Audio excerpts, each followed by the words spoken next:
There's nothing. Only warm primordial blackness. Your conscious ferments in it. No larger than a single grain of malt. You don't have to do anything anymore. Ever. Never, ever. Never, ever, ever, baby. An inordinate amount of time passes. It is utterly void of struggle. No ex-wives are contained within it. You got it, sweet brother. Nothing upon nothing upon nothing. Coming right up, sir. Smooth passage. Alright, nothing town to fuck all borough.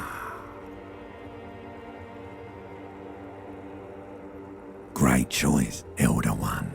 It has always been like this, and it always will. The song of death is sweet and endless. But what is this? Somewhere in the sore, bloated man meet around you. A sensation.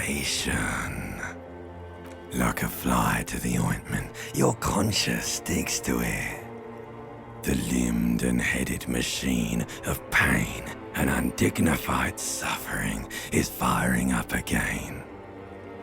It wants to walk the desert, hurting, longing, dancing to disco music.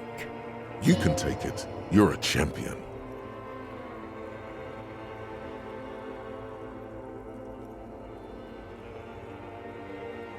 The stench of liquor rises from your mouth, and with it, an ungodly headache. A fiery streak penetrates your skull, trying to force your eyes open. It's a sound, a clarion call from hell.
You hear a jingle. Keys are clinking in the pocket of your flare-cut pants.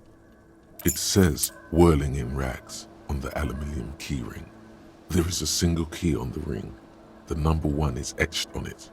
It should open the door. The window stands broken in its frame. Cold wind blows in.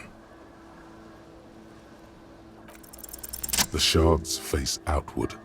Whatever broke this window came from the inside. A fine web of scarring covers the back of your right hand, but none of it is recent. more likely a projectile than a held object. There are no fragments on the floor from pulling a tool back in after impact. It is too large for a bullet, yet too small for a piece of furniture. You're looking for something heavy and larger than your fist, like the green shoe that's on the hat rack in the corner, which, coincidentally, is missing its friend. Congratulations, you smashed the window with your own shoe. Now you only have one. If you're lucky, you can still find the other on the balcony outside. The door to it should be outside your room. A cool wind gushes in. Your toes curl up from the cold.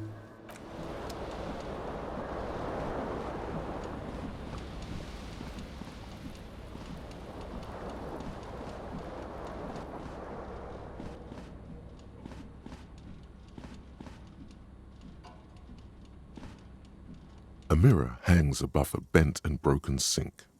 In a fierce discharge of masculine energy, someone has ripped half the faucet off. Hot water sprays from the base and steam covers the mirror. You cannot see yourself, just the outline of a man. Suddenly, you realize you have no memory of the face that awaits you there, underneath the soft vapor. Really, all recollection of the person you are, the people in your life, and even the world you're in has drowned in a sea of blood alcohol. This was no mere night of drinking. It was a deluge of world-ending proportions. As you slowly reach your hand towards the surface of the mirror. Abort. You clearly have not thought this through. You won't like what you see there, and you will never unbecome it. Yeah, there is definitely something wrong with it. Where to even begin? There is the bloatedness, then the swollenness. It's like there's an upholstery of alcohol underneath your skin. Bet you are. Your nose feels like a small balloon in the middle of your face. It hurts when you honk it. It doesn't appear to be a particularly tiny nose either. Not with all the drinks it's absorbed for you. It's not. It's swollen and snail-like, wriggling between your fingers. Don't be scared. It's only your face. It's not like anyone's going to see it. Behold. You have no idea who this thing is, do you?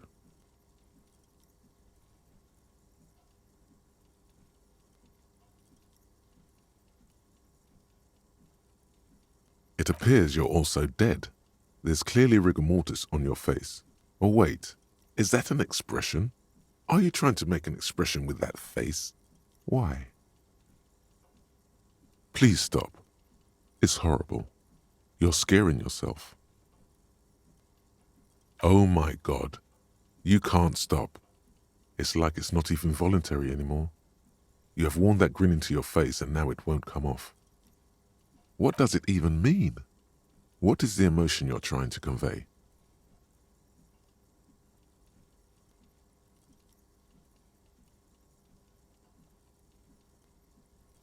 There might have been, 10 years ago. It's little more than a cadaverous spasm now.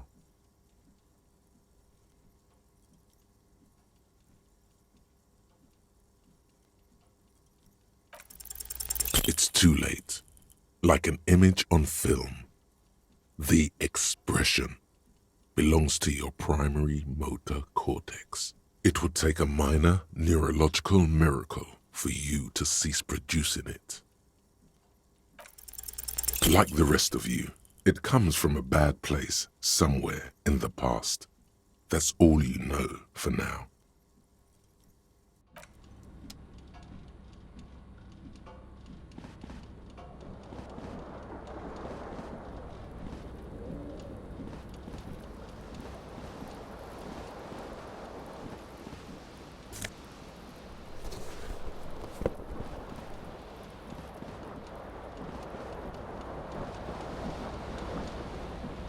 This fan has two chain pull switches. One ends in a tiny fan, the other in a light bulb. A truly horrific necktie has somehow attached itself to one of the blades. Or has it been consigned there as punishment? You feel as though this creature is your friend and wants to reattach itself to your neck so that you may continue your adventures together in this strange world. You reach out to grab the tie, but what's this? Diffuse, radiating chest pain. Doom comes over you. This is bad. Feels like sharp stones grinding in your chest and keeping you from moving. For quite a long time. Still ongoing. Now is a good time to start worrying. Finally, the pressure recedes. You find yourself covered in cold sweat and trying not to move, hoping it will keep you from dying. The blades come squeaking to a halt. It should be easier to reach the tie now. Oh no, it's happening again. You didn't catch it, and now there's a numbness in your left arm, plus half your chest. It's even worse this time. Maybe you should stop trying to catch the tie. Still happening. Definitely worse than the last time. Finally, the stabbing recedes. You could try doing it again to see how painful it gets, but you would probably die. A terrible mistake. Turn the lights off immediately. You can practically feel the photons burning a hole in your brain. It's just a little hangover-induced photosensitivity. Don't overreact. Little black spots dance on your retinas. It's almost pleasurable.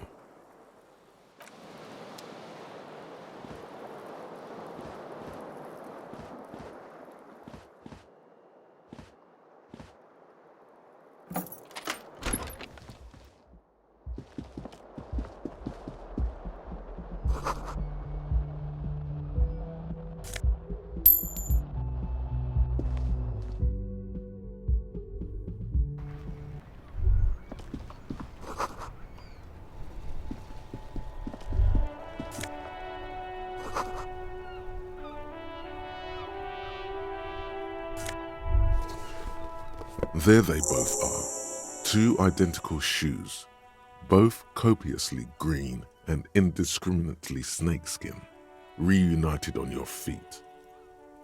Good, they're balanced, comfy. Feels like the only good thing about you right now, truth be told.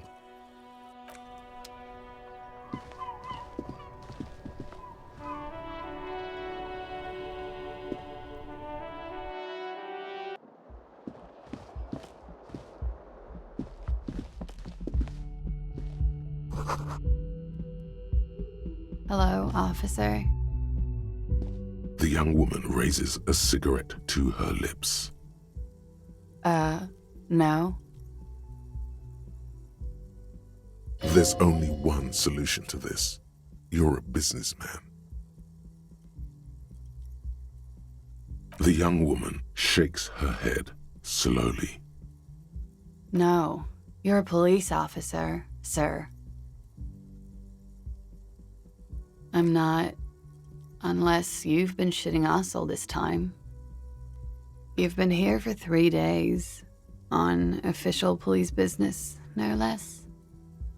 Couldn't say. In truth, so far, mostly drinking. Don't be so harsh on yourself. They let almost anyone be a police officer. A glib remark. Don't let it stand. Assert yourself. A fondness for contradictory statements.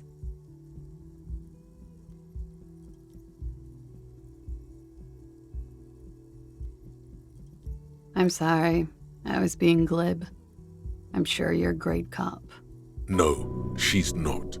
Reassert yourself by being flirtatious. Try the expression. Come on, why are you still doing this? Alcohol raises testosterone levels, especially in men. The levels remain elevated after inebriation ends and the pain begins. You seek comfort. It's only natural. She puts out her cigarette.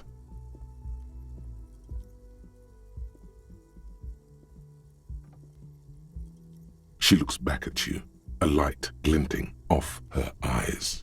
And no, it never stops. Goodbye.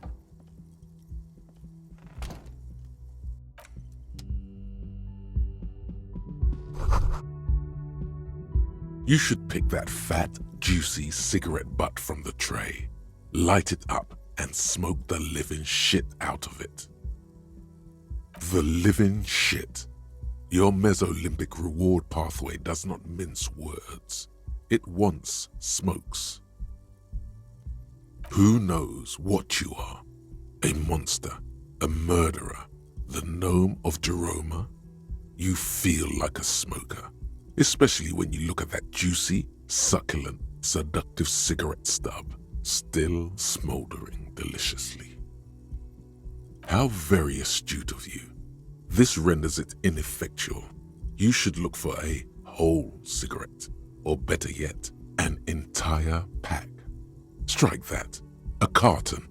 Make sure they're all healthy and able-bodied. Then smoke them all. Or you could not do that. No one is making you. Good. They'll make you stronger and better.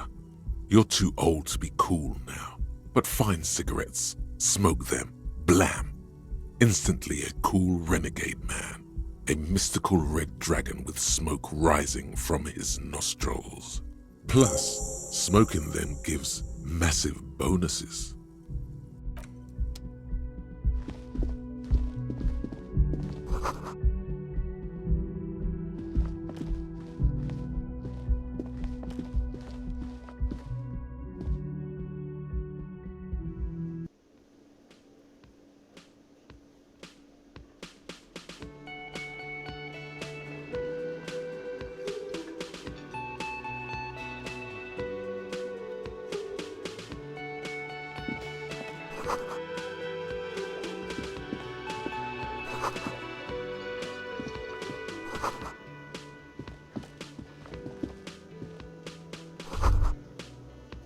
You should totally sing karaoke here, the first chance you get. Your emotions need to be expressed. People need to know your vast, oceanic soul. Utterly. And it needs to be heard. Through a PA system. By other people. Whether they like it or not. Ram it up their ears, says your adrenaline gland. Violently express yourself. You have not yet stumbled on the right lamentation. But it's out there.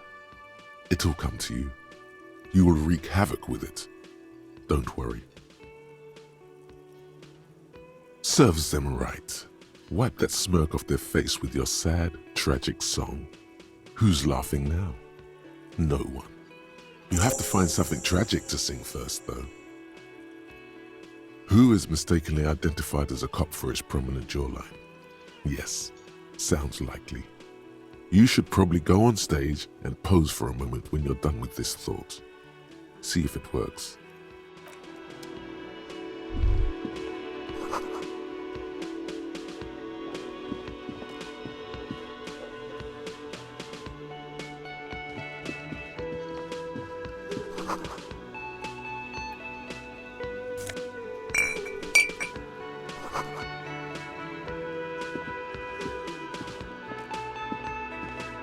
A man in his late 20s stands behind the counter, inspecting a stuffed seabird.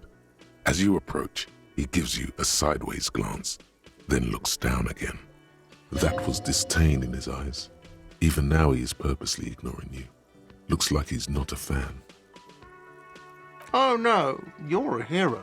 A real hero cop. Am I?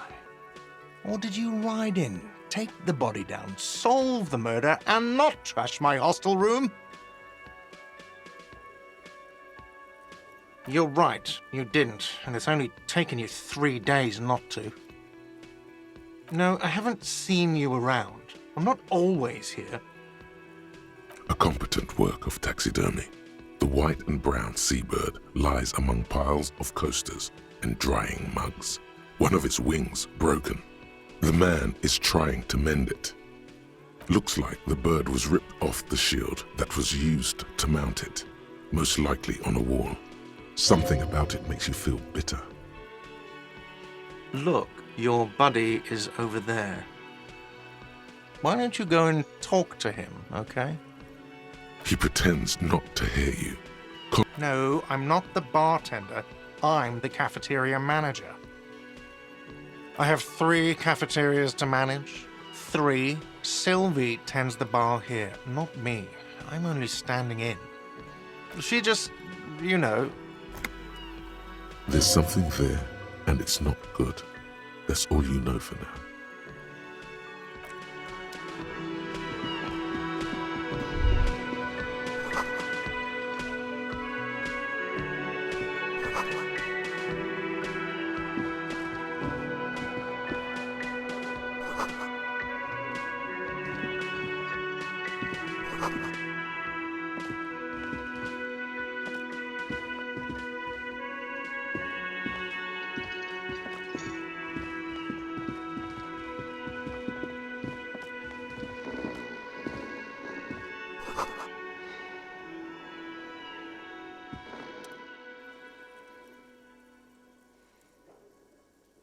On the counter, rolled out of his open hand, you see a blister pack of headache medicine. The man does not mind. You probably need them more than he does. You've just picked up some magnesium. This item is stored in the bottom left corner of the screen above your character portrait. Use magnesium to heal your morale if you have morale damage. There is only one way to wake this bone idol from his slumber. Roar like a hurricane. Rip the buildings from the earth.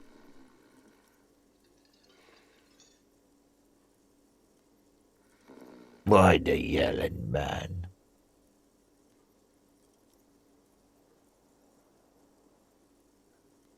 Wait, what? I was just sleeping. What do you want, officer? Officer, even after a rude awakening, this dock worker respects the police, more than they usually do at least.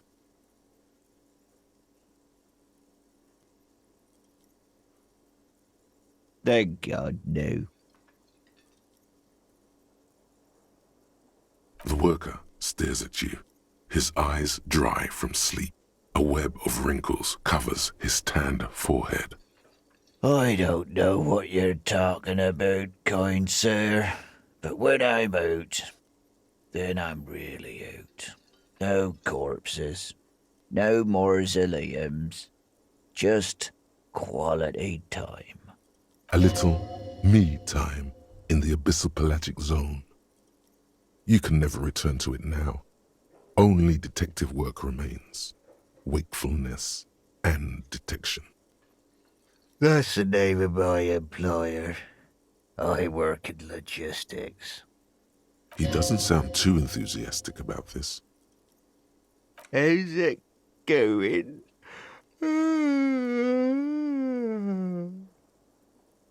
Haven't you noticed what's going on outside?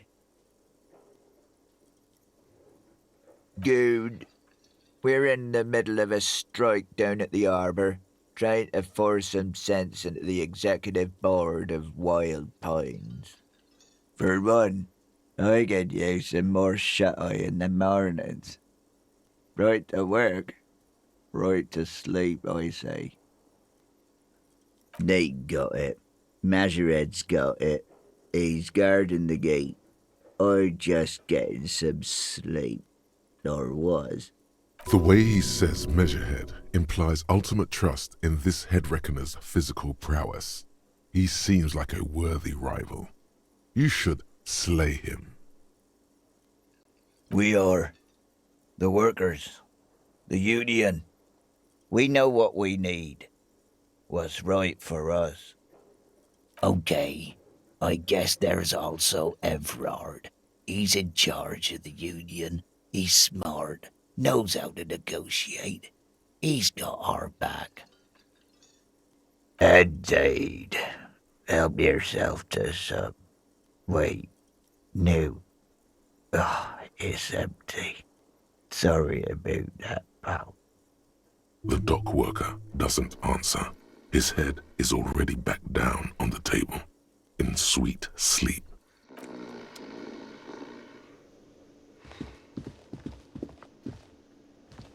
Hello, sweetie. You shouldn't keep your colleague waiting.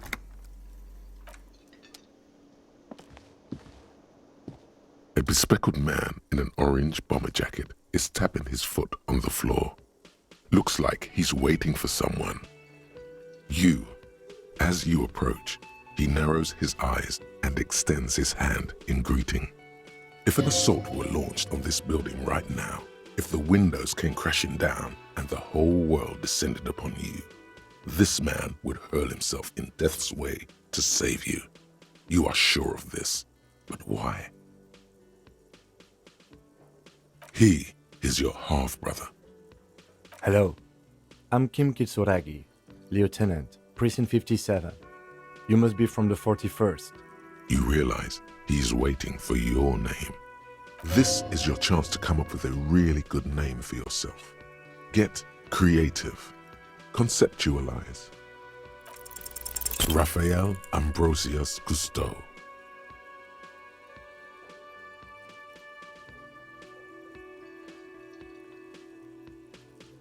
No, you won't. Raphael Ambrosius Cousteau is one classy name, and you're one classy cop. Say it. Yes, well. It looks like we had a little scheduling error on Sunday. Saturday too, actually. Have you had time to talk to the manager here? Then we should ask him for a rundown of the area. Get me up to speed. I understand the scene is out back, right? It also wouldn't hurt to assure him the police are finally here. In full force, I mean. Have you mapped out the initial interviews? At the 57th, we like to prepare an initial list of persons of interest, and then just skim the surface. Prepare the field, get to know the players. You don't do that? Maybe it's not an inter-district practice. Okay, we'll have time for that after we take a look at the coroner's case. Have you removed the dead body from the tree? Mm-hmm.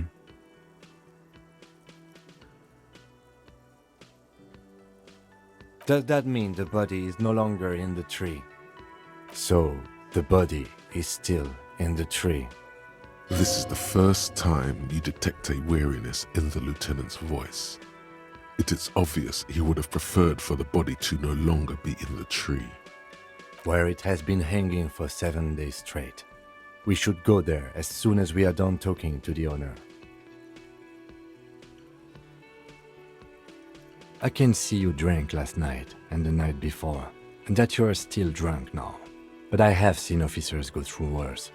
Much worse. If you need something for your headache, there is a general store nearby. But as I said, the dead body should be our #1 concern. A painkiller would be good about now. This thing is pulsating with discomfort. The best cure for a headache is, of course, morphine.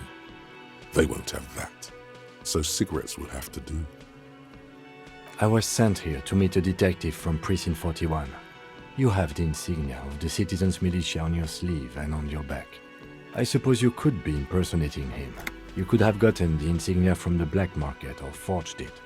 But for now, I'm going to set those possibilities aside. I'm not from the Inspectorate General. Internal affairs, and I'm not them. I'm from criminal investigation. Yes. They're not just white rectangles. They bear a halogen watermark with the letters RCM and a pattern resembling the street grid of Revachol West. I would ask you to step into the headlights of my motor carriage. But again, it's none of my concern. I just need you to do your job. You mean you don't have a badge? Losing your identification card is a serious matter. My vehicle has a shortwave. You can use it to report your badge missing. I would advise you to locate it as quickly as possible. But getting the body down should still take precedence. We all feel that way sometimes. There is no such thing as a police officer, I'm afraid. What remains is that there is a dead body in the tree. Someone has to figure out who put it there. If we don't, no one else will. But first, we have to take it down. Talk to the manager. Then we go out back and take the body down. After you, officer. Lieutenant Kitsuragi is now in your party. You can talk to him whenever by interacting with him.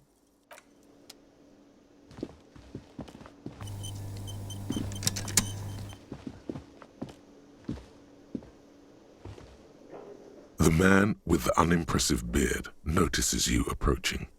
He drops the ledger he was holding and turns to the lieutenant. Mr. Gart, right? You run this place. Yes. I am Kim Kitsuragi from Precinct 57. This is an inter-district investigation, so joining me from Precinct 41... What?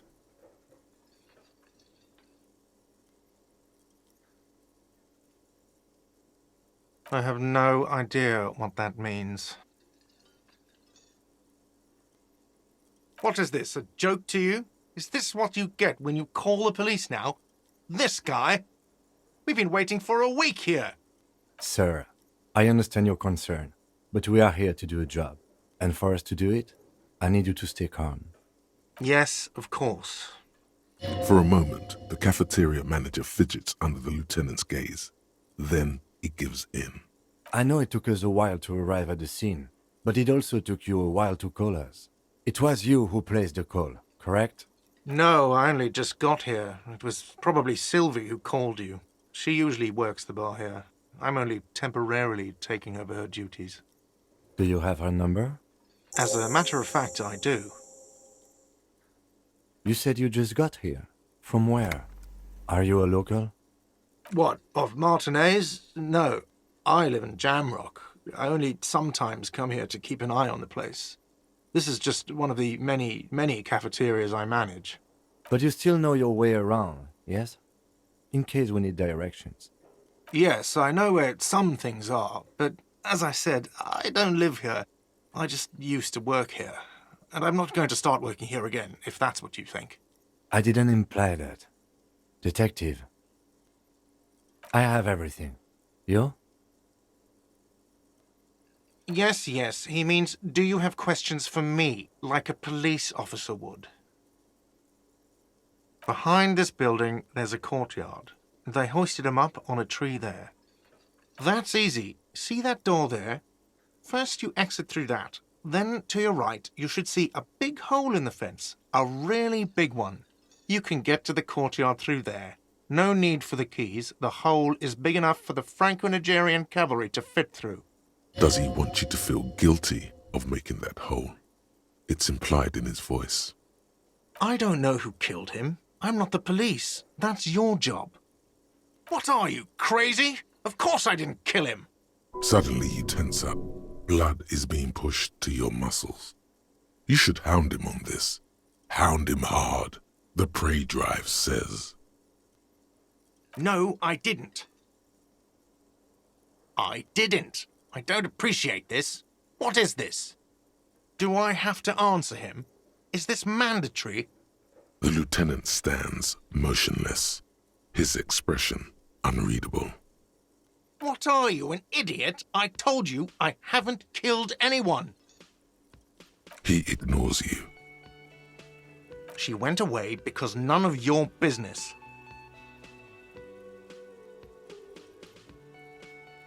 Oh my God, what is your obsession with this Sylvie person? Get over it. Maybe it's he who's obsessed with this Sylvie person. Certainly sounds like it. Let's go. Not so fast. You owe me 130 real.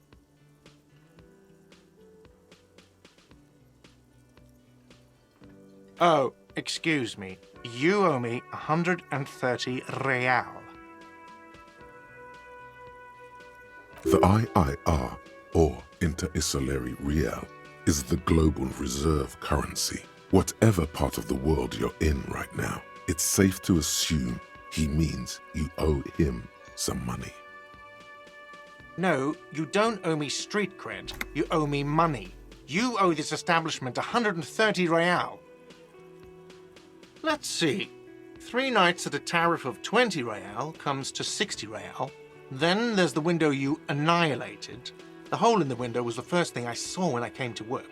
So don't try to tell me you didn't. That will be 40 real in damages. Another thing you've annihilated is half the bar. You've run a tab of 30 real. Actually more, but we'll round it down to 30 for your hard work maintaining the stability and order of Revachol. That's 60 plus 40 plus 30 equals 130 real. And yes, real is still money. What are you, a philosopher? Money is what grown-up people use to pay for things. Things like this hostel room or 8 bottles of potent blend and 9 packs of Royal Extra. We use it for everything, really. Are you serious? From your work? I don't know. You can take bribes, I guess. I'm sorry. I don't think cops can take bribes. Some do take recompense, but only to survive. For survival, to pay me. Unless you want to become a hobo. Do you want to become a hobo? There's nowhere else to stay in Martinez and it's a cold spring outside. Money doesn't make you happy, but it lets you be unhappy for a while longer. If you run out of money, you die. It's like that for all of us. Me too. That's why I need you to pay me. I'm not an asshole. Yes, it is. No, you see, that's 40 cents. Cents are a form of currency 100 times smaller than the real. I'm not even going to take this. Come back when you have 130 real. It is. For a moment, his antipathy is overcome by compassion for the sheer smallness of the money. He demonstratively suppresses a world-weary sigh. I'm sorry, but he has to pay. I can't let him stay here any longer if he doesn't. If he doesn't have the money by tonight, then... Officer, maybe you are better off working this from home for now. You live in Jamrock, right? It's not that far away. Officer, you really need to take this up with your station. I have a shortwave radio in my car. Call them, ask for assistance. We have to get this investigation started now. Good luck. By the way, where is home? The address is coming up blank, and this place sure isn't it. But you've been at this hostel cafeteria for only 3 nights. Where were you before? You had to be somewhere. Why did you say that?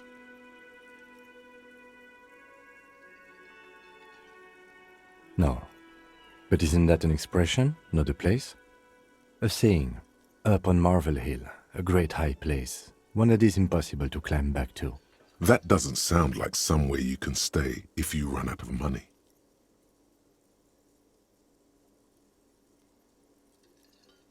Entertain the thought when you get the time. Maybe being a hobo and a cop has its advantages.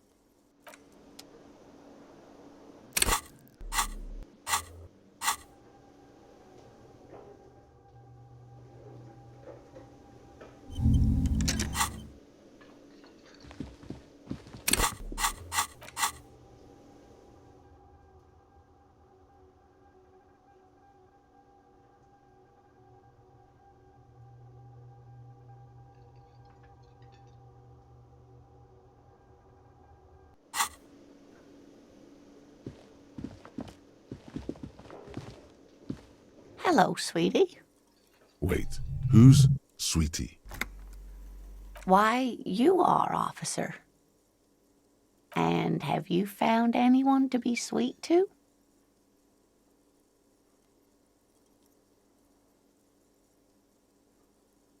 The mating rituals aren't the good part, sweetie. I know it's none of my business, but you look like you need someone to take care of you. I suppose all of us do at one time or another. I don't know what I'd do without Morel. You must forgive me. I'm getting so scatterbrained. I'm Lena. My husband Morel and I are staying with our friend Gary just down the street, but I come here for tea when they're away. This Lena is wacky enough for the motley crew. Hire her on the spot.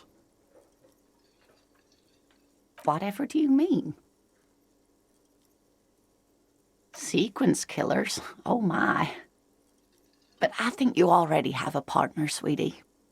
A partner who needs you to help him get a corpse down from a tree. Yes, and it seems to me that you do well to stick close to him. He has the look of an upstanding officer of the law, someone you can lean on, and, sweetie, you are looking unsteady. And even if he weren't there, I don't think you'd have much use for me. Thank you, but Martinez isn't the most wheelchair-accessible place, you see. I'd slow you down. Perhaps another time. Yes, officer. You look rather dazed. Like a stunned fox. But surely things can't be that bad. She won't judge you, no matter what you say. Oh my. You know where we are, right? That's right. And where is the Whirling in Rags cafeteria itself located? We're in the city of Revachol, dear. How would I even begin to tell you?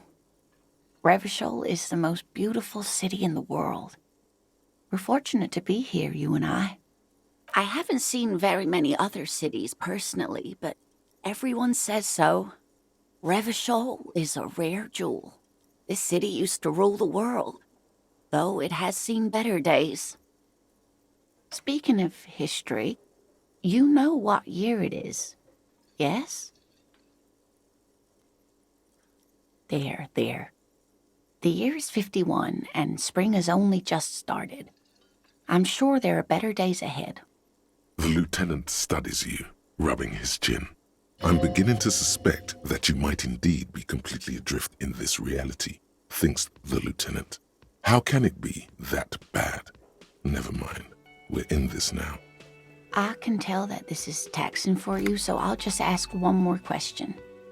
What regime are we living under? What mode of government? Oh, no. Nothing like that, dear. Revachol is a zone of control led by an alliance of foreign powers called the Coalition. We have almost no government of our own, and certainly not one who's horseback. Of course, you've arrived at a weak world where no one appreciates animal husbandry.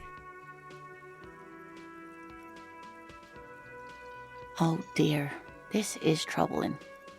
You really ought to know that, being one yourself. There aren't any cops in Revachol, not in the traditional sense.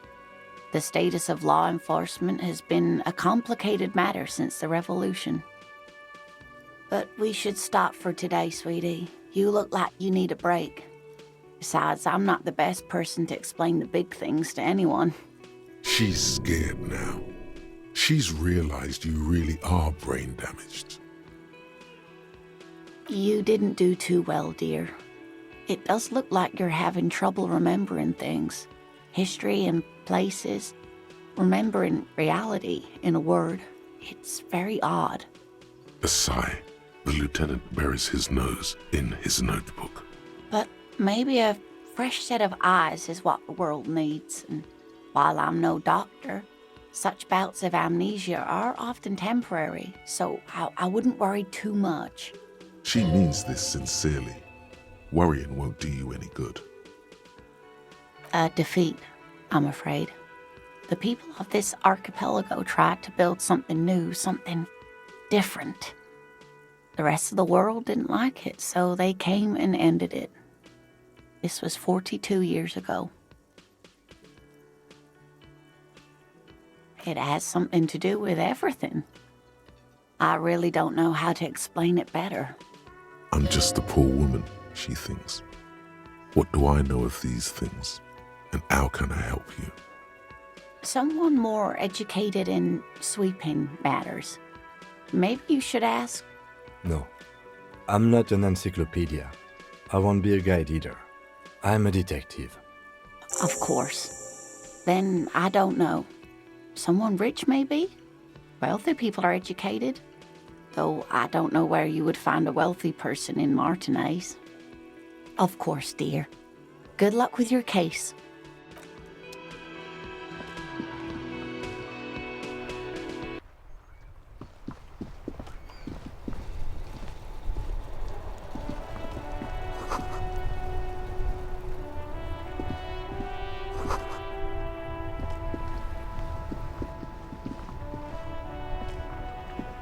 Before you stands a motor carriage.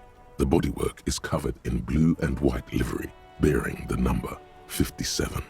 Vapor emanates from the large engine on the back of the vehicle. It hasn't had time to cool off yet. In the cabin, you are welcomed by a set of steering levers, a radio microphone on a hook, a pull-out toolbox under the seat, and the soft glow of the fuel preheater gauge. A metallic drawer slides out from under the seat and clicks into place. The tools inside are neatly organized. Take what you need, officer. It's going to be a long case. I'm not protective of my tools, like some men are. He's clearly a little protective of his tools. But what can you do? Work is work.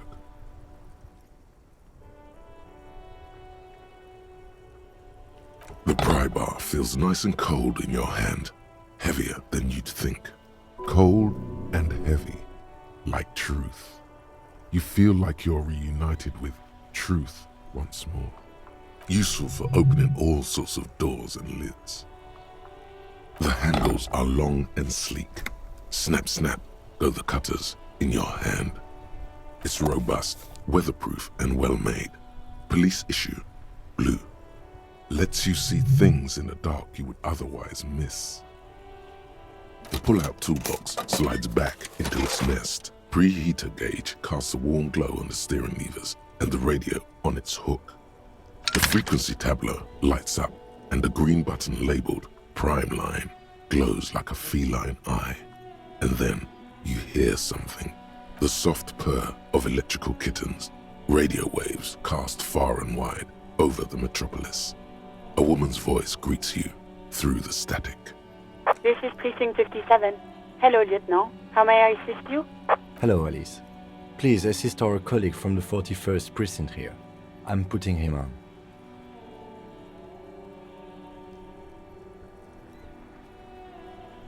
This is Officer Alice Demetri, Precinct 57. How may I assist you? Of course. What is her number, officer? Yes, hold on. Her number is 005 1944 298. Received. Hold on, officer.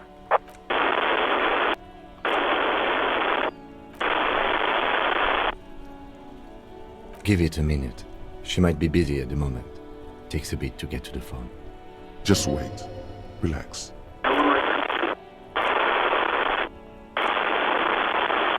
Officer, I have Sylvie Malaika on the line for you. Yes, hello? Oh, right. Hello, officer. What can I do for you? You can hear resentment in her tone. She's not thrilled to be talking to you again. There is no resentment in her tone. She wants you to ask her out.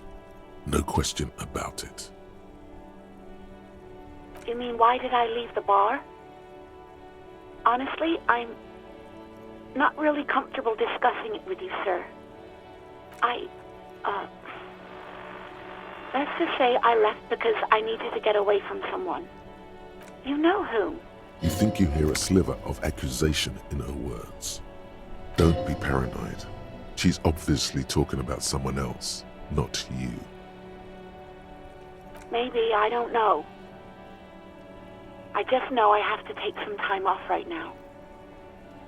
No, not me. What? Of course it bothered me. But I thought the union already knew about the court. No one calls the police. The union would get angry. You know, what the union says goes. People listen to them and they take care of their own, which is like everyone here. Garbage.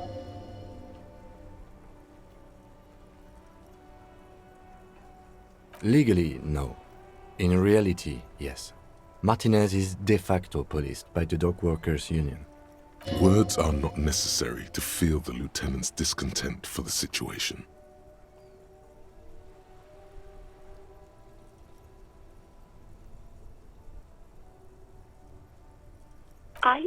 I didn't want to get in trouble with the others. Push her further. Show her the error of her ways. No, don't push her. It sounds as if she's about to cry. The other people who live around here. Local people, I didn't want trouble. Her voice is resigned and weak. You don't live here. You don't understand.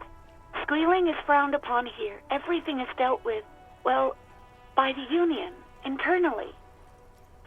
Please, I just didn't want any trouble. I didn't know I had to report it. I thought someone would take him down eventually. The fucking nerves on her. Trying to hide behind weakness. You're a god. An angry but just god.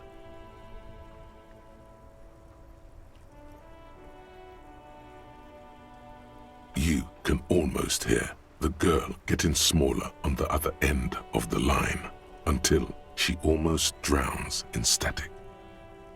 No. I honestly don't know. It was someone else. We'll find them sooner or later, officer. It just might take a while. Okay.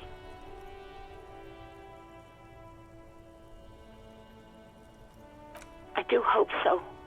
Please, don't call me again. Bye.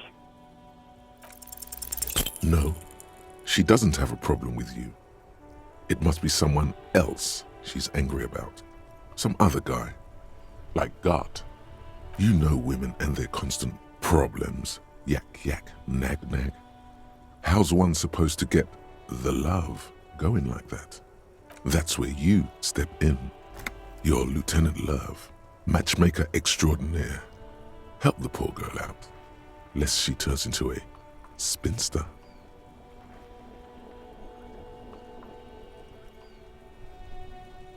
Not a spinster, my God.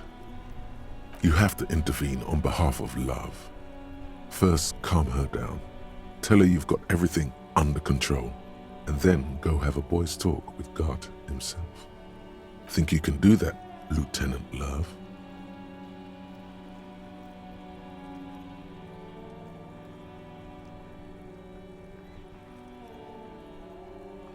No. What?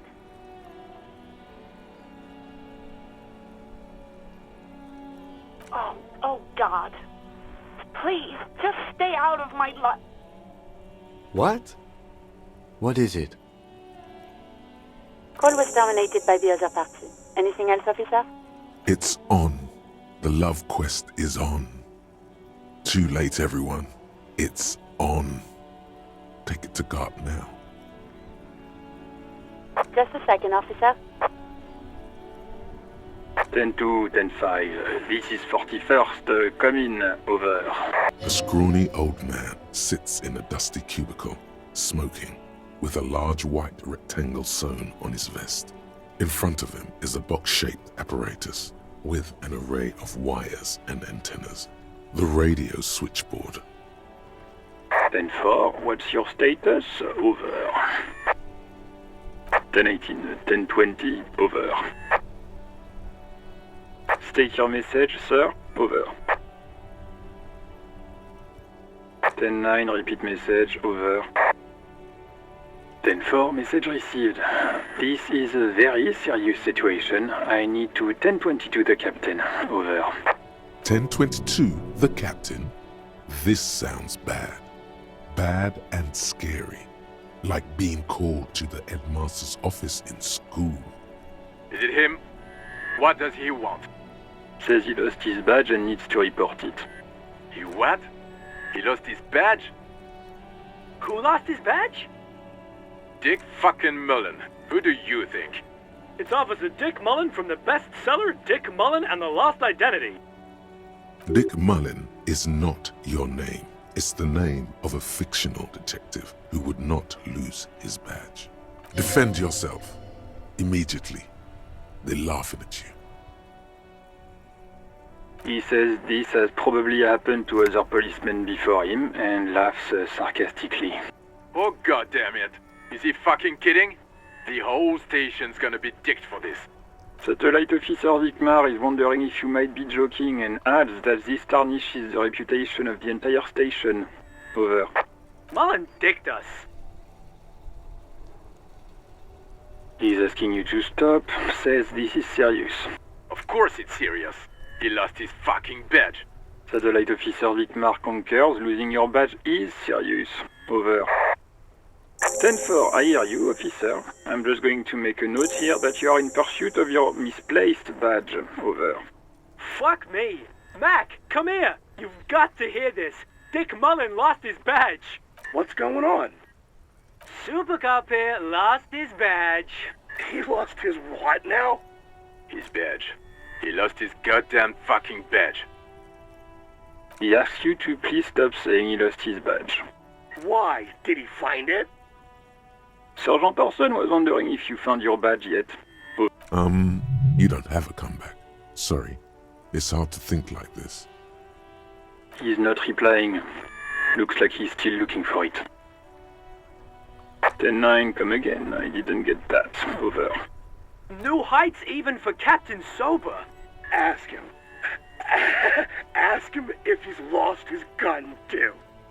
Sergeant Orson wants to know if you lost your gun too. Check your pockets. Check your... Holy fuck. You don't know where it is, do you? Okay, it's gone. Your gun is most definitely gone. 10-9, come in, officer. Did you get my question? We were wondering about your gun. Over. Lying over the phone? It's easy. Just say it like it's the truth. And then it becomes it. He says he didn't. Thank God for that. That would have been a nightmare. I don't even want to imagine the poor prick who has to relay that kind of news to the captain. Losing his badge is bad enough. Tell him to find it, and fast. We can't have some gangbanger running around with it. We're all glad to hear you've not lost your gun, officer. You need further assistance? Over. 10-4, I hear you. I don't have the authority to grant your request, but... What does he want now? He's asking for money. Is he fucking kidding? I don't think he is. Don't give that asshole anything. He's just gonna drink it all. Right. That's a negative on the additional funds, sir. Over. He says he's in trouble. Doesn't have a place to sleep. Well, I guess he'd better crack the case before sundown then. Vikmar said... Who cares what this Vikmar said? Pull on their heartstrings. Enough, officer. This begging is below your dignity.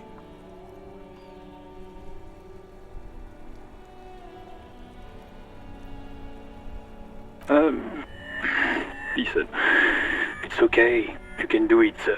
Over. What is he saying? Did you want anything else, sir? Many of your colleagues are also here. Over. You really need to get your shit together. This is nearing a complete meltdown. He terminated the connection. I guess he was in a hurry. The radio falls silent and lifeless. The communications officer has disconnected the call. What was that? It's okay, detective.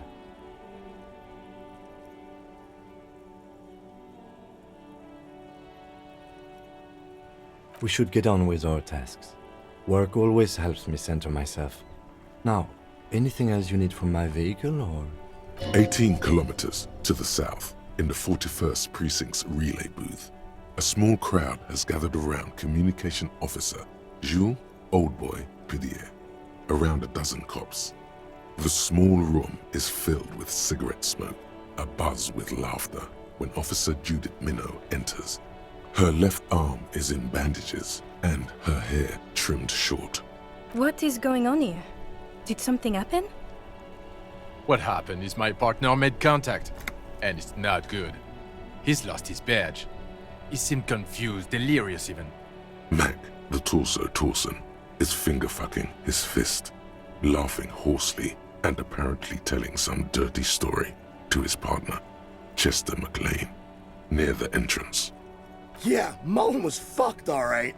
Sounded fucking drunk to me. Yeah, Mac's right. This was some gnarly shit there. I mean, before he started begging for money, it was...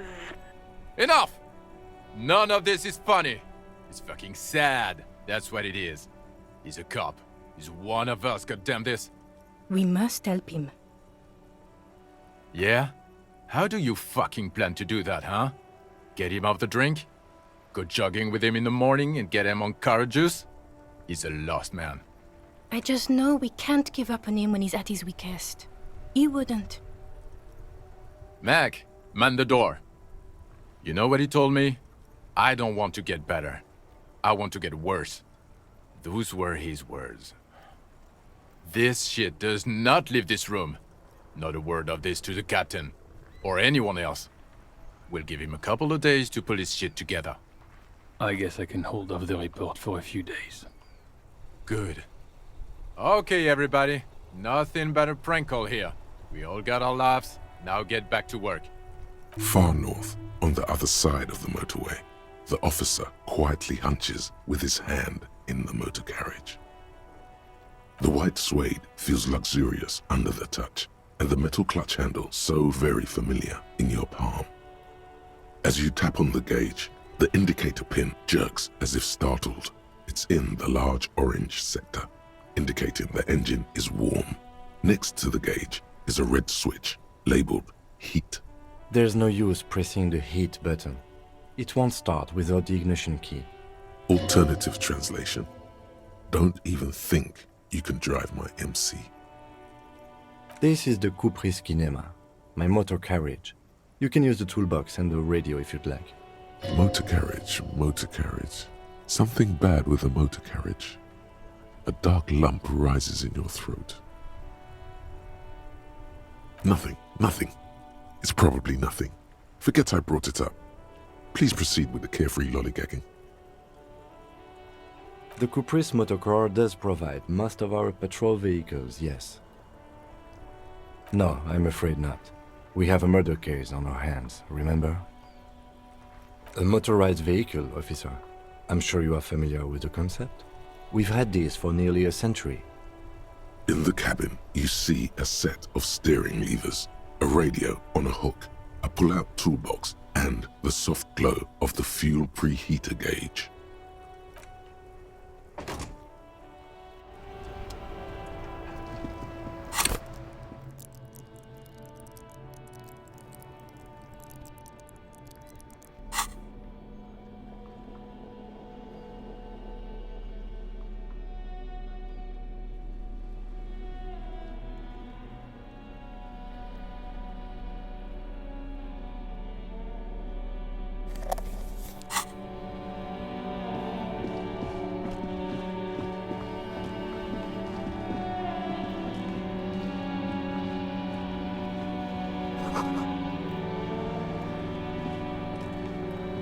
The worn and beaten wooden planks of the bench do not look overly comforting. We can sit on benches after we've solved the murder. Let's go. You can revisit the bench if you ever need to pass the time when Lieutenant Kitsuragi is gone.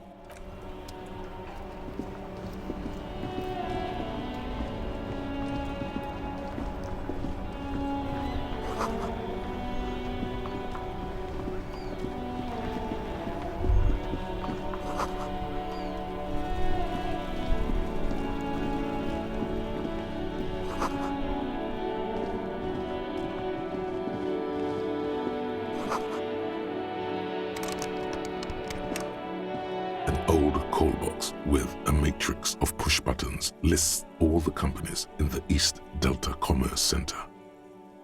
An off-key melody starts playing after you ring the doorbell. Then a woman picks up the receiver. Kuno, please stop calling here. Grown-ups don't have time for your stupid games.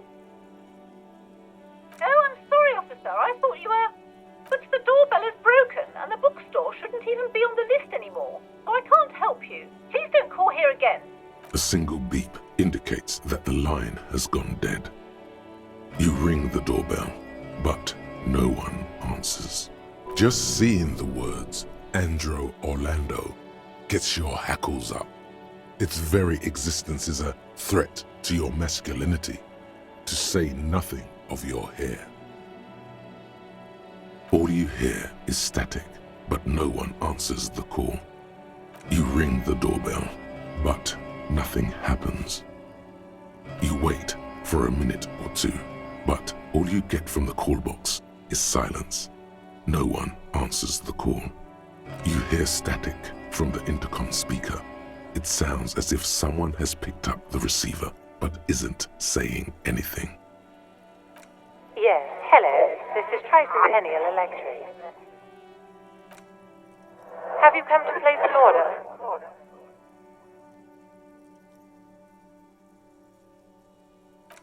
My God. The lieutenant exchanges a look with you. It's you. My God. I didn't think I would hear your voice here. It's a woman, and she knows you. Your heart beats faster. No, something's wrong here. Are you sure she's talking to you? Michelle, just please. Sounds like a ghost. Wind blows through your clothes and you feel detached from your surroundings. Inside the building, a cold memory hangs. Why did you even call? I don't understand. You've been gone for months. I thought you didn't care. Ever since I came to work here, it's been different. As if my mind's been wiped clean. A spot of static overrides her words. When she speaks again, it sounds like she's submerged. It's so nice. It's so nice to be able to finally meet again. She sounds like she's about to cry. The cold is deep under your skin, as if you were talking to someone who's 100 years away. Somewhere inside the building, water is flooding the cellar floor. She doesn't answer. Silence. The only thing you can hear now is static and waves washing ashore on the bay.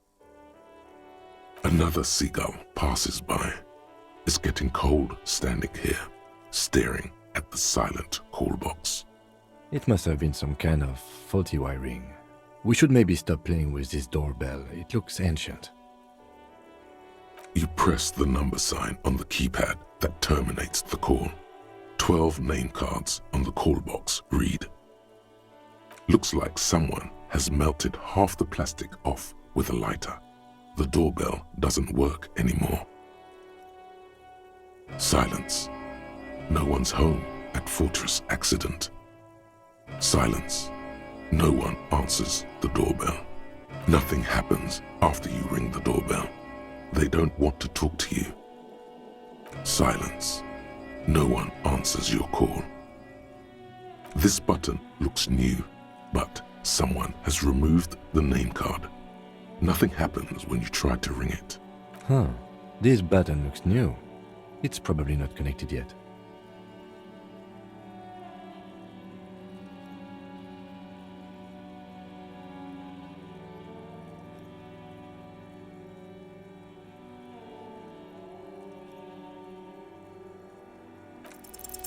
No. Hold on. The last thing you need in your life is more hysteric emotions. Forget it. Find something else to do.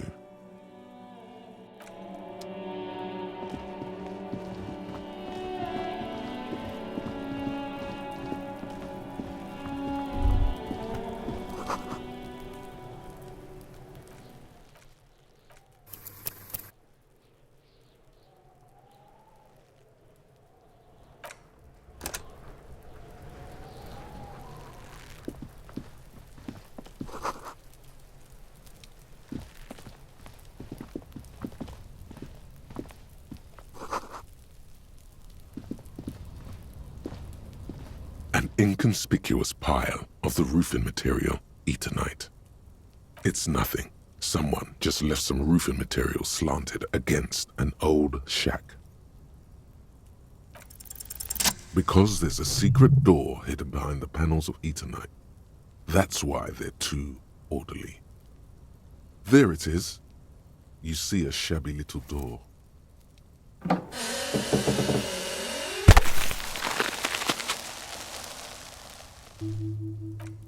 What is this then? A tool shed? Let's investigate.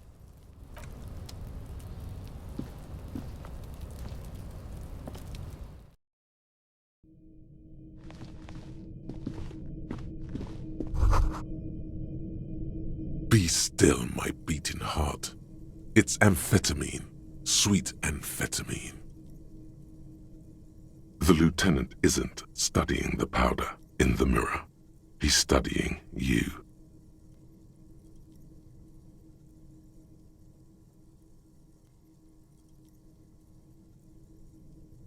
Of course, detective. Swift justice.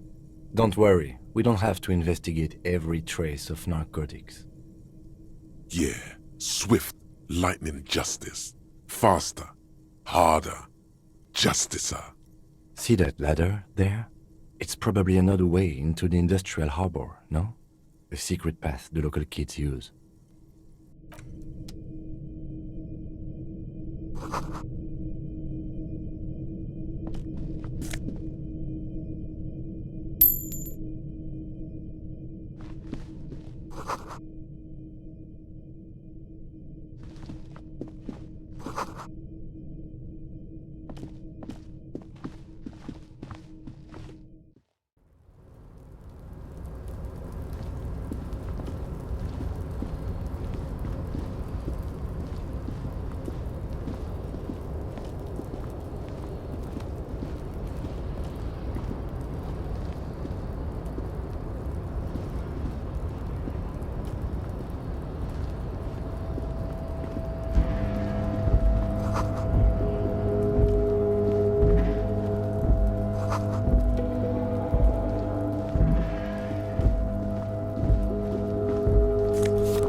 Looks like someone left his tarpaulin cloak hanging on the railing here.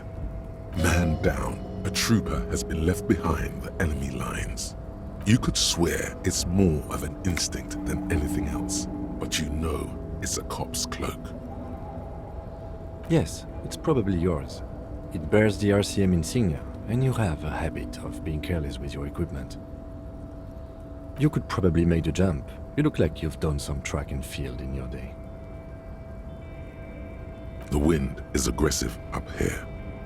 The lieutenant looks at the enormous crane towering in the distance over the container yard. The look in his eyes is a mix of the engineer-like interest and the wonder of a 6-year-old seeing a horse for the first time.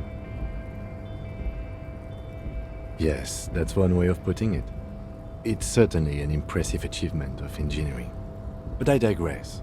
We were focusing on your cloak here.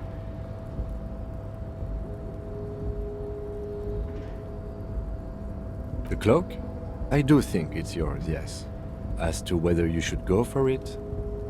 Well, it doesn't seem too dangerous. 2 meter stops. Whenever you're ready to do it, I'll be right behind you. What are we doing? We're awfully close to breaking into the industrial harbor. They are bound to have information for us. I thought that was our intention. Or it could be that we are just exploring. He's thinking you've forgotten where you are again.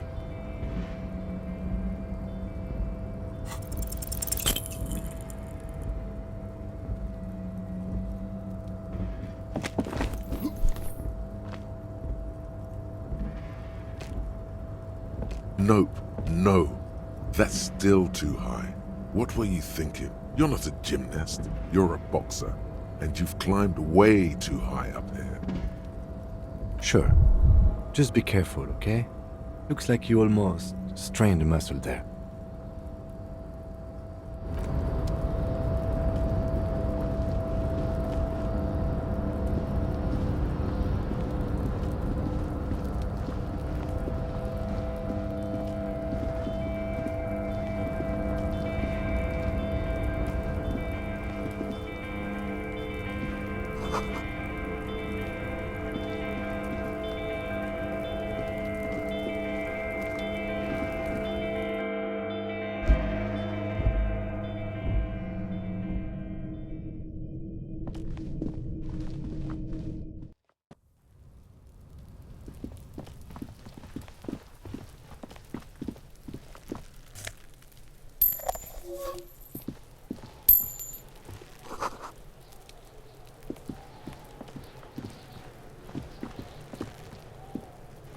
This trash container is locked. The sliding lid has a padlock that says, whirling in rags. There's something in there, not necessarily connected to the case, but still. The body is downwind from here. Maybe you prefer the smell of garbage to the smell of death. Trash, food waste from the cafeteria. They lock these containers to keep the derelicts from flocking in. Could be evidence too. What do you mean, feel? I agree. We should get someone from the remote viewers division here. All the detectives from all the precincts who experience extrasensory perception go to the remote viewers division. Their work is invaluable to the force. No, because they don't exist. There isn't, but we should still access this container. We could try using a pry bar, the one you took from my motor carriage, or we could ask for a key from the manager of the Whirling in Rags. He probably has one.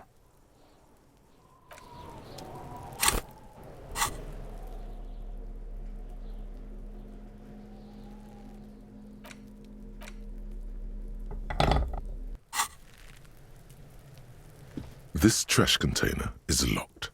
The sliding lid has a padlock that says, whirling in. Force time isn't happening. You've jammed the pry bar under the lid, but it just isn't bending. What is this? Your triceps ache for the metal to bend, but it resists. This calls for a potent curse to help break its resistance. Utter the power words. The quality of metal is not the problem. From what I see, it's sturdy enough. He's enjoying your little failure.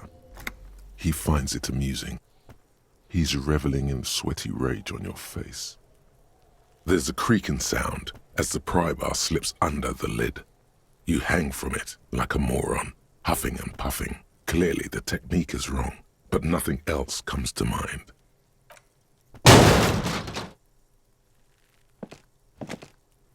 Unsatisfying, hurtful. You hear a ringing sound, but not quite hollow. The can seems to be full. Full of itself. Content. Happy you failed. This snickering trash container is having a grand old time. Let's ask the manager for the key. This is clearly not working.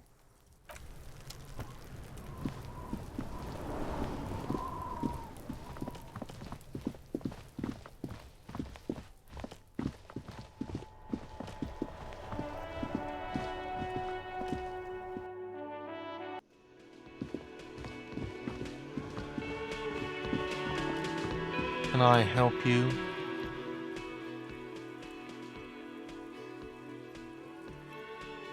Mine? No, it belongs to the Whirling in Rags. Thank you for clearing that up. Why do you keep the container locked? Why? To keep the hobos and drunks out. That's why. And the neighbors too. They put their trash there and they don't pay for the garbage company. I thought as much. And are you the only party with access to the trash container? Well, yes. Us and the garbage disposal company. It seems a little callous, doesn't it? Something stirs in you. Prod at him and find out. Yes. Sir, I'm sorry the RCM is having financial trouble, but it's not this establishment's problem. Callous? What are you, Kras Mazov? Almost all establishments in Revachol keep their trash locked. The Whirling in Rags is not special in that regard. What do you need them for? It concerns the case. Please cooperate. Just bring them back once you're done, please. God. Oh, but he should be. Lay it on him. Wonderful. It is. It's wonderful. What? What does that mean, cock carousel? Does it mean you talked to her? What else did she say about me? What else do you need?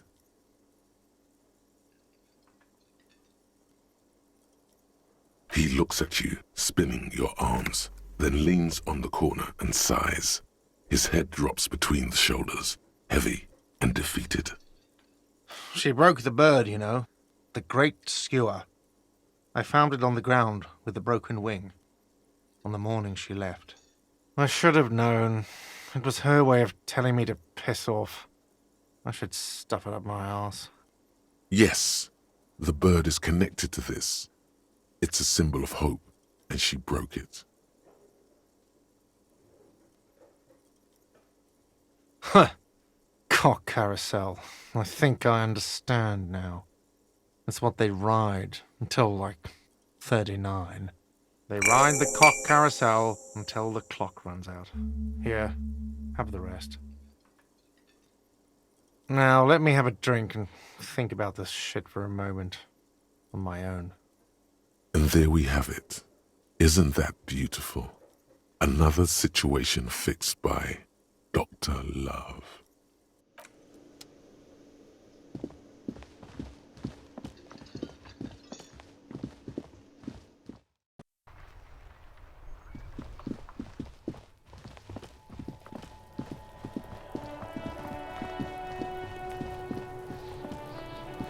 This trash container is locked. The sliding lid with a well-oiled crack, the lock pops open. It should now be possible to simply raise the lid. Don't. Maybe you shouldn't. Maybe you shouldn't. Of course you should. This is your time to shine, Hobo Cop. Dive into that dumpster for extra content. There is, but you won't like it. Sweat forms on your brow. Your hand is still on the lid. The smell of rotten food rises to greet you. You see soggy cartons, dirty rags, and organic waste. We're just in time. This hasn't been emptied for over a week. You see milk and egg rest with one broken egg in it. Some pasta wrapper. Picking up the soggy packages somehow feels familiar. A box falls into pieces in your hands. Batiste Soleil cereal. There are plastic pasta packages below. And turbo noodles. Nothing of note, however.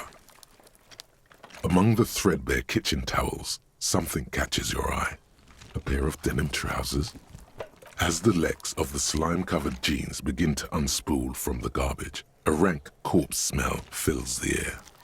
The victim's clothes? Cadaverine odor is faint.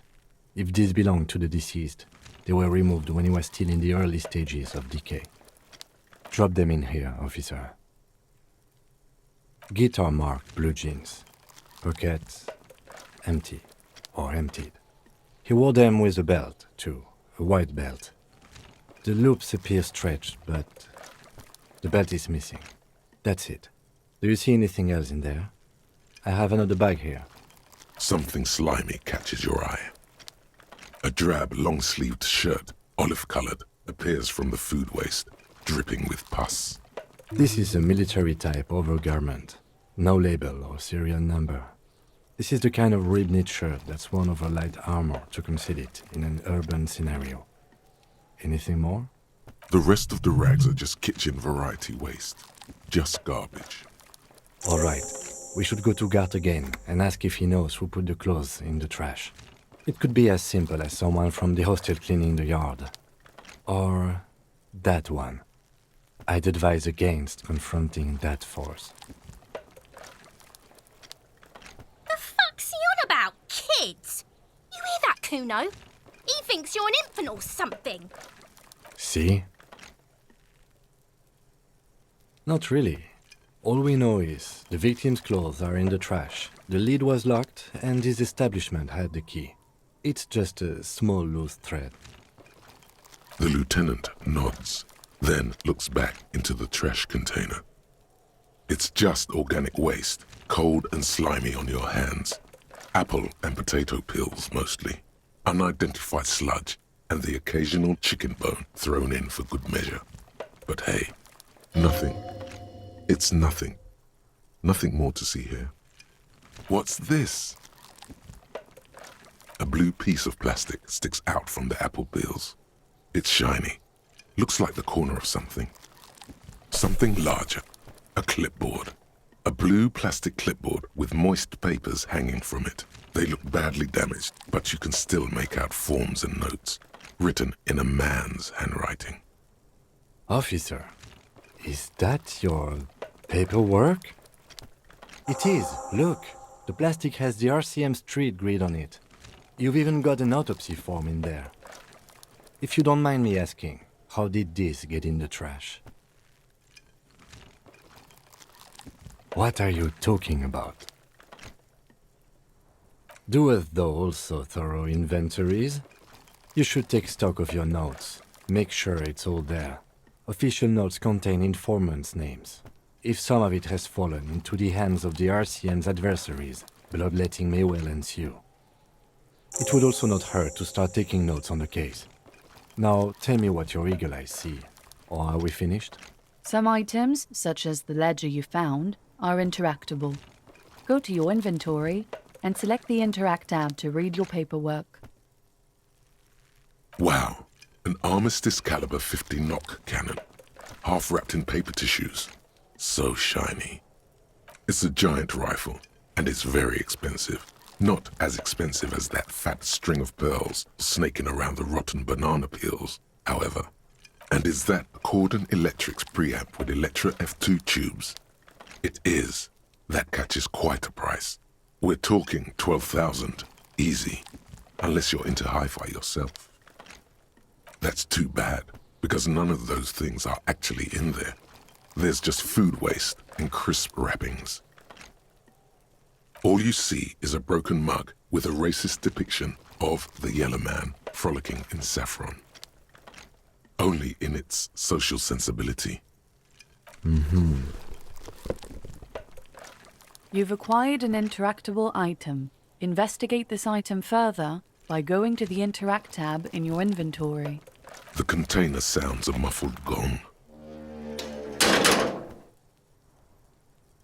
That's one thing off the list. I think we got it all.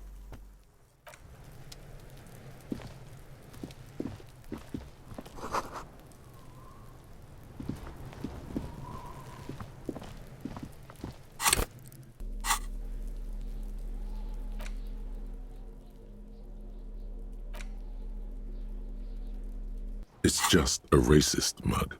What's there to read here? Not much. Oh boy, here we go.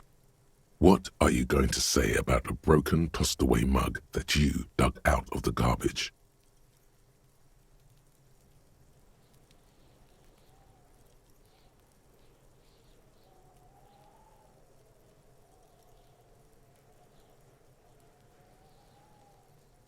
If you want to earn some change by guilting people, go for it. But if you want to earn real dough, finish the case and start getting paid again. It's the ledger you found in the trash. A pitiful cabbage of white and yellow papers hanging from plastic board, barely held together by a metal clip. This sad display is made complete by the faint smell of urinal cleaner. There's a piece of toilet paper, or is it cleaning tissue? No, it's toilet paper, desperately sticking to the back of the blue plastic clipboard. It's a metaphor for you. Below the pathetics, terror. Do not look into its blue heart. It's just toilet paper sticking to the back of the plastic clipboard. You can take it off if you want. Still wet, the toilet paper peels off the plastic easily.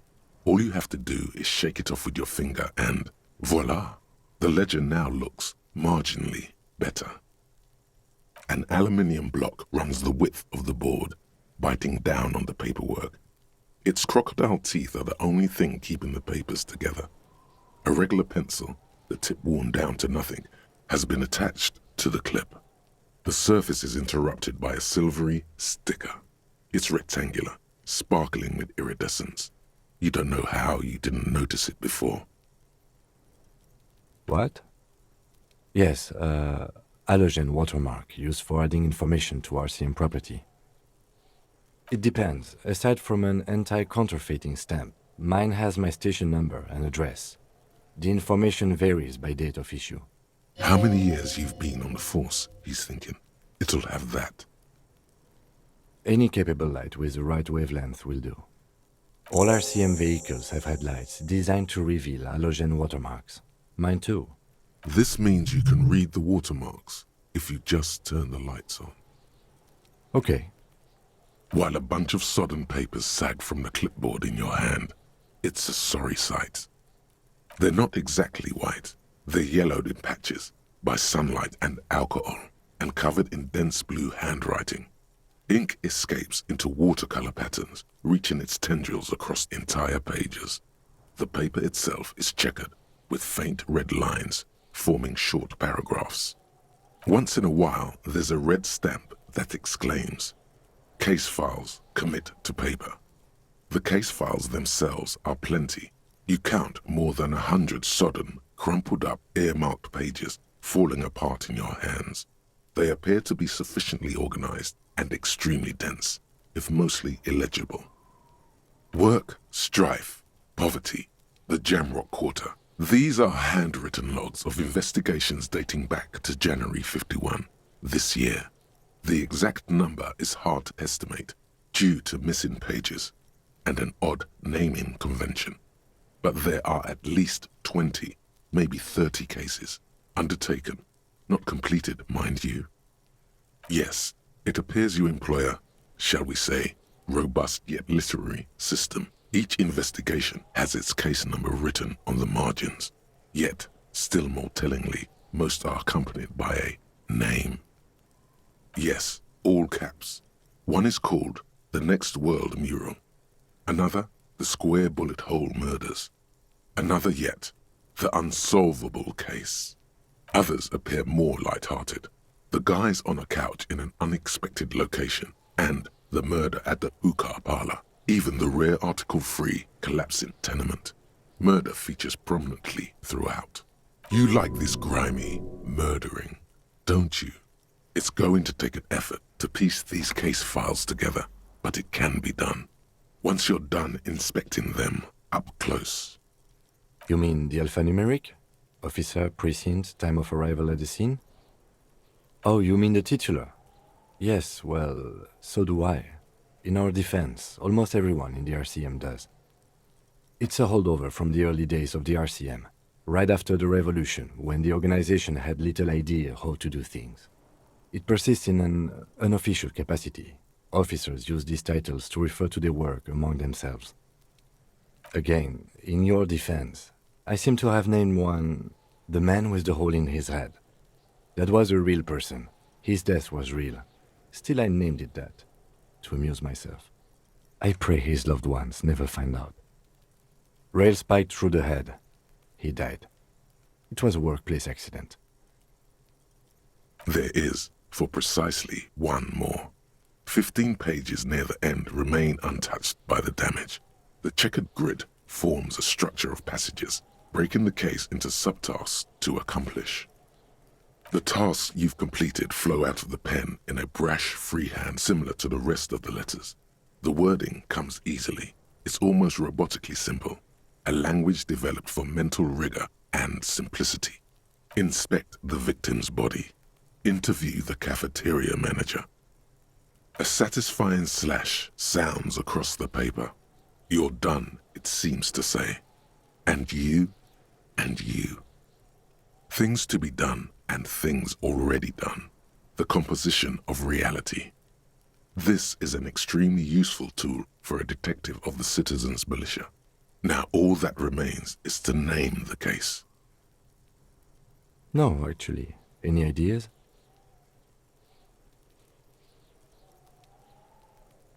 Furies. Yes, well, I don't know.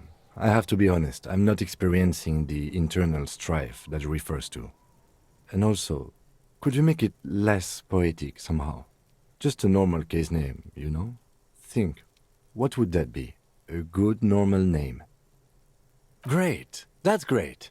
That's actually what I was thinking too. The Hanged Man. Good, strong name. We have a very good name for the case now. I'm going to start calling it the Hanged Man. It's good we sorted this out. You don't exactly close them, so much as distance yourself from the smelly papers. They're a little further from your nose now. In the back, you see thin, translucent copier paper, some neon yellow, some bright red, all covered in boxes, like marching armies. These look like official forms, waiting to be filled out. 3. The topmost are misconduct fines, the middle ones are station calls, and the bottommost are field autopsy forms. Each is easy enough to make sense of. A monetary penalization ranging from 20 to 250 real. Severe cases allow for 1,000 real, but that requires special paperwork. The details of issuing these fines are spread out over the rest of the fields. These are quite sinister in turn. They give a date and time for the person to appear at the specified precinct police station. Below the call are the criminal charges you risk by not appearing. A dozen pages of thin copy paper, bright red in color. You see the parameters of a deceased human form waiting to be filled in. Age, sex, condition of internal organs, color of the irises, predation marks, condition of sexual organs. Yes, all that remains now is to fill those forms and hand them to people.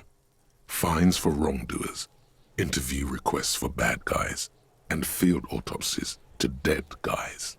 What delicious power hid within this pathetic mess. You feel better. The rest of the stinking cellulose is much worse for wear. Being sandwiched between the board and the rest of the paperwork must have spared the fragile copier paper. It's made of dark blue plastic, hard enough to beat someone to submission with. The edges are rounded, however. The U4 size board feels thick and heavy in your hand. Light shimmers on its wet surface. On the back you see the embossed letters, RCM. Blue. The blue heart. Don't look into it. Something rattles inside, ever so lightly. Is there a hidden compartment? The plastic shimmers like lapis lazuli, but it is not see-through. You cannot see to its center. With your hands, U4-sized pages hang from the clip screwed to the top of the board. Is not what you end up doing. You squeeze the plastic to slide it open, but nothing happens. Then you bend it some, then crack it. The goddamn thing is stuck. A hot flash of rage comes over you. For a moment there, before it recedes, you feel as though you might just squeeze a tear of anger out of your duct. Makes you wonder, why? It's unjust, that's why. You can't even get to that thing anymore. The ledger quivers in your hand. As it shakes, the pages rustle. This pathetic mess suddenly afraid of you for some reason.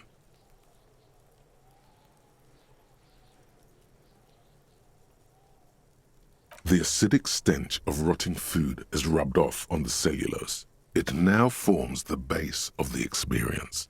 This base surrounded by a faint air of spoiled meat, the stuff of death itself, and then sprinkled liberally with the citrus zest of toilet cleaner.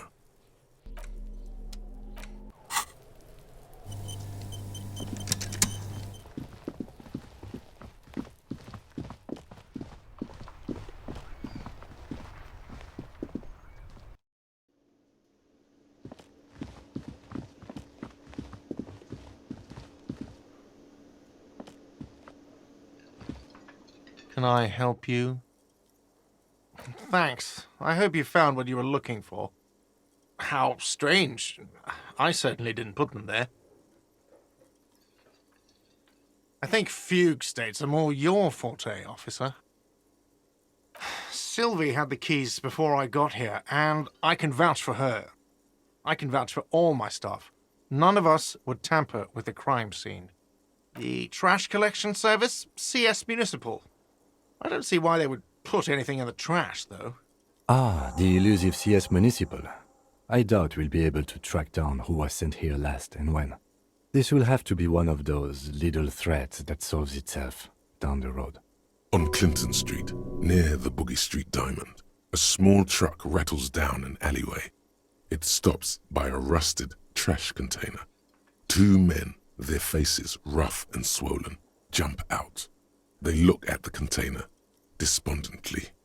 CSM is written on their backs. Thank you anyway. Yes? Absolutely out of the question. You wait and see, cafeteria manager. Absolutely in the question. First we find a sad banger. Then we sing this place to shit. What thing? Yes, not the whole damn union, thank God. Just the nastiest and loudest faction. They come here in the evenings. Dumb, unruly types. Think they're big shit. But they're good customers. They place big orders and always pay on time. He hates the union, but grudgingly recognizes its power over him. So he's directing his frustration at you instead. Retaliate. I don't. I'm simply providing a service, or really facilitating the offering of services to paying customers, and it doesn't matter. I don't have to explain myself to you. We should find out who this Lord faction is, occupying the booth. Loudness means talkative, and we need info. We don't. We have to wait. They'll show up sooner or later. Men get hungry, even striking men. If not today, then they'll be here tomorrow.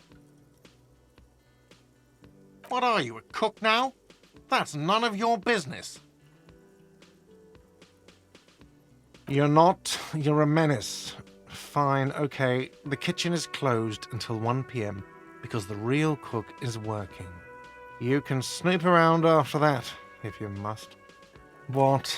By the way, you should come back to this thing-based questionnaire if you see anything interesting in the whirling later. Yes, have you got it? A lot. A lot. For the room, drinks, and broken window, 130 real. Like what?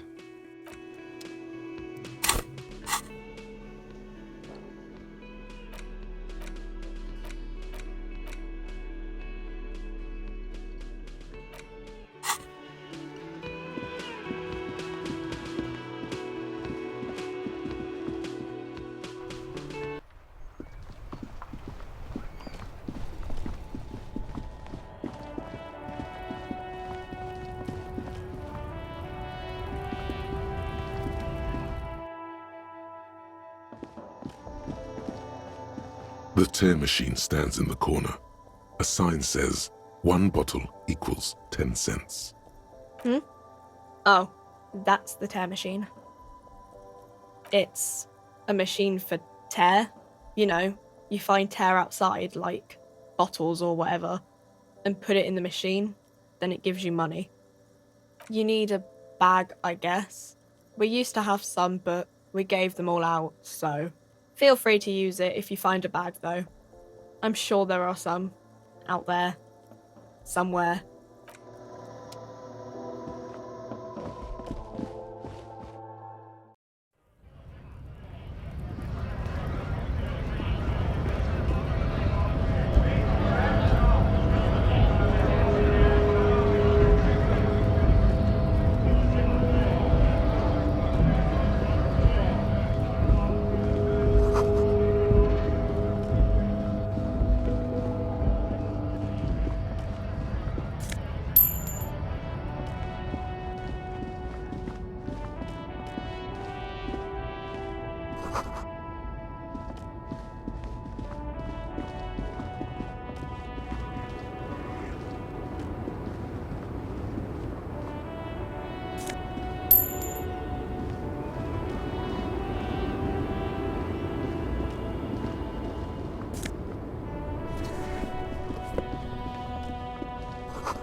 A couple of indicator lights are missing from this control panel. Loose wires dangle from the now vacant holes. In the middle is a lever. Beneath it, a small metal plaque. This panel usually closes the waterlock, turning it into a bridge that lets you cross the canal. But there's a crashed salmon and butter sign in the way. Pulling the lever probably won't do anything. You pull the lever all the way up until the metal clicks against the contact pins. You hear a soft clunk. Then, nothing happens. Nothing happens. A cold gust of wind blowing in from the sea interrupts the silence of the situation. A spring brings the lever back to its original position. You still need to close the waterlock to get across the canal. Some other way. Wasn't there a sign over there saying functionality will be restored on Wednesday morning?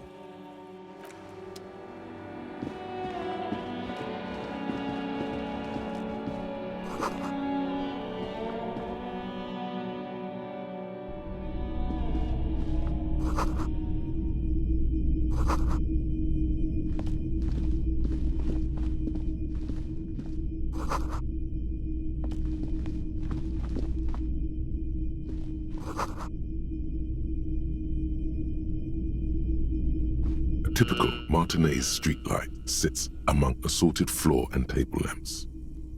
The light pole has been carefully cut, and the wiring has been redone and attached to a standard indoor plug. The light buzzes faintly, but persistently. Yes, officer. As you see, it's in perfect working order. It was brought to me to be altered. We are not here to investigate the theft of city property.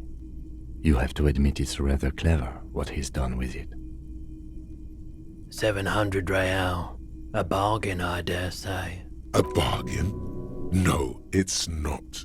He's trying to sweet-talk you into buying trash. There's also the matter of rewiring, but the most important transformation is the light's placement among ordinary indoor fixtures, which has adjusted its morphological field. The light became suitable for use inside the home just a few days ago.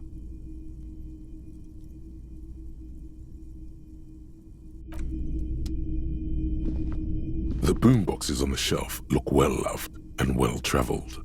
Chipped, dented, they stare at you with the unblinking eyes of their tape reels. One especially catches your eye.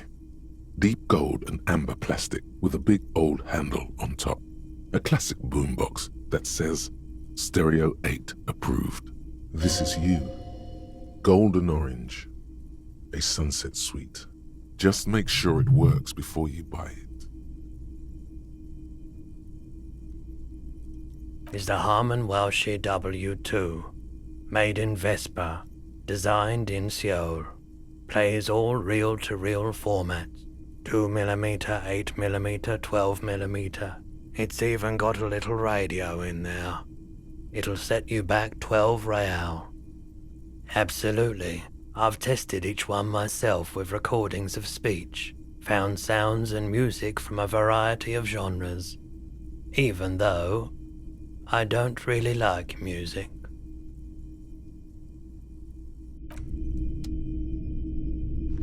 If you don't mind, please put the flashlight away. Some of us have photonic sensitivities. I do appreciate it.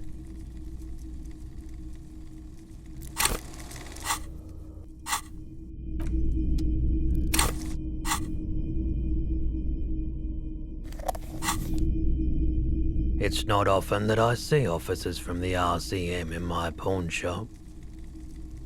What can I do for you? His courtesy is not insincere, but he prefers being alone with his projector, just watching the movement of light across the walls of the shop. Oh no, not at all. I guess I haven't had many customers lately, RCM or otherwise. Who are your customers usually? All kinds of people come through here. Locals, travelers, people looking for a deal, people looking for a keepsake, people who are terminally bored. As you can see, I have a wide selection of goods for everyone to choose from. It keeps me entertained. Entertained? He might be high. If he is, on what? Feeling warm and enthralled by the movement of light, while the mind continues to race forward. Lucky bastard, he's probably on Pyrrolidon. It's tough to come by on the street. A drug developed by the military to treat and prevent radiation sickness.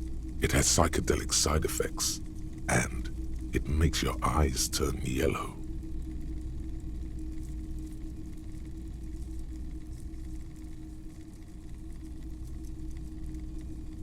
Why on earth?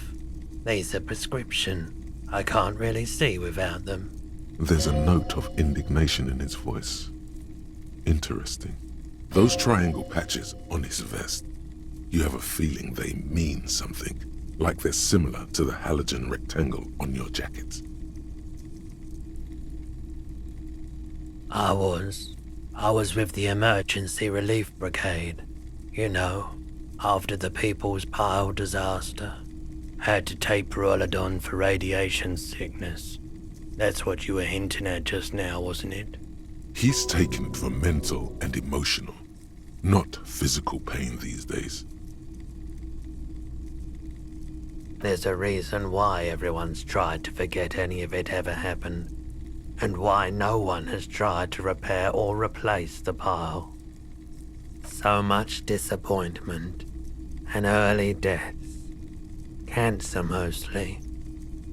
And we knew all that was coming even as we were cleaning up as best we could. No one's. Everyone's. So much bitterness. A bunch of poor people built themselves a primitive nuclear reactor, hoping for the best. What do you think is going to happen? We were an all-volunteer force, self-organized, tried to help the fire brigades contain the spill. I lived by the river since I was a small boy. The Esperance didn't have the art to let it all go to shit without trying to do something to help out.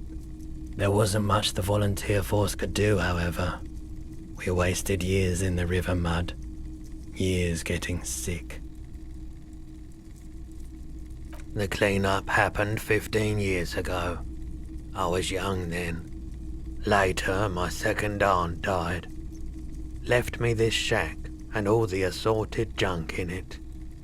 So I came to Martinez. People told me don't go there. It's a shithole. I said, people, we just had a nuclear pile meltdown. I'm gonna get as far away from Forburg as I can.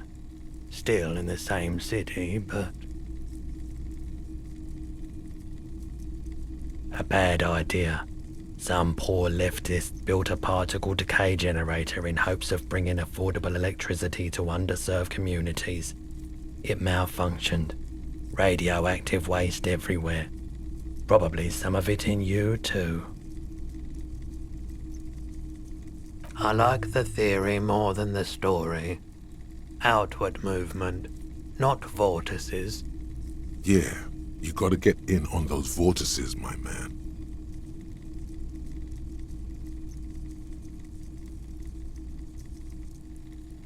Someone else came here earlier today asking the same question. I promptly sold her the gun you pawned a couple days back. What? Sold? The lieutenant shifts from one foot to another. Alert. With Kim here too? That just sounded really, really bad. You were adamant about getting rid of it, officer. Said you were undeserving of a service weapon of the Revachol Citizens Militia. And I don't like keeping guns around the shop for long. Off the charts photon emissions. The unhealthy kind. He's not telling you the whole story. It seems he's trying to spare you. You weren't quiet yourself, officer. You were very distraught. You said the gun was a threat to your life and that you can't trust yourself with it tonight. And that you need the money. When I said that I don't normally buy firearms, you put the gun barrel in your mouth and sort of sucked on it. Then I agreed to take it. You sucked on a gun? Good. Very normal. 15 real. The lieutenant looks from you to Roy, and then back to you. It's clear that he hopes this tableau might still turn out to be a bad dream. It's not, though. This has got to be the most. Wow. There's pity there, too. In case you didn't notice. It certainly does, especially in Revachol. She didn't seem like a policeman, although she kept referring to herself as a pig, which was odd. I found her interest in the gun a bit obsessive, but I was just happy to get rid of it, and of her. Truth be told, she was terrifying. Right, so let me get this right. You sold your sidearm, issued by the Citizens Militia, and now a civilian is running around the streets of Martinez with it? Miraculously, his face does not reveal what's happening inside.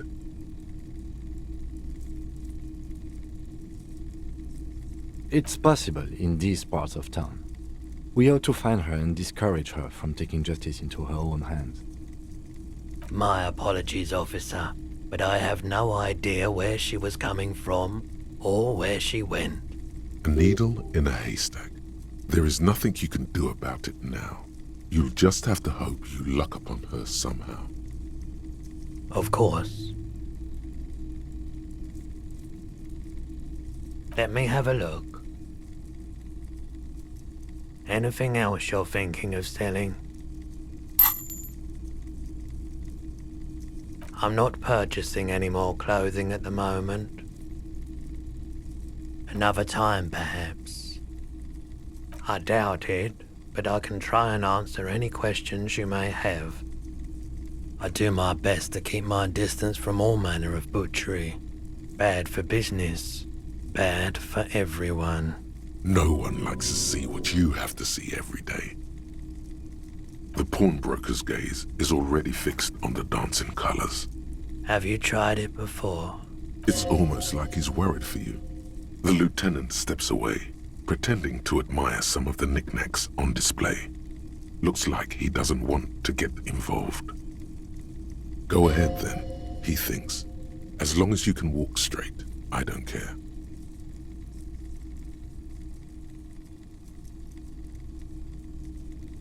Every day, you look the part. Here you go, man. Yes, darling. That's the coalition government ordained Parolidon. Straight into your gut. Not so sure about this. Because it's an anti-radiation drug, and you're a cop, not a post-apocalyptic scavenger. Of course.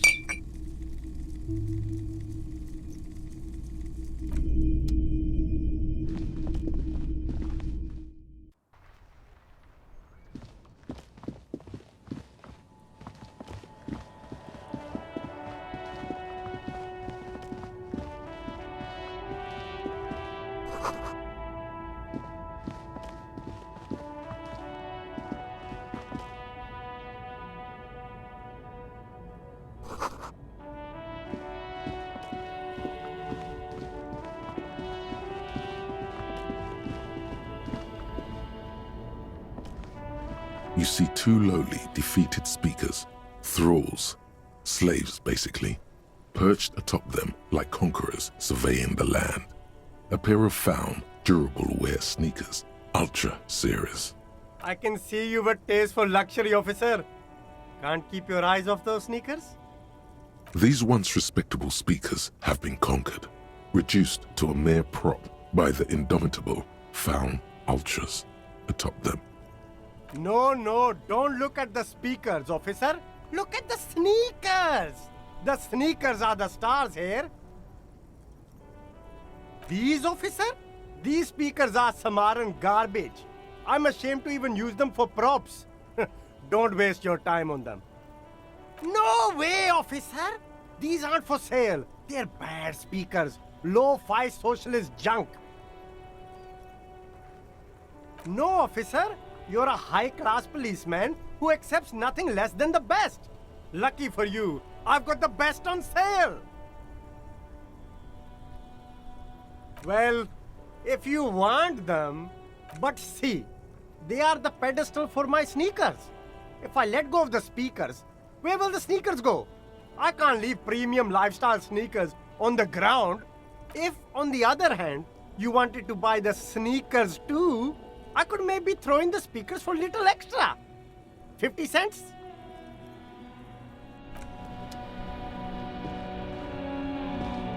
There are clothes inside. Cheap second-hand clothes, smelling of strangers' body odors. Don't be shy. These are premium class clothes. Good quality fabrics, best retro design. Save the economy with your style, officer. You find your hands deep in tattered and faded garments made from weird polyester blends that make your body itch and sweat in all the wrong places. Economical, but also trendy. Look first-hand, buy second-hand. Keep the economy moving. No good. All you can come up with are some treated wool pants. You can tell they're too tight around your thighs and too loose around the waist. No luck? Why not take another look, officer? Keep supporting the economy.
Piggo.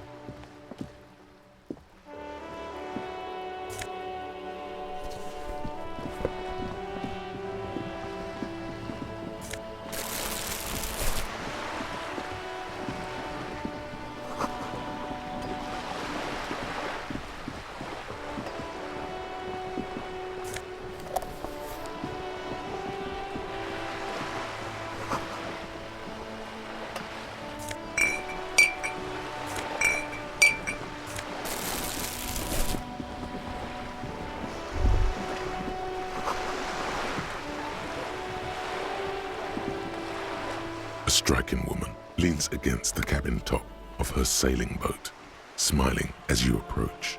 Her green raincoat glistens with droplets. A silk scarf is tied around her throat. Good afternoon, officers. I'm Joyce. Joyce L. Messier. I represent the board of Wild Pines, the owners of the harbour. You gentlemen must be from the RCM. Baton, my maiden name. I'm glad to see you here.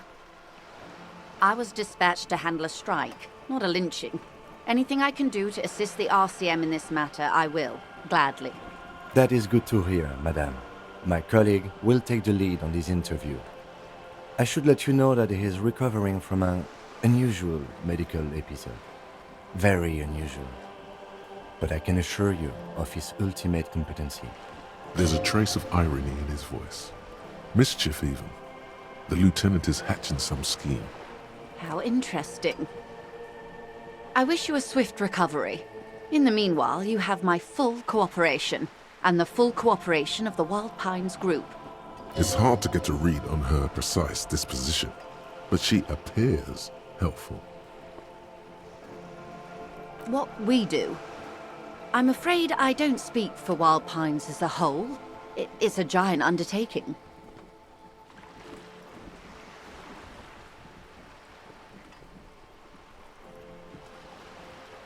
The Pines' core competency is logistics. Container shipping, freight, that sort of thing. See those airships there, blinking? Those are the shipping side of things. And that is the terminal. Another subdivision deals with energy, oil and gas exploration, offshore platforms. I'm not at liberty to discuss the company balance sheet, but I can tell you that last year, the company booked more than 20 billion real in revenue. A billion? 20 billion is a large number, but the conglomerate employs 72,000 people. They all need to be paid. Then there are capital improvements, interest payments. A conglomerate the size of the Wild Pines is like a shark. If it stops moving, it will die. Then what becomes of those 72,000 families? It's a tremendous responsibility. They started as an exploration and cargo fleet conducting trade between the Samaran and Insulindian Isolas 250 years ago, when pine ships explored the South Seminese and charted Lomantang on behalf of the suzerain. Centuries of care, deliberation, and madness have gone into this endeavor. Vessels pass through the great unrest to re-emerge with apricots in tow. The logic of the system is totalizing. It's taken everything from its employees to build it.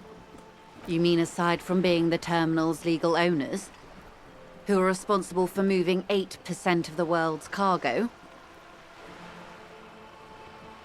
There are no minor cogs in the system. Each terminal must be accounted for, lest the entire system break. Every hiccup in such a system means thousands lose their jobs, the world over. I'm here to assure that doesn't happen. With your help, hopefully, says her warm tone. Everything. Right up to, but not including, trade secrets. I believe the official title is Senior Labor Negotiator. In practice, I'm a grocery clerk. I relay the union's demands to Wild Pines and return with Wild Pines' counteroffer. And how are the talks going? They're not. That's the problem. The union stopped all negotiations a week ago, after that awful lynching took place. Now they won't even let me into the harbour. There's a 2-meter 20 racist behemoth blocking the gates. What can I say? The union employs a giant covered in tattoos. A racist giant. I guess that's part of their big tent organization now. Let's say I was not making the kind of progress I'd hoped for when I first arrived. And when did you first arrive? I arrived 3 weeks ago. Yes, in the middle of February. The bay was still partially frozen then. I prefer to do these things on site, like the RCM. But the strike began in December. I wasn't the original negotiator here. I took over after Mr. Gaumont hit a wall with Mr. Clare, the union boss. Mr. Clare refused to speak with Gaumont despite concessions he'd granted the union in prior negotiations. This isn't the first time the union has gone on strike? Heavens no. There have been 2 prior strikes. Both times the union won significant concessions, including overtime pay and a medical plan. This time their demands are more, I guess you could say, aggressive. Mr. Clare told him to... how did he put it? Fuck off, midget. Gaumont is short of stature, you see. Yes. Keep in mind, this is a negotiator Mr. Clare has worked with before, and who was more than fair with him and the union. Sounds like usual aggressive posturing. There are leaflets everywhere, and banners. What did they say again? Oh yes. Every worker, a member of the board. In its defense, another said, demand democracy. Pretty tame stuff compared to every worker, a member of the board. Fortunately, they explained it. Every time the Wild Pines group makes a decision about anything, it needs the signature of each of the 2,200 workers in its Martinez terminal. Just so you understand, this is but one of 22 terminals owned by Wild Pines. Essentially, not only are they kings of the company, they are also kings of the 72,000 employees of Wild Pines Group. That may well be. It's not up to me to decide who is king, but as negotiations go, it's not a swell start. I'm not sure. Naturally, I assume that was just their opening position, a hard-nosed tactic with a side of mockery. But there's been no follow-up, just the same nonsensical slogan repeated over and over again. And now, people are getting lynched, I hear. Behind the whirling in rags. A disastrous situation if there ever was one. Excuse me, from whom did you hear about this lynching? I first heard it from the bowyer at the gates. The one whose very name advertises his aversion to work. I think he said it was, "Call me mañana." This checks out. The scabs? You mean the huddled masses of Jamrock, come to plead for work where the union refuses to? If they were organized by Wild Pines or its affiliates, then it would be a company secret. I could not share it with you. Not right now, at least. Everard Clare is a man of the utmost integrity. If you can say one thing about him, it's that he always puts the interests of the workers first. Of course not. Everard is fantastically corrupt. I imagine he has a thick, viscous goo where you and I have blood. He is the most corrupt individual I have ever seen, and I deal with men like him for a living. If there is anyone more venal, more irredeemably nepotistic, then it's his twin brother, Edgar. Yes, Edgar looks exactly like his brother, except for that lazy eye. He also talks exactly like Everard does, and when one's term as foreman is up, the other takes over. It's how they circumvent the term limits, you see, with a funny little switcheroo. While in office, they've embezzled God knows how much of their workers' dues. The Débardeurs Union was once a perfectly normal institution. 20 years ago, anyway. It must not have been easy to establish under the Emergency Act, but they did it. I can respect that. Organised labour at its best, as they say. Then something happened in the local chapter elections. The brothers Clare came and transformed it into a... how do you say? A mob. The Débardeurs are a crime syndicate. Sad as it may be, I suspect we'll be forced to cooperate with them. Refreshingly honest, officer. The company has tried appeasing in the past, but I'm afraid our concessions have only emboldened Everard and his brother. And your opinion, Detective, if I may ask? I'm a curious and talkative person, you see. Would you say the Débardeurs Union is... Thank you for being candid. Sadly, Wild Pines have cooperated with what amounts to a crime syndicate for 2 decades.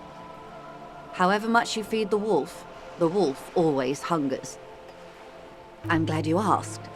There was a woman, the previous forewoman of the Union. She disappeared. Disappeared? Yes. On the last day of the local chapter elections, her daughter phoned in and said she wasn't running anymore, or coming to work. Ever. End of story. Indeed. The company suspects foul play, but there's nothing they could do. It was a union matter. The point of the presentation is, these kinds of things happen around the Clares. Watch out when you're dealing with him. Thank you for your concern, ma'am. We'll be just fine. Of course. How else can I help? Quite a few things, I'm afraid. The information I'm to share with you includes sensitive trade secrets. For the sake of my employer, I have to ask for your names and badge numbers. Of course, ma'am. We should have introduced ourselves. I am Lieutenant Kitsuragi from Precinct 57. And this is my colleague from Precinct 41. I'm afraid he doesn't have his badge at the moment. I hope mine will suffice. How curious. Why is that, Detective? Awkwardness washes over the conversation. The woman doesn't like this turn of events. I see. So, are you saying you lost your badge during the course of this episode? Oh dear. Some kind of encephalopathic amnesia? I don't even know how to respond. I do believe you, naive as that may sound.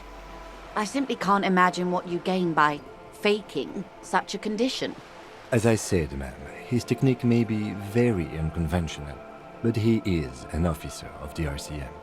Of course, I sympathize, but I'm afraid I simply can't share anything more until I've seen that badge. Hang on. She's a professional negotiator. She should be open to some sort of mutually beneficial arrangement. She's a negotiator.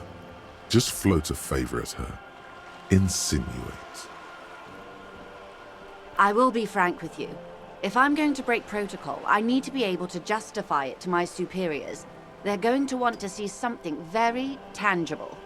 You're in, but expect her to drive a hard bargain. Reports from inside Terminal B suggest it's a hub for the local drug trade. This is an open secret in Martinez. The Union controls the terminal, so it goes to reason. They're profiting from this trade. The company has tried looking into this matter before, to no avail. Perhaps someone with your authority and resources might turn over the right stones. Or you can recover your badge. Though if I may be blunt with you, it sounds like that may be a lost cause. Detective, a word in private before we continue.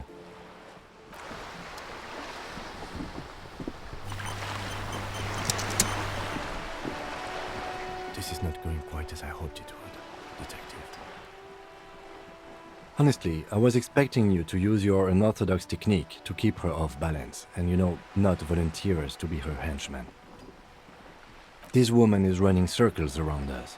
She might have known about your misplaced badge all along, or she's simply an adept improviser. Either way, we've played straight into her hands. He doesn't let it show, but there is a limit to how much the consequences of your unprofessional behavior can cost the investigation. No. If there is reasonable suspicion, we must investigate. Otherwise, she could claim we are siding with the Union, or that we are on their take. We'd never hear the end of it. What I propose is, we ask her, then we investigate, briefly. But do not share the outcome of this investigation with her. We tell her it's done and demand for her information on the lynching. Oh, that would be fantastic, but do we have the time? The world is large and your badge is 8 by 6 centimeters. You could request a new one from your station, but that would literally take months. It would not hurt if you tried more in the future, yes.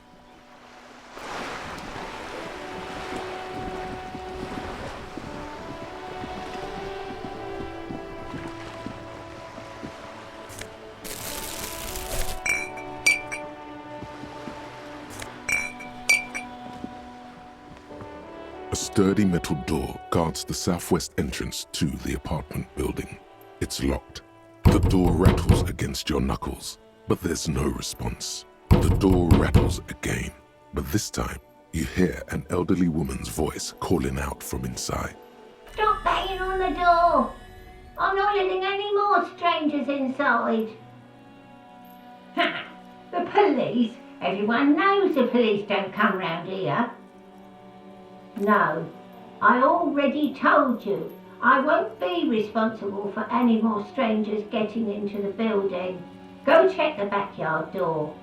Maybe someone there will. Backyard door? There must be another entrance to the east. Madame, I assure you, we are real police officers. There is no reply. Hobocop.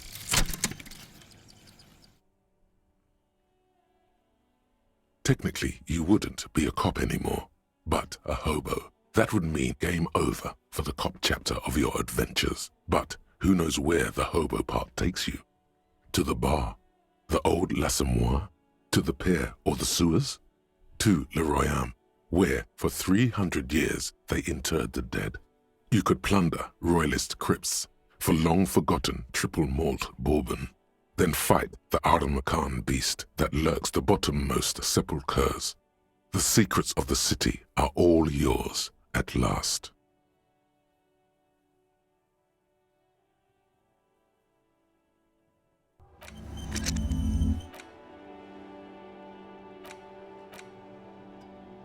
Hey, up here, Piggo.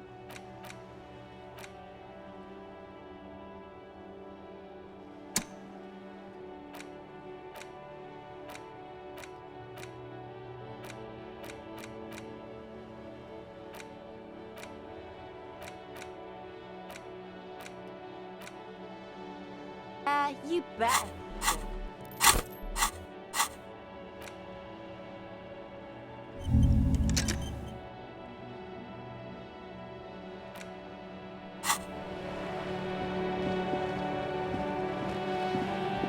The streets will flow red once more, a great torrent rushing down Rue de Esperance.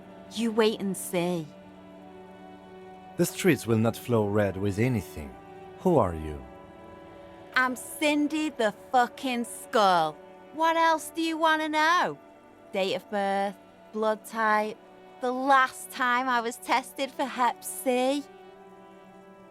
Sod off, pigman. Art is above the law. The lieutenant is desperately searching for another handkerchief. Hatred, disgust. It's difficult to tell which of the two is more present in her girlish features. The woman on the boat does not notice her staring. That is on her. Someone's got to keep an eye on her. On a first-name basis with her, are we? Piggy's moving up in the world. Have you got a crush on her? Aching for an opportunity to defend her honor? Can't you tell? I'm painting a beautiful mural, an aereo graffitio visible from low orbit. I haven't really started it yet. I'm waiting for the right words. Have you ever tried your hand at graffitio? When faced with a blank wall, most people write unimaginative stuff, like pigs go home and Mona was here. We rarely see pigs round here, though. Just union cards. And my name's not Mona, so... She wants it to be something true and total. This place is severely lacking in havoc. Not even the occasional trash can fire to break up the tedium.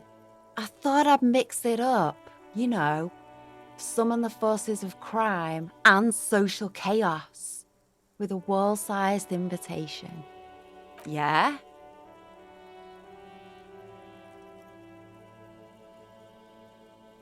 Thanks. I'm sure the inspiration will come to me now that I have an official RCM stamp of approval. You've lessened her desire to deface the building. I ain't no snitch, pigstein. Go forth and forage in someone else's shit. No shortage of squealers in these parts. Actually, there is a shortage of people who talk to us in a normal, calm, informative manner. We weren't put on this earth to make your life pleasant, fucko. Watch your back, Ungulate. You've got eyes on you.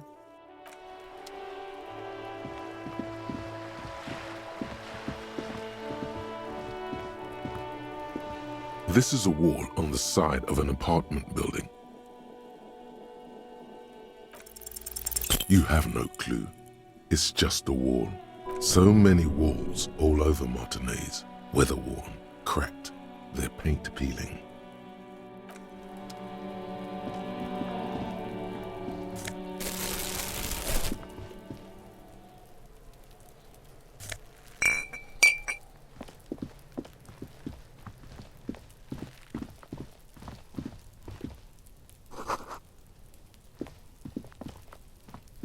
There must be another way into the building.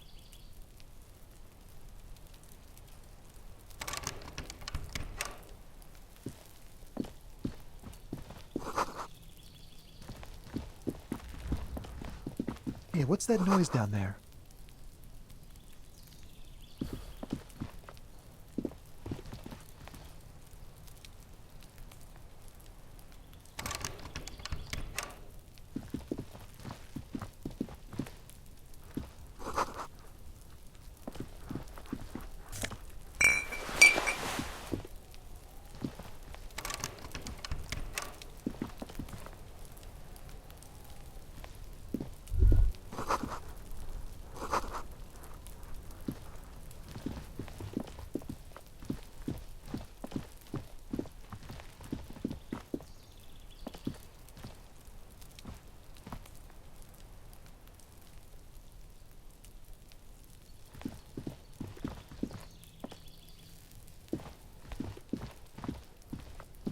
It's been a week and now they show up? The spread pattern of these bullet holes makes your chest ache. Your breath grows heavier. You peer into the faded marks in the stone. They peer back like an endless row of tiny black holes. Sweat starts trickling down your brow. Your chest feels tight looking at them. It's closing in, caving in, ever tighter. Your breathing grows even heavier. You okay there? You were looking pale there for a second. What are you looking at? Remnants from the revolution. These are over half a century old. Perhaps a crime of a sort ages ago, but no, these do not warrant an investigation. Not much. I don't have a fresh perspective on it. Should we go?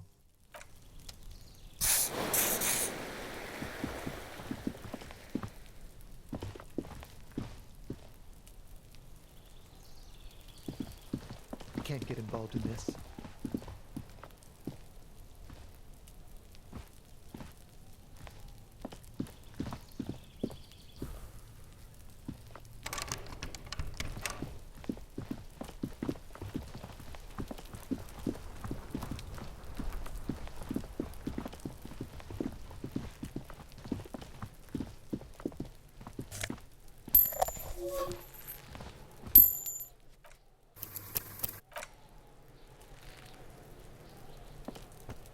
Are you trying to sneak up on me? Come to slit my throat in my sleep? Pigs come to take me out? Trying to snuff me out? Don't get fucking clever with me, pig. You think you're so clever.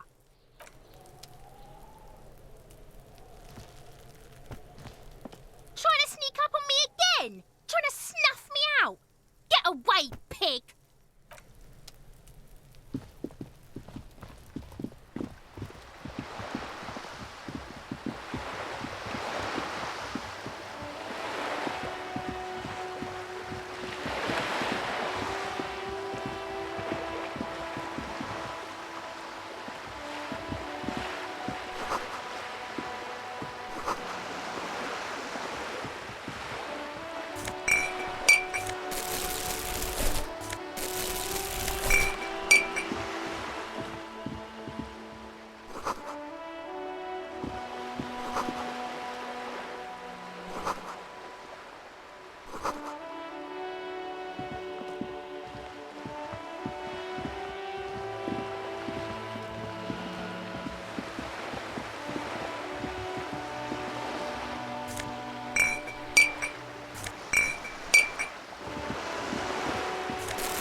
sight of bullet holes stirs something in you, making you forget the lieutenant's surname.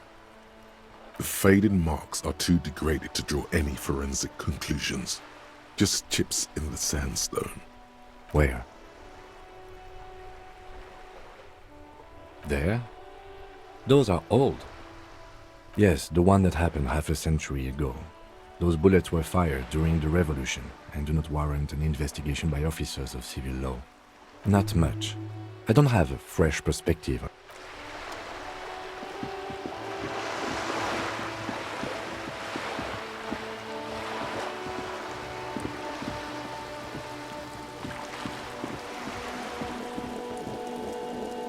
Hello, sir. Step right in. The store is open. Are you interested in a new and exciting book? It's a bookstore, sir. We sell books, postcards, and some board games. It's called Crime, Romance, and Biographies of Famous People.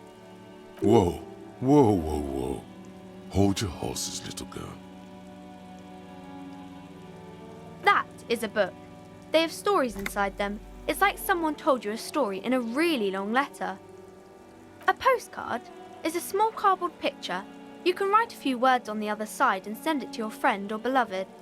She is unfazed by your questions. She would consider it impolite to point out any perceived weirdness. Board games are like little games on a table, made to pass the time. There are several different ones, but sailors here mostly buy cards. My pleasure. Anything else you'd like to know? Okay, sir. I'll try to answer any questions you have. I hope they're about books. My name is Annette, sir. My mum, her name is Plaisance. She owns the store. She's inside minding the register or organising the stock. Feel free to step in and browse our wares. I'm signalling that the store is open. Otherwise people might not know. They'd miss out on the crime, romance and biographies of famous people. A sudden gush of wind turns the pages of the books on the counters. She covers her face, smiling. But Kind of you to offer, sir. what could you do to help her anyway? Oh, no, sir. I'm happy to help Mum by luring in customers. Besides, I have some hot juice in my vacuum bottle to keep warm. I do my studies at home at the moment. I have to help Mum keep this place running. Mum says it's necessary to do both because it builds character. Mum says a proper worker is dutiful. That's how you get ahead in life. You succeed. Mum says it's peachy. She was a little afraid at first. There's talk about this house being cursed. Behind her, the window has been boarded up. You sense the boards creaking, twisting for a second, and some kind of doubt in her tense shoulders. Cursed in the way that makes them say that no business has ever really thrived here, sir. That they all go... Exactly, but we've been doing fine so far. We can go into the bookstore and ask about the case, but I don't see much more to look into here. Yes, please do look at our wares inside. The postcards and board games you asked about are also there, sir. Nothing really, sir. Mum doesn't allow me to sneak around in the back rooms or the cellar. I don't really know what's there.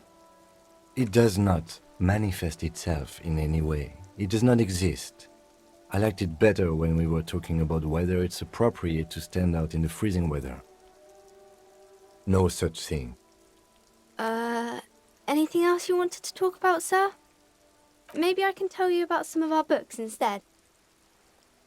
Crime fiction is about murders or burglaries or things like that, and the work of a policeman or a private detective who's trying to solve a crime and catch the criminals.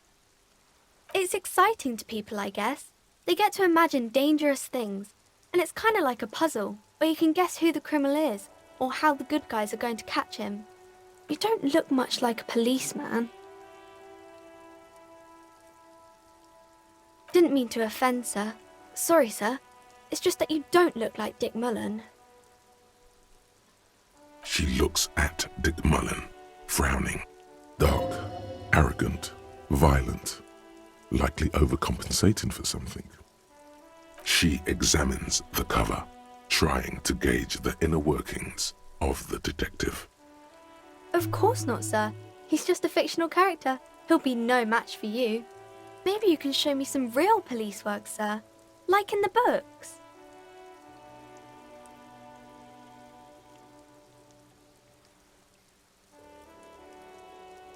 It's the type of book where there's a rich lady and she has to choose between the good man and the bad man.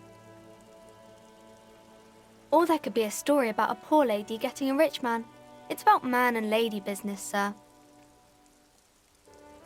It happens, but usually the guy gets rich in the process, or should actually be rich himself, but has lost his family property unjustly, like during the Revolution or something. Those are unhappy books, for most of the pages. People sad about what they have lost, but then it all turns out just fine in the end. These are not very common. You can't have a choice between bad and bad. Nobody wants to read a story like that. Well, maybe then it's fine. Maybe if the lady then decides not to pick either, because she doesn't need a bad man. Yes, that would be interesting. That's really not a proper romance story. That's more like everyday life. Not in romance books, sir. These are about nice and pretty people, and everyone is happy in the end. I haven't read many of those. Maybe you should ask Mum. I don't think it's a romance story if the main characters break up, though.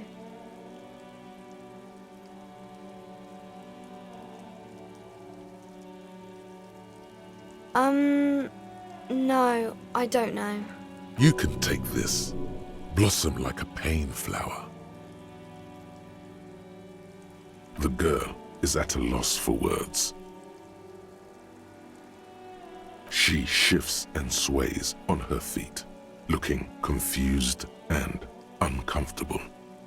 I'm sorry, sir. I don't know how to help you. Sir, sorry, sir. I'm still little. I can't...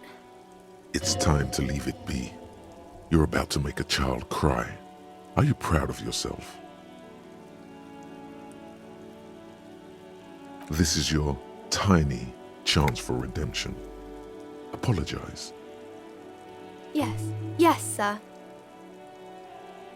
Oh, kings and queens and generals of old, or artists and writers, or musicians, those kinds of people.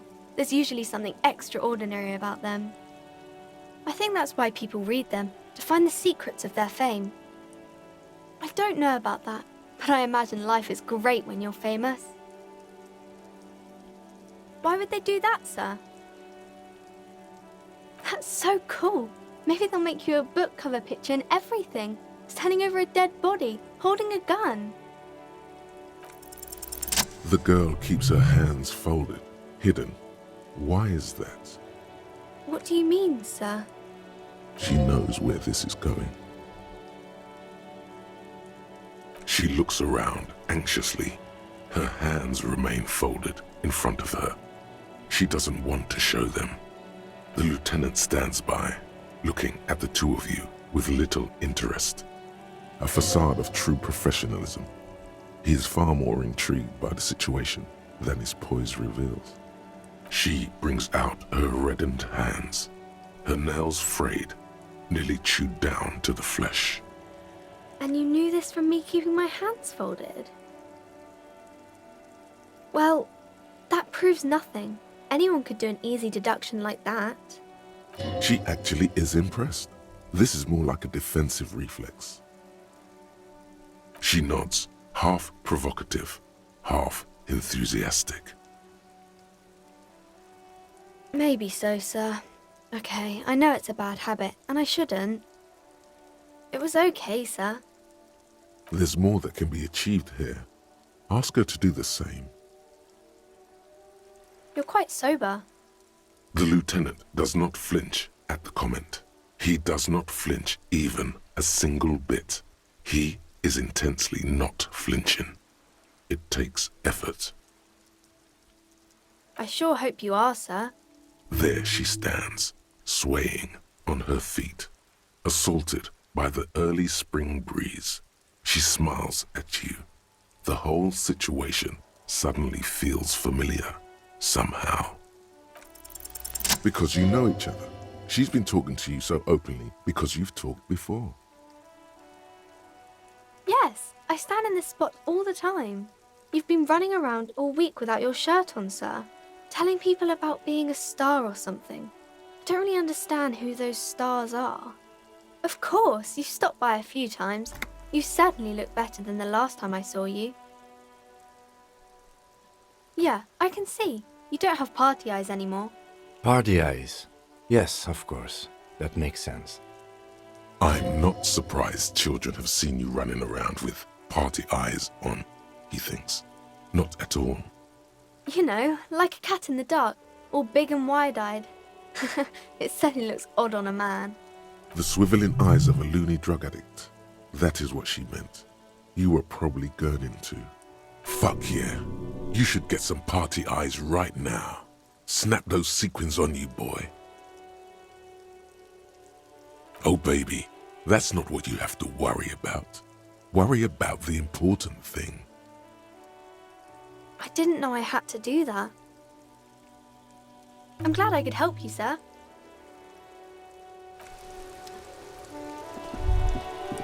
All around you, rain falls on the great city of Revachol. Rain drips from the eaves and floods the gutters, washing the filth away. The spring thaw must be here. The snow is melting. Looking up at the sky, cold water dripping from your hair. Grey sky like great battleships, clouds colliding with one another. Rain falls down on the world. Your shirt sticks to your chest. The shoulders of your disco blazer grow heavy. The cold finds its way in under your skin. You shiver, and the city shivers with you. You're not dressed for this weather. You should get an overcoat or a patrol cloak. Sheets of rain over the water, a flight of stairs leading into the ocean. Wave after wave washing the coast of Martinaise, with its motorboats and gently swaying reeds. The ruins of a half-sunken sea fort crumble on an inlet beyond the Bay of Revachol. Ghosts rise into the sky. The skyscrapers of La Delta, the financial district. Faint golden light seeps from the office windows. Will you ever go there? No, you are just one of the hundreds of thousands who watch them rise across the bay from Martinaise every day. Urban coastline, rain dripping off Eternite-covered roofs, cinder blocks left over from half-finished construction, a defunct research and development building, once seized by revolutionaries. An old wooden church stands on stilts above the water. Coal City, end of all lines. Your hair is an oily mess flecked with ash from neighboring coal plants. Smokestacks rise somewhere in the distance. There's a fleet on the corner. A plastic coat is folded into a small triangle under the counter by the window. Beyond that, the strikebreakers have gathered. The great gates of the industrial harbor are locked. A chill runs down your back. You shudder like an animal trying to shake water from its hide. You shudder looking down at your feet. Dirty rainwater runs veins into the plaza's snow. Two green snakeskin shoes stand at attention on the mosaic paving of the plaza. Capeside apartments. Tower blocks crowd one another. 4.46mm bullets still lodged in their war-torn stone walls. Hallways collapse from the mortar hits of a war that was lost long ago. Clotheslines go to waste in the rain. Radios play. A yard. Rain falls onto the roof of a woodshed. Coal leaks into a puddle beneath a dead man's feet. He swings from a tree, bloated. Droplets of rain slip from his cold cheeks. A traffic jam. Rain thrumming on the roofs of motor vehicles. Inside, drivers watch water streaming down their windshields. The statue of a king shudders. He too is cold. The canal bridge has been raised. The road ascends. A raised motorway loops above the ghetto. Beneath its concrete columns, a sea of rooftops, woodwork, and tar stretches northward. 4-story buildings as far as the rain can fall. The snows melt in Jamrock. Revachol is the capital of the world. Jamrock is the capital of Revachol. Droplets form on your eyelashes. It's home. Have a brother in the cut. Where the wood at? To be in Martinez where no one goes, at the runoff point of a long-forgotten canal, in the whitest part of town, in the shadow of the day the revolution failed. Standing in the rain, looking north, where Jamrock Rock City stretches inland. In the rain-swept distance, above the rooftops of Jamrock, a repurposed silk mill stands perched above the motorway exit. Precinct 41 hunches in the rain. Your vision blurs. You wipe your face with your hand. The rain stings your eyes, making you look up and blink. Coalition aerostatics hang like apparitions under the cloud cover. Way up there, where rain forms, rotors flutter silently.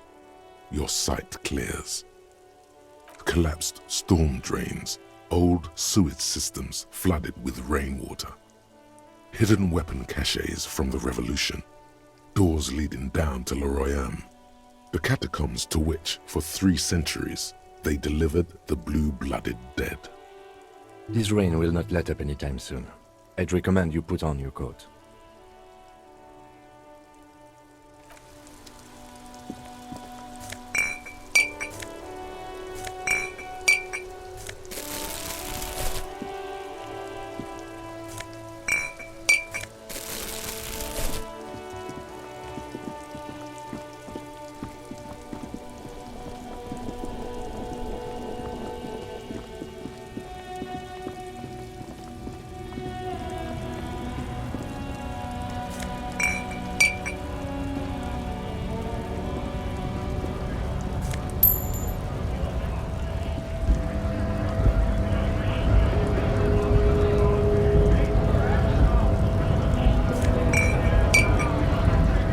Scab?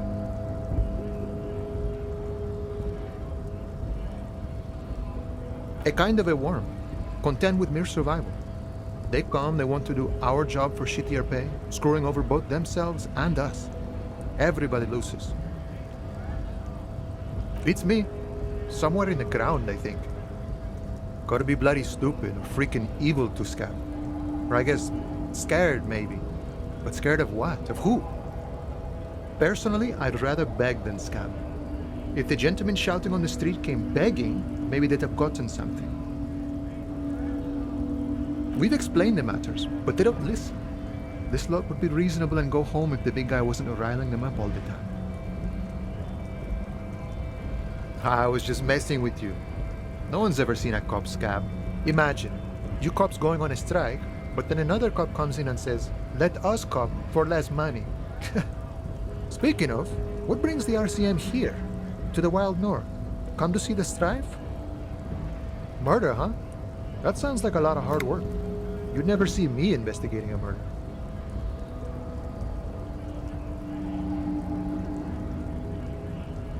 I don't believe you. Post Laventurier said the same thing. They tried to get me to be their postman. So fun, so easy, they said. It's just walking. It wasn't. I'm doing much better here at the harbor, being an honest union man with a lot of free time on his hands.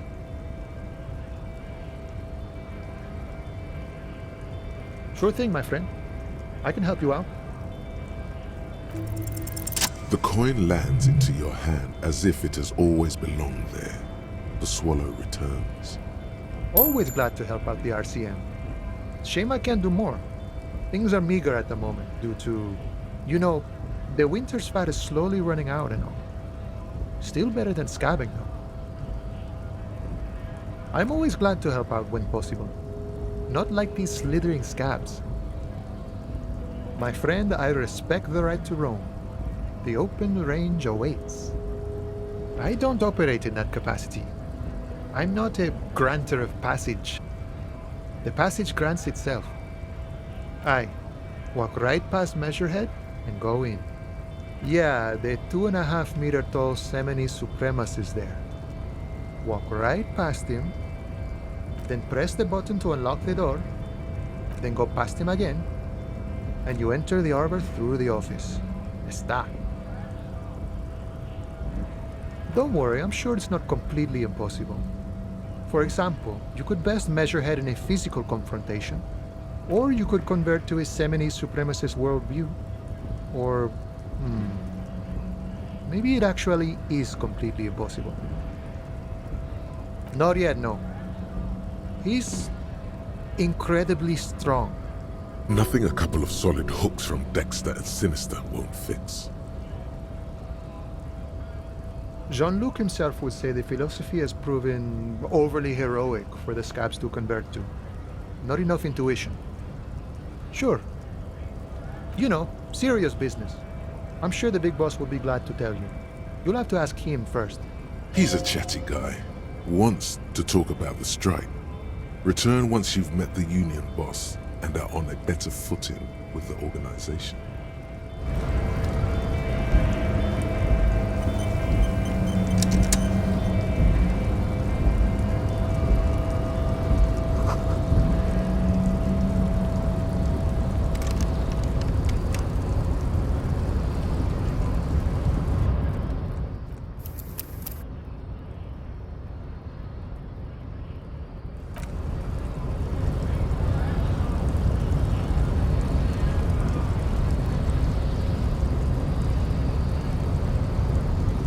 Body betrays your degeneracy.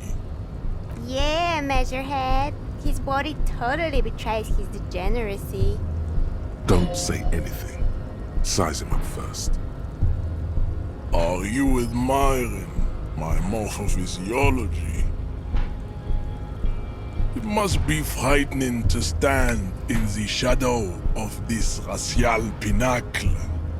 Be calm, Sandwich. You are not in danger, because you are not a threat to me. What is this androgynous display of sexual maturity? Merely standing up makes you sweat profusely. Your breathing is erratic. Your own heartbeat in your ears grows frantic, and you feel your blood pressure rise. Stop it! You are embarrassing yourself in front of this woman and your pedomorphic friend. This display of weakness may appeal to older women with a stronger maternal instinct, but it is a liability here on Battlefield Martinez. Jean-Luc, his body is betraying his degeneracy pretty hard. Maybe you can ask him to leave. That is precisely the negligence that has led you to succumb to unravel. You reek of it. An invisible sword of unravel emerges from your throat. You cannot see it, but others can. It is making the woman in my company sick.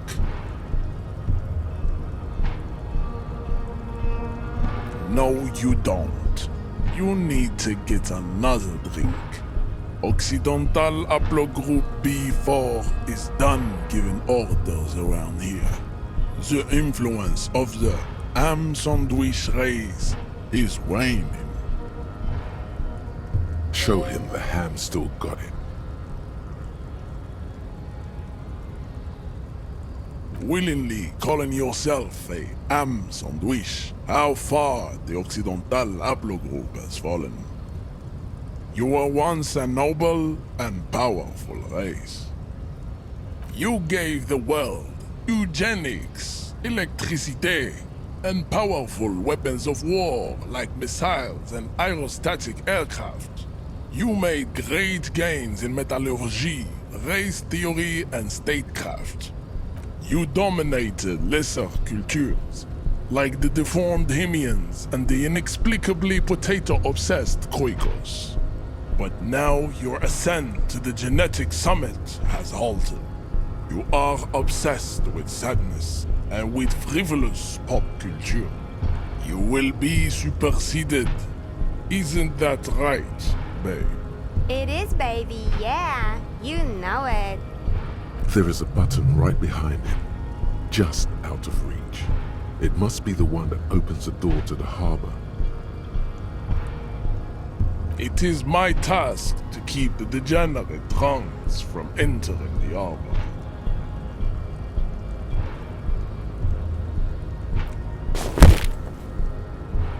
That is right. You should leave the stage of history with dignity by inviting the other races to a great world war. Bring your troops to the Simenon Islands and to Boogie Street, and we will pulverize you. When you are gone, we will build a museum for you. The walls will be lined with bottles of Al Ghul, your beloved beverage.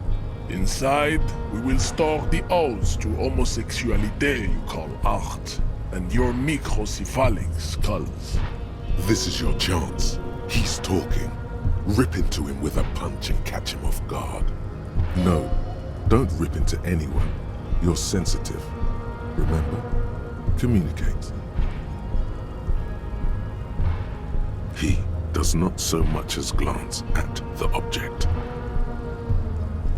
Stop showing me your pathetic cup. I have no interest in it. Does he strike you as the kind of man who puts mugs into trash? Don't be vulgar. White or not has got little to do with this. The race enigma runs much deeper than that. There must be some friction there. He's keeping it well hidden, however. Mr. Clare is a man of vision and means. He has the will to confront polycultural capital. Something your race, naivistic communists, never did. Also, to serve is noble. It takes discipline. Your petulant individualism has only contributed to your race failure. It is lax and moronic. Jam. Individualism. You have gotten these ideas from degenerate youth culture, have you not? You have picked them up from rock and roll songs? Offshoots of the Seminoles people invented disco while having sex under the influence of cocaine. It is a shame upon my race. But what is done is done. I am not surprised you enjoy it so much. This has happened to many of the side products of the inevitable cultural victory of the Seminoles race. The South Island race, haplogroup A4A. We are the rightful masters of the Insulindian archipelago. We descend from the Areopagites of ancient Pericarnassus and arrived here 4,000 years ago. Millennia before you.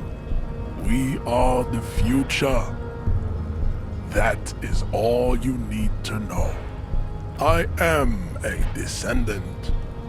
The narrow streets of Ulumbuir are with me in my genetic dreams. I see young Seminoles women walk into the grey mass on Ile de Fantôme, waiting on immaculate conception from the pale. No, I have heard about it on the radio. He would be appreciative if you did not further chase this line of inquiry in front of the women. I'm from Couronne, and no, it is not just in Revachol. The city is central to the Simony strategy. Spreading through its trade networks, our culture will dominate the world. You have heard enough about our phylogenetic secrets for today. You have extinction to come to terms with, and never getting into the harbor. Racists are generally not very good examples of their race. I am not like them. I am craniometric perfection. I have taken the trouble to permanently draw a phrenologic grid on my skull and features.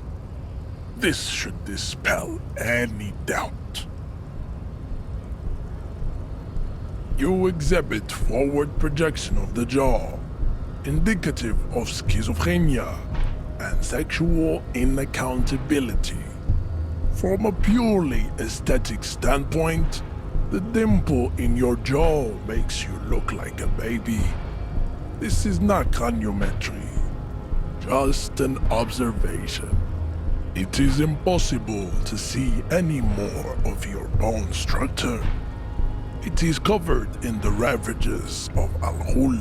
From what remain of your features, I can see fleshy lips, baldness of the head, and long arms relative to lower limbs.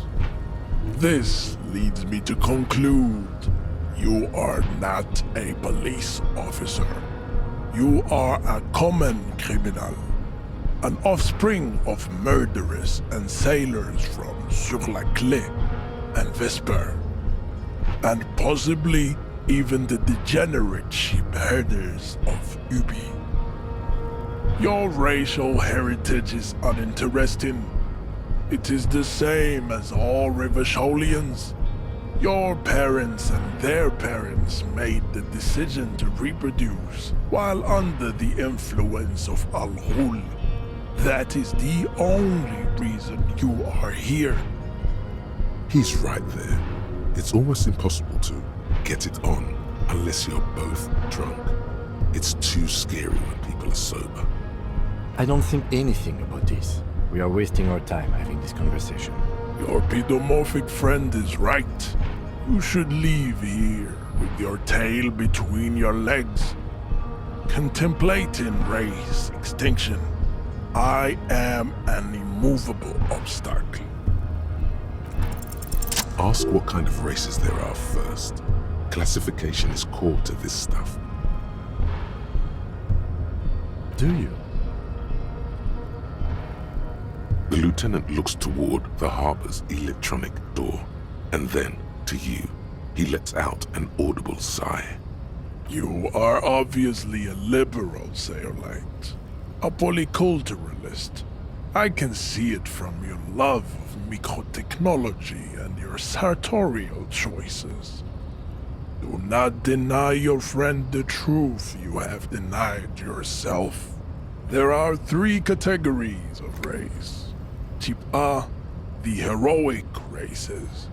Type B, the servile races. And the vile CF race cauldron of pederasty. Which one do you need education on? I knew you would go straight for the vile cauldron. Everyone does. You need to first learn about Type A and B to appreciate the depravity of the chimeric races. Yeah, I mean, otherwise, it just won't make any sense. Yes, it would seem nonsensical. Those are the Simonese, the Areopagite, and the Occidentals, excluding the Maun, of course. The Maun are riddled with eczema to the point where they find it impossible to smile. They are all lactose intolerant, a common result of inbreeding. A receding genetic pool has led the Maun on reprehensible street parades. In Maun cities like Stadskanal and Vredefort, wearing wooden clogs on their feet and little green tassels on their hats. You know them by the names of their nation-states. The Oranese, the Gotwaldians, and the Königsteiners. My people simply call them Maun. The Maun are proof that you can have too much Occidental racial purity and tassel-centric culture. Inbreeding has led to a lactose-intolerant subrace whom no one can take seriously. The Vespertines and Messenians of Vesper and Messina, the ancient Meteorans of Meteo by the golden Pisantic Sea, the Suren of Sur-la-Clé, and even the North Königsteiners, all have type A race propensities. The other large mondial civilization, the Mesk, are too yellow and oleaginous to count as a heroic race. True, they are violent and expansionist, but they have a glandular problem. Overproduction of sebum. Sebum is leaking into their brains, making them listen to El Mariachi music and eat toxic minced meat-based food, which in turn only produces more sebum. As proven by the Maun and the Mesk, Occidental type A is in retrograde. The Seminese and the Areopagites are on the ascent. The indigenous people of this, the Insulindian archipelago, the Seminese inhabit the southern islands. I am Seminese, from the stock of Ulembuir on Ile de Fantôme. The Areopagites are the master race of the Ile Maran deserts. The Seminese are descendants of the Areopagites.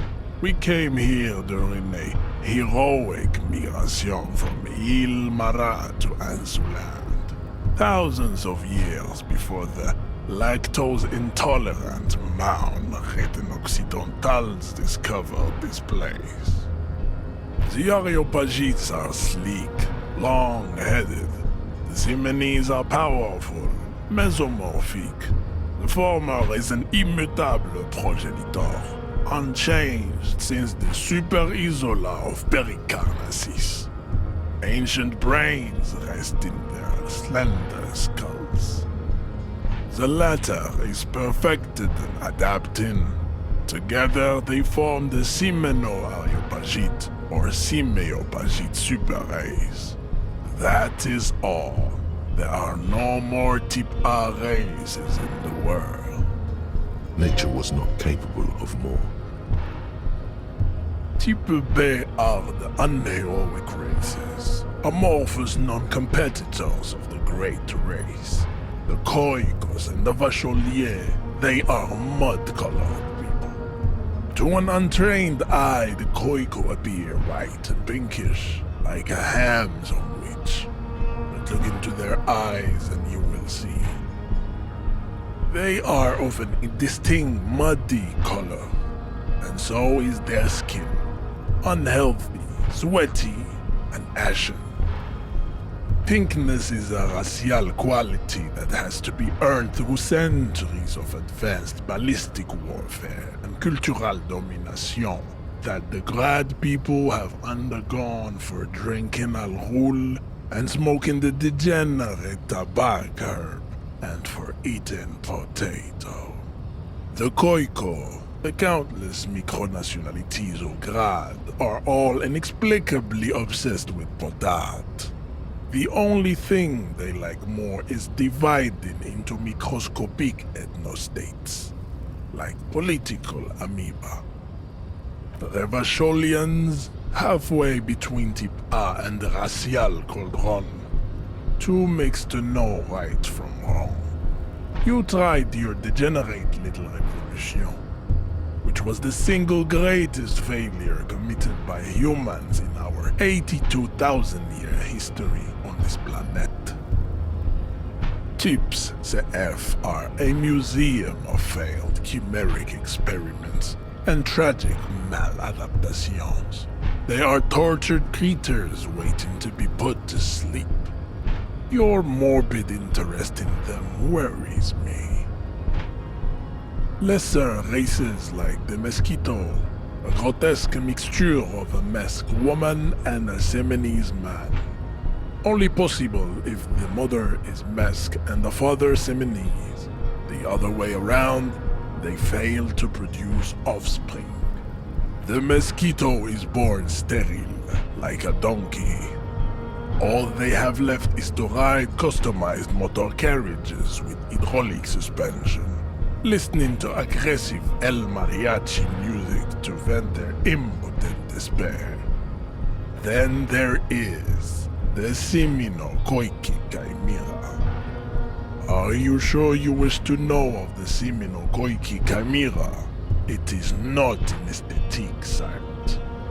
The Koiko, as you know, are very servile, especially when they meet the rich man. Racial scientists have toyed with the idea of crossing the Simonese with the Koiko to produce a super worker of Simonese strength and great servility. This will never happen. The Simonese and the Koiko may have similar interbreeding problems as the mosquito. We will never know precisely. No Simonese man could maintain an erection in the suffocating potato stench of a Koiko woman or Koika. But enough. It is cruel to entertain ourselves with the deformities of Type CF. Were there any able-bodied races you needed education on? You understand nothing. To solve the great race enigma, you have to first ask yourself, what is the race enigma? You have not even worded the mystery, let alone solved it. We will see. Access to the Union is important for our investigation, but there may be another way in, without becoming a race theoretician. Am I mildly worried he might take it seriously? The lieutenant thinks. Yes, I am, he concludes. I am worried. You need to internalize what you have heard here today, then return to me. This clarity does not come instantly. I cannot possibly imagine what else we have to discuss, Type Revacholian. Your love for disco music and venereal disease? It's clear you like the hard stuff, Brota. Lower intestine. The term is metabolic and circulatory system. Fascism, Brota. Many things, but it's mostly about trusting your gut. Who does your gut tell you is the source of Revachol's problems? Yes, them, but also Women. Women, men of war. You don't like them. They're insane. Their idiocy needs to be scrubbed off this world with rubbing alcohol. Women need to go back to the fucking kitchen. That's what fascism boils down to. The rest is also important. But the main thing is that women need to know their place. Many things, but it's mostly about trusting your gut. Yes, women. That's what fascism boils down to. Stomach truth. You're having a stomach truth. Because you've said the hard things that others won't say, the good things, you've said them many times. Okay, yes, let's call it that. Good thinking. You're going to keep your views, right? Keep your views, Brota. For the nation, smart. Best not to mention the women too often. That's why you're the head and I am the stomach. Of course you are, Bruta. Of course.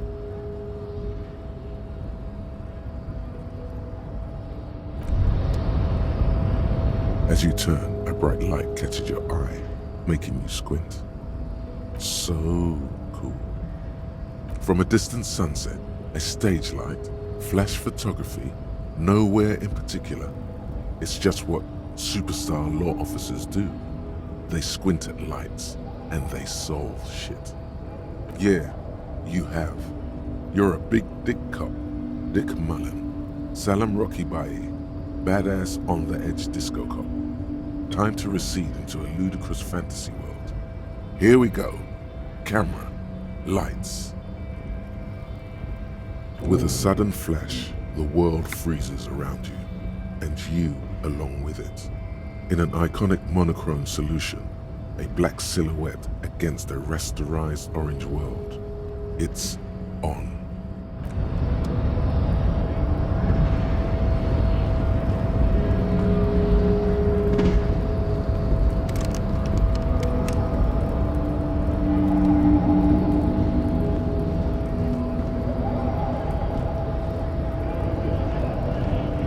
Hola, Wandering Man. How can I help you?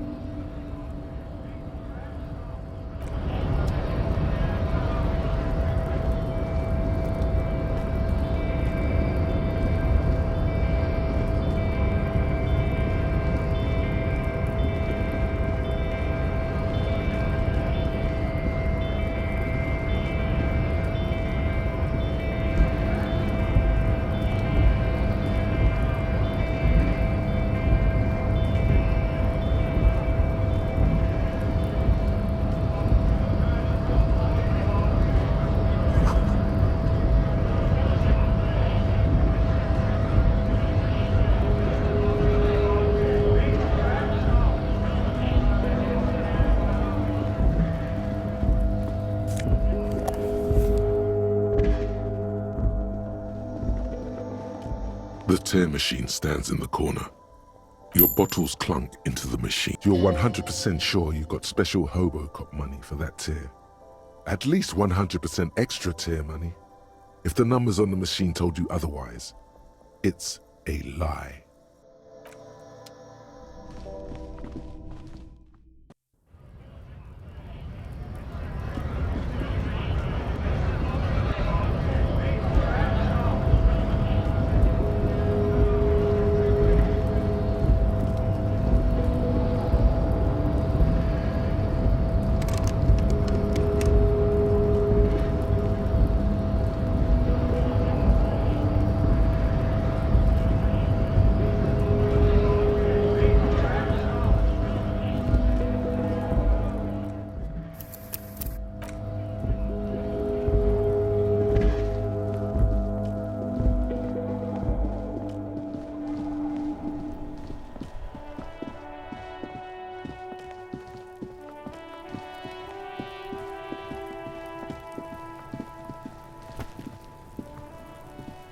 The corpse looks at you with bulging white eyes. The face around them does not look human. It's swollen and ready to burst. His lips are fish-like and his tongue like a ball gag in his mouth. You seem to be holding your breath. A cargo belt twists his neck at an unnatural angle. The body below appears stiff. It's letting out an ungodly rot. The smell seeps in, even through your clenched nostrils. Active decay. It's okay to throw up, officer. No one is judging. He's about to blow! Cop's gonna blow, Kuno! As you breathe in, the odor comes over you. It's a spell of the mind telling you to run, and your stomach to wring itself empty. With your hands at your sides and your eyes squinting, you stand in it. They do after 7 days, yes. We are deep in decomposition here. The man before you is naked, but for a pair of underpants and enameled boots. His skin is greenish, marbled with decaying veins and blotched by lividity. A fading web of tattoos covers his chest and shoulders. The cargo belt used to fasten him to the branch above appears industrial in strength. The material appears to be ceramic. Its clean white stands in stark contrast to the decaying flesh above the knee. The man wore thick polymer socks, probably for padding. A fine array of interlocking plates covers them. Delicate and fragile, they feel alien to the world around you, out of place somehow. They are armor, no boots. Technically speaking, these are sabatons. Ceramic plate. Zirconium dioxide, most likely. This is where the make would be. Under the hill. Fair weather. Fair weather model T500 VE. I'm guessing that's vitreous enamel. This is advanced stuff. The locals probably scavenged it. It would be odd if he had more on after 7 days. We should keep a lookout for these species. The armor could yield information. This is one thing he might actually know. If you wear those pieces, it will help me protect your mortal coil. Yes, bullets will fly. They always do. And the coil is fleshy and mush and permeable. Cast it in ceramic shell. Resist death. No, I think he had something precious underneath the clothes. They had to remove the jeans and shirt we found to get to it. And this kind of armor is often worn under fabrics. They usually hang them completely naked for that. La puta madre, the Mazda, the besmirties and the like. This one still has his underpants. Fucking talking about underpants. It is. It's expensive. We've requested similar material for our tactical units for years now. The constabularies deemed it too costly. In that time, we've lost 6 men to semi-automatics. For a full set, about 4 years of wages. By catching, do you mean, let's not log them as evidence? Let's steal them? What was that about the constabulatory before? You need to push some buttons if you want to recruit the lieutenant in a conspiracy. So they don't get shot in the foot? I think our extremities are fine without a dead man's boots. Oops. Well, no one said it would work. Back to detecting now. That's for us to find out. My initial report on the area suggests he was a security guard for the harbor company. But that's just hearsay. I agree. This equipment is way beyond what a guard can afford. A small bell-like sound fills the air, like tapping on the side of a porcelain cup. The pry bar in your hand is itching for some action. The metal connects with the same ding. The sound does not appear to get louder. Did you hear that? A click? This is a kinetic redistributor. It spreads the incoming energy horizontally, from plate to plate. When the plates connect, there's a click. That's the sound you heard. See these lines?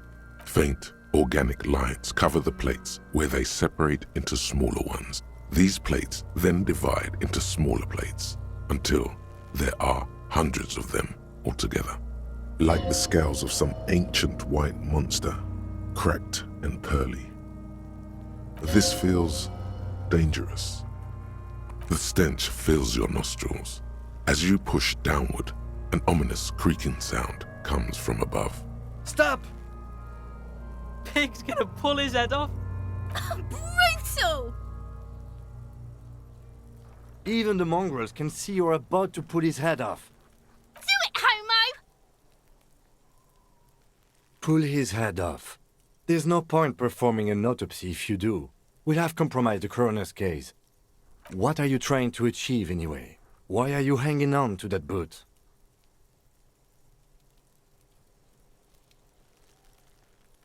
Maybe we should concentrate on what's outside the boot and leave what's inside to the boys at processing? Just this once. Besides, there's no way you're getting them off. All the organic matter in his body has been flowing down into the boots. They are fused to his feet now. Why do you think the locals haven't scavenged them yet? You're sure there's a way to peel them off, but first the body needs to be down. And second, it would probably be better if the lieutenant wasn't around. The anticipation makes you crack your fingers. Feels nice. Nice and cracky. Processing will take care of them. With the situation in the morgue, it will yield nothing.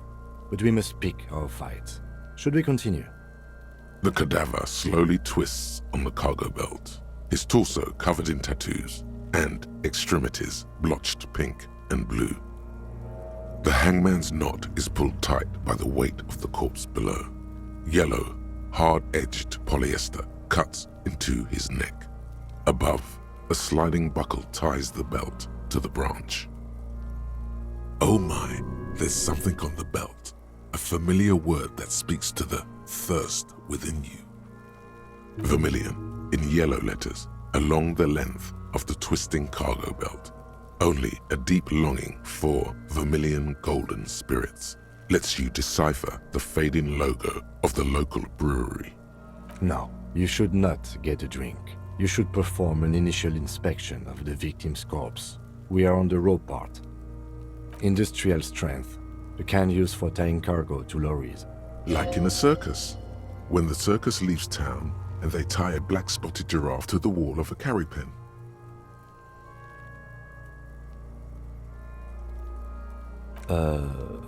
No, more like in harbor, like the one just east of here. I get a sense they used whatever was on hand, without paying much attention to not incriminating themselves. It's not merely polyester, it's steel reinforced. See these lines? This is where the wires run. I see rabbits for more than 20 strands. This makes getting him down much more problematic than I had assumed. The brief suggested as much, politically motivated by the ongoing strike. Did you not get a briefing? Okay, you should ask me for one the first moment we get.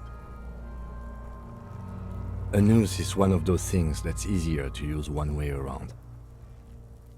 I think they lassoed the branch, then pulled on the belt, buckle closes. It's what I would do. Seems easier than climbing up there. The cadaver hangs from an intricate web of blue lines stretches across the torso, from the right shoulder to the solar plexus. Each time they intersect, a small white star is formed in their crossing. Hundreds of fading asterisks riddle his skin. Their concentration is highest around his heart. His corpse is marked by stars, alcohol, and heartbreak. Your fist clenches suddenly. Decay is creeping on the tattoo. Already, most of the canvas that's holding it has darkened. Now, it disintegrates slowly, letting out a stink. I have only a cursive knowledge of the science of cybernetics. I would not know if it were. But it's not quite complex enough, is it? I agree. He takes a thin piece of milled aluminium from his coat pocket and pulls it open. Sounds like a sword being unsheathed. A Trigger Sunshine. Mini. Shit, Kuno! What the fuck is that? An instant color camera. This is the first time he openly acknowledges the kid's existence. I have only 2 ampoules, so nobody move. I don't want to waste one. A sound, a shrill flash, followed by the breaking of a small ampoule of glass. You see streams of color pour onto the thick, glossy piece of paper, rolling out. In case we need it. Yes, it is pretty cool, isn't it? It contains insight to the victim's person. By his build, I'd say this was a man of physical violence. The story he wanted his body to tell was important to him. It is his letter, to us. Someone should decipher it. We'll need to show it around. Sure, just don't lose it. The glassy-eyed corpse looks by. His eyes are milky white and blind to the world, protruding comically from their sockets. There is no one home, just subaquatic terrors there. Dark brown hair grows on his head. His face is ready to explode from the organic processes inside. The death's head grin has passed. What remains is an unrecognizable mess. Underneath the curdled meat there is an expression, not carried on his features, but below, inside, an expression of pleasure. This man was experiencing joy at the moment of his death. Why do you think so? There are no supernatural reasons. I am less skeptic about this hunch, he thinks, than I was of the supernatural premonitions that overtook you at the trash container. He then covers his nose again. The corpse is dead silent. You have no idea why you just said that. Who is he?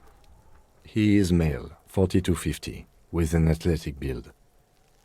The corpse looks right through you as you distance yourself from its stench, eyes like a shark. As you narrow your eyes, the monster before you blurs into a violent mess of green and pink. Only the lower extremities are pink with a dash of blue. His fatted hands, thighs, and his neck, just above the noose. The rest of the corpse appears dark green in the cold spring air. How should I know why you are squinting, officer? Oh. You are trying to assess lividity. The monster comes back into focus, an explosion of color, coursing with dark marbled veins. His stomach appears pregnant with something. Black liquid streams down his thigh and onto his boot. So, what do you think?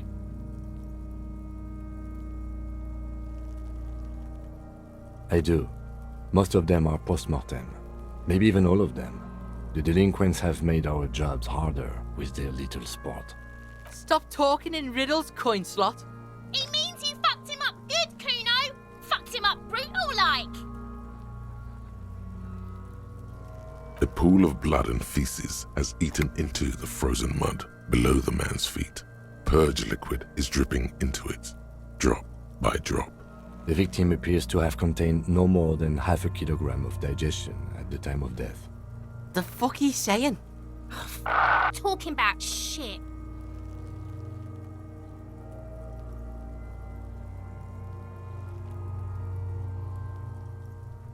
Maybe. I agree. There are crow's feet in his eyes. He's laughing silently. Totally dead. Dabba-doob-doob dead. I think he was upright immediately after death. Blood has gathered in his hands and feet, and his neck. The noose acted like a tourniquet, keeping the blood in his head. The hypostasis here is in tune with the hanging. That's what I think. Everything here seems to corroborate that assumption, but we should still get him down before assigning a probable cause of death. But there is no breath to catch, only the cadaver filling the air and your nostrils. He slowly rotates before you, decomposing. Are you sure we finished the preliminary examination of the cadaver? We might miss some of these things once he's done. The steel-reinforced belt presents a unique challenge. I brought chain cutters, but I don't see a good angle of approach to the belt. The cadaver is a good 1.2 meters up. Neither one of us can reach the belt without assistance. And even if we do, there's the question of cutting it. I was really hoping we wouldn't. The Union appeared to be suspect in this case.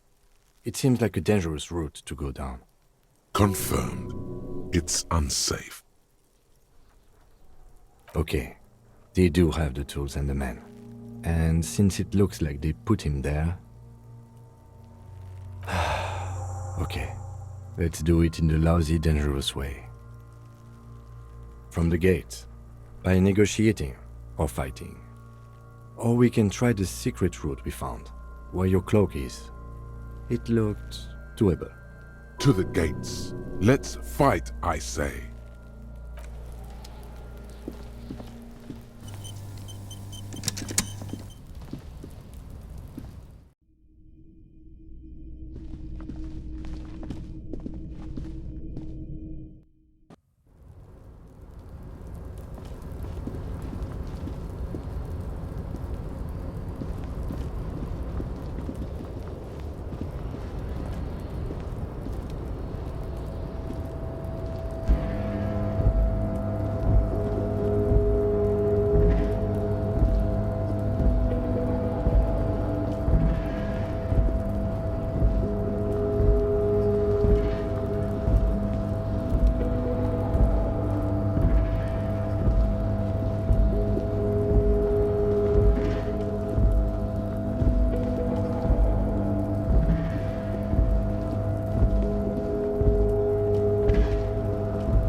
tarpaulin cloak with possible RCM markings is still caught on the railing.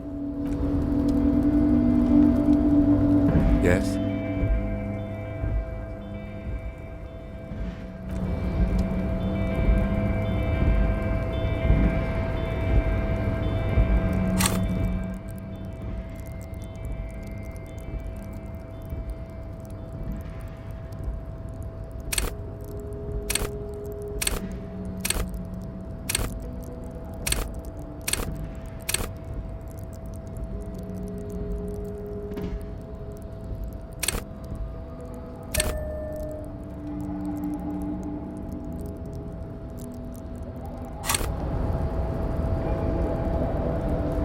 Tarpaulin cloak with possible RCM markings is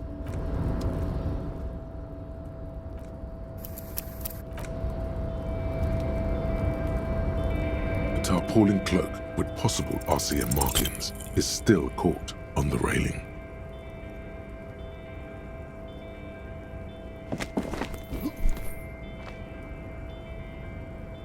Nope. You could have. Hey! I understand. We can always come back.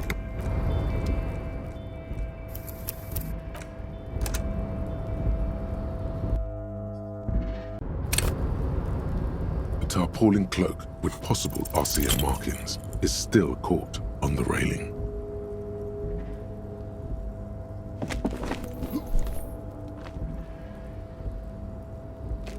No. The wind is aggressive up here. The lieutenant looks at the look in his eyes is his. Yes. We were in the middle of something. Your clock.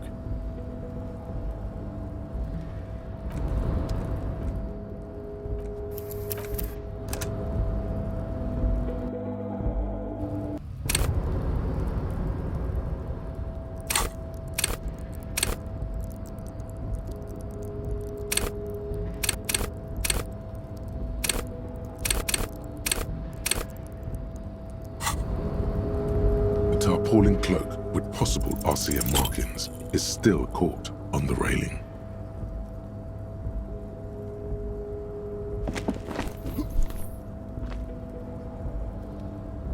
Nope. You could. Hey! I understand. We can always come back.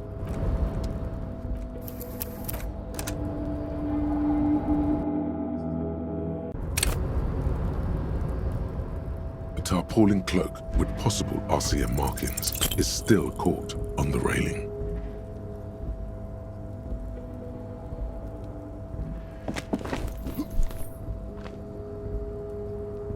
No.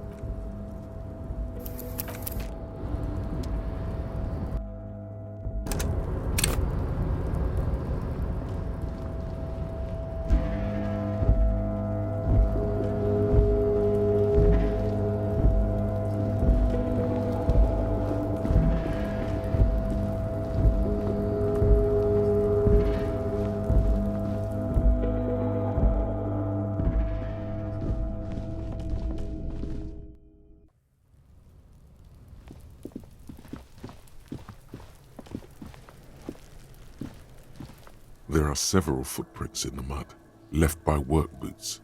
Anywhere from 6 to 12 pairs have walked here. Heavy workers' boots with reinforced toes and hobnails, all over the yard.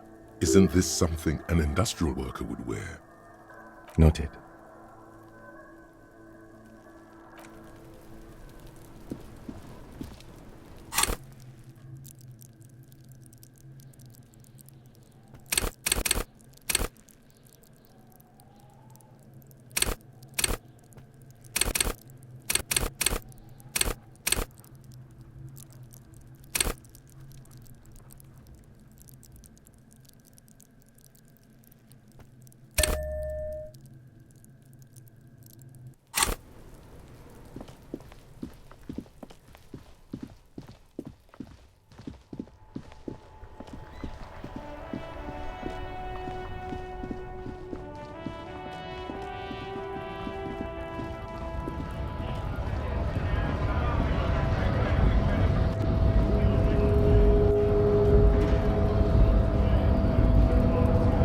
Hola, wandering man. How can I help you? Murder, huh? That sounds like a lot of hard work. You'd never see me investigating a murder. Of course, Policia. It wasn't me. You can rule me out. Easier that way.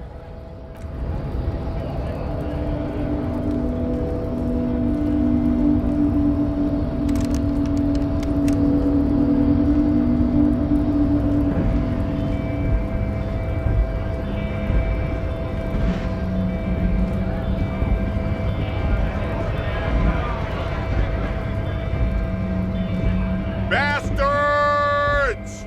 We have a right to work!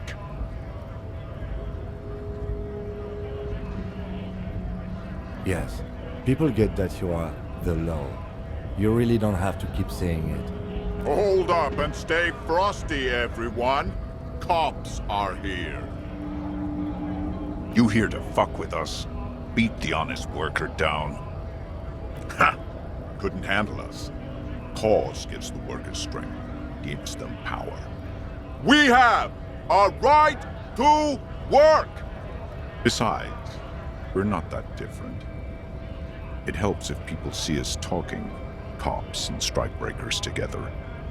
Shows authorities are on our side. Builds confidence. Rights of people, rights of workers, to have gainful employment, to make a salary, and feed their families. Might be time. Don't let the fat bastards tread on you. Cops tend to side with the higher-ups, but you're essentially still workers. I don't trust cops, but I can see you understand the Right to work! Right to work! Maybe you should ask them the questions, like why we're not allowed to make a living here. Shame on you! We have families to feed, you piece of shit. So do we, Scab.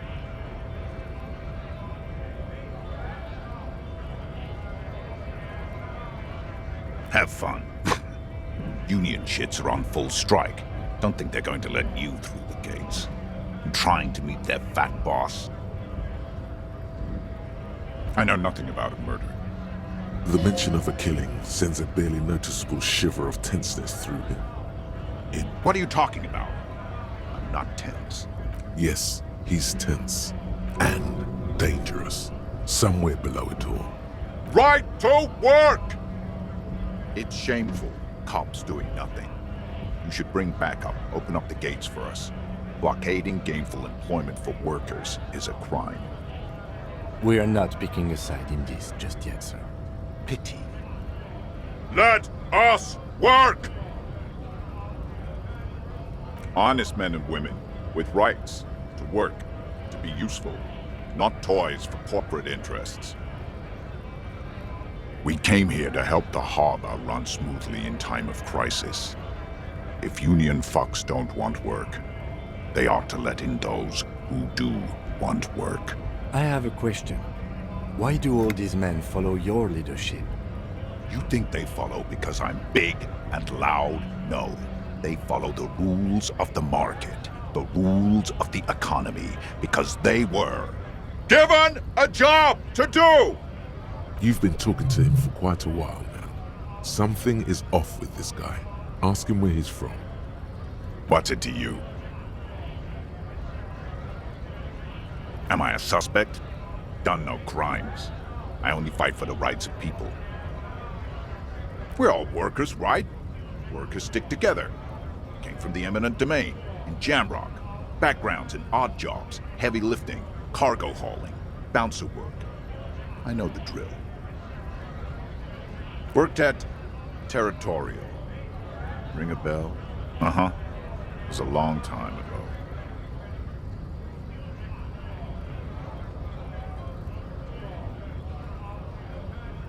Not before you get in there and get your ass whooped.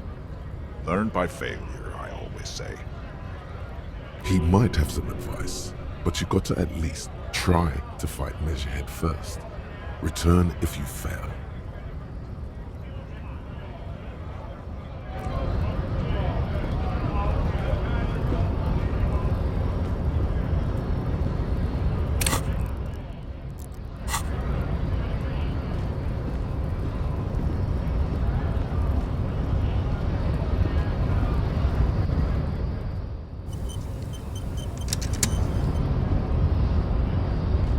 The unpromising race pupil returns.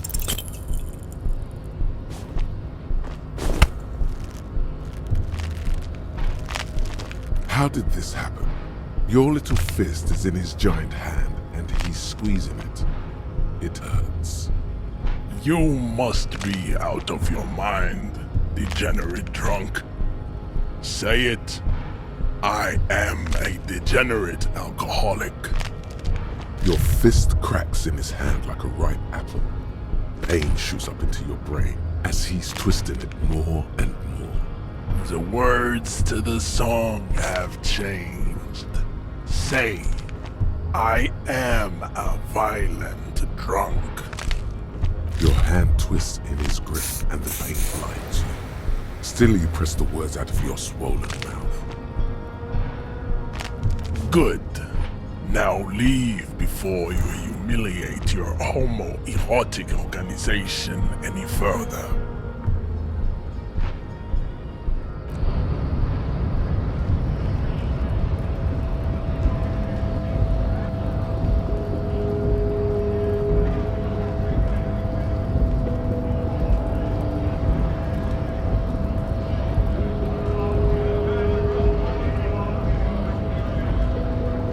Nice aggression with the native.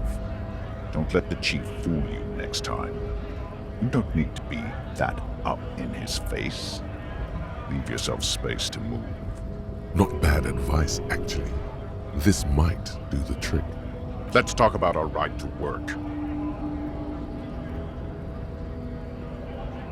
No, I'm not a fighter. I'm a worker.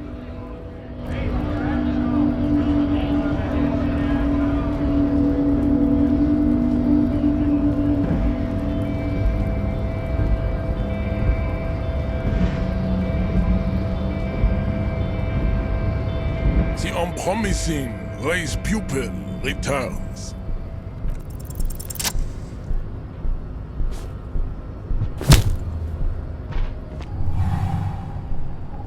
Just like that, instinct took over. A solid strike straight into his throat, into the cartilage. You could swear you felt the soft palate break. The man is reeling, gasping for air. Time stands still around you. In the distance, the sounds of the harbor are falling silent. All you hear is a small gurgling sound as a trickle of blood appears on the man's lip. He's open. Rip into him. Right hook. Escalate it. Get intimate with him. Bring the hurt closer.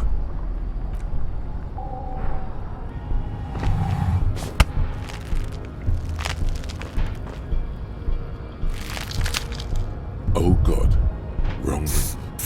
Your head is in his hands, like a pair of forceps crushing you.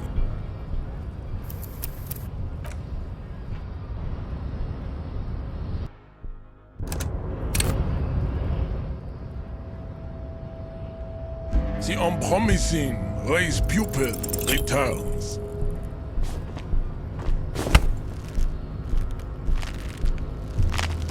How did you... Good.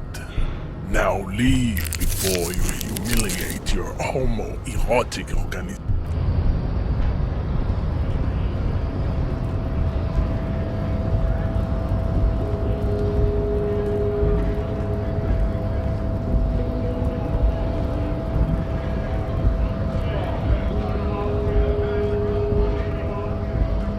Nice aggression. Not bad. Let's talk about our right to work.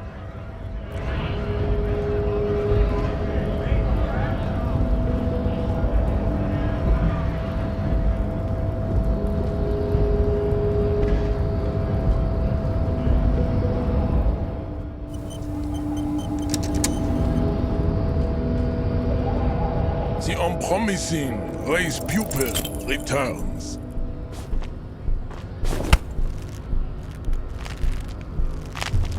It is...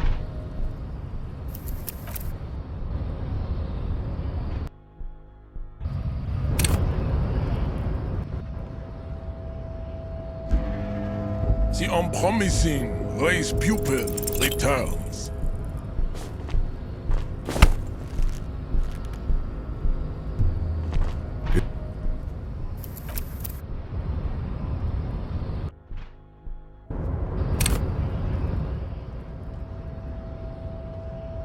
The unpromising raised pupil returns.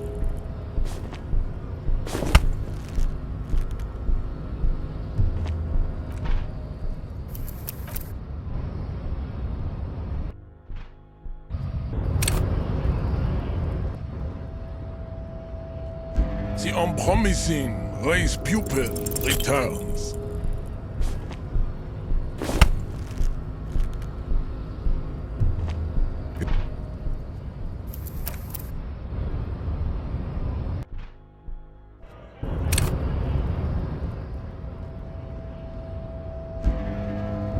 I'd appreciate it if you didn't force us into situations where I may have to shoot random civilians, because that won't get us anywhere.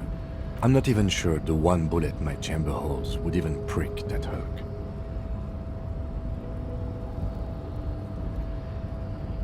There must be some other way.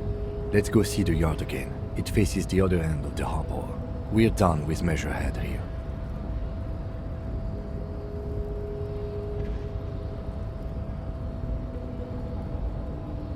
The lieutenant groans. That's right. You should do it again. It's the last thing he'll be expecting.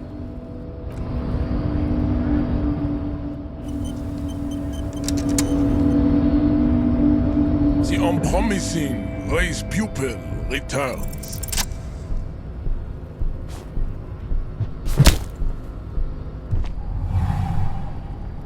Just like that, instinct took over. A solid strike straight into his throat, into the cartilage. You could swear you felt the soft palate break. The man is reeling, gasping for air. Time stands still around you. In the distance, the sounds of the harbor are falling silent. All you hear is a small gurgling sound as a trickle of blood appears on the man's lip. He's open. Rip into him. Right hook. Escalate it. Get intimate with him. Bring the hurt closer.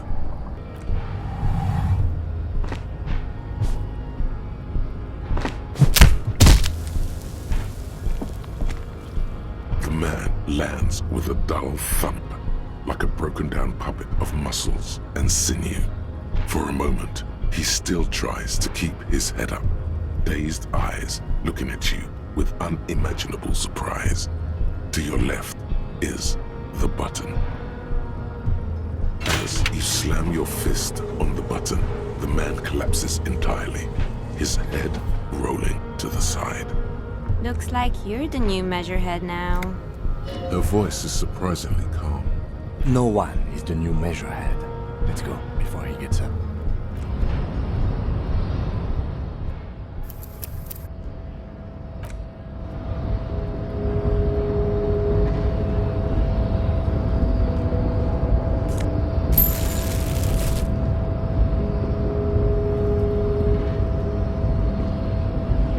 The man is still knocked out.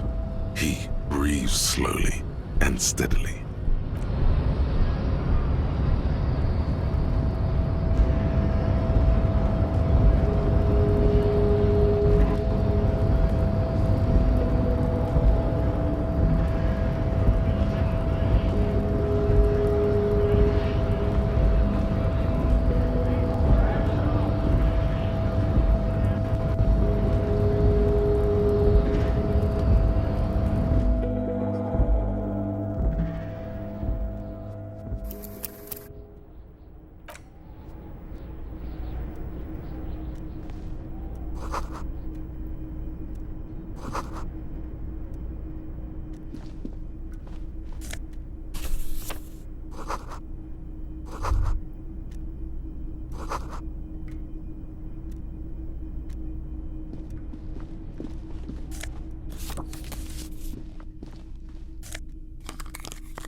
On second glance, someone has forgotten to properly close one of the drawers. It's unfortunate for the Union to just leave their paperwork lying around like this. Let's see what's inside, he thinks. The drawer opens smoothly. Inside is a well-organized selection of brown folders. Hundreds of documents containing logistical data. Two kinds of transactions stand out. Materials coming into Revachol from the outside world, from Muindi, Grad, and even Ilmara, and the same materials being handed over to companies inside Revachol. Kuron, Coal City, La Delta, and Jamrock are listed among the many districts where the imports are being sold. It's hard to make sense of this thicket of company names, dates, quantities, and percentages. You try to focus, but the lines are getting blurry. The drawer slides.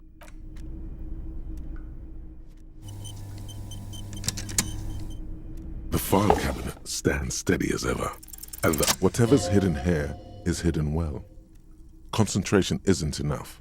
Only a trained accountant with a background in logistics would be able to really make sense of it. However, there is a little handwritten note stuck on the side of the drawer. It appears to be a to-do list written in large, uneven capital letters. Remember, Leo, Everard's shoes, special whirling borscht, water Everard's plants, sweep office floor, more banners. All items on the list have been crossed out and the note itself is crumpled. Everard Clare, probably, the head of the Debarders Union. One of his aides must have left it. Nothing incriminating here. What is so special about this borscht? Code for drugs? Booze?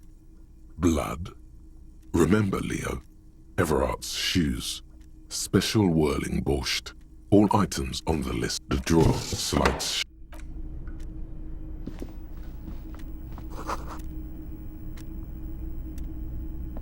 An imposing combination of a punch clock and a payphone is looking down at you from the wall. A note on the side says, "Tokens unavailable due to strike. Use change." The machine swallows your coin and seems to be waiting for your next move.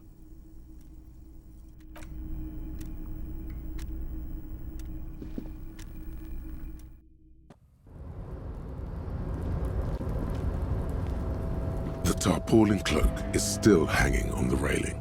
The white rectangle of the Revachol Citizens Militia is clearly visible on its back. As your fingers touch the tarpaulin, it almost feels like the cloak wants to deliver a message of comfort through your fingertips. I will shield you from the elements and give my life for yours.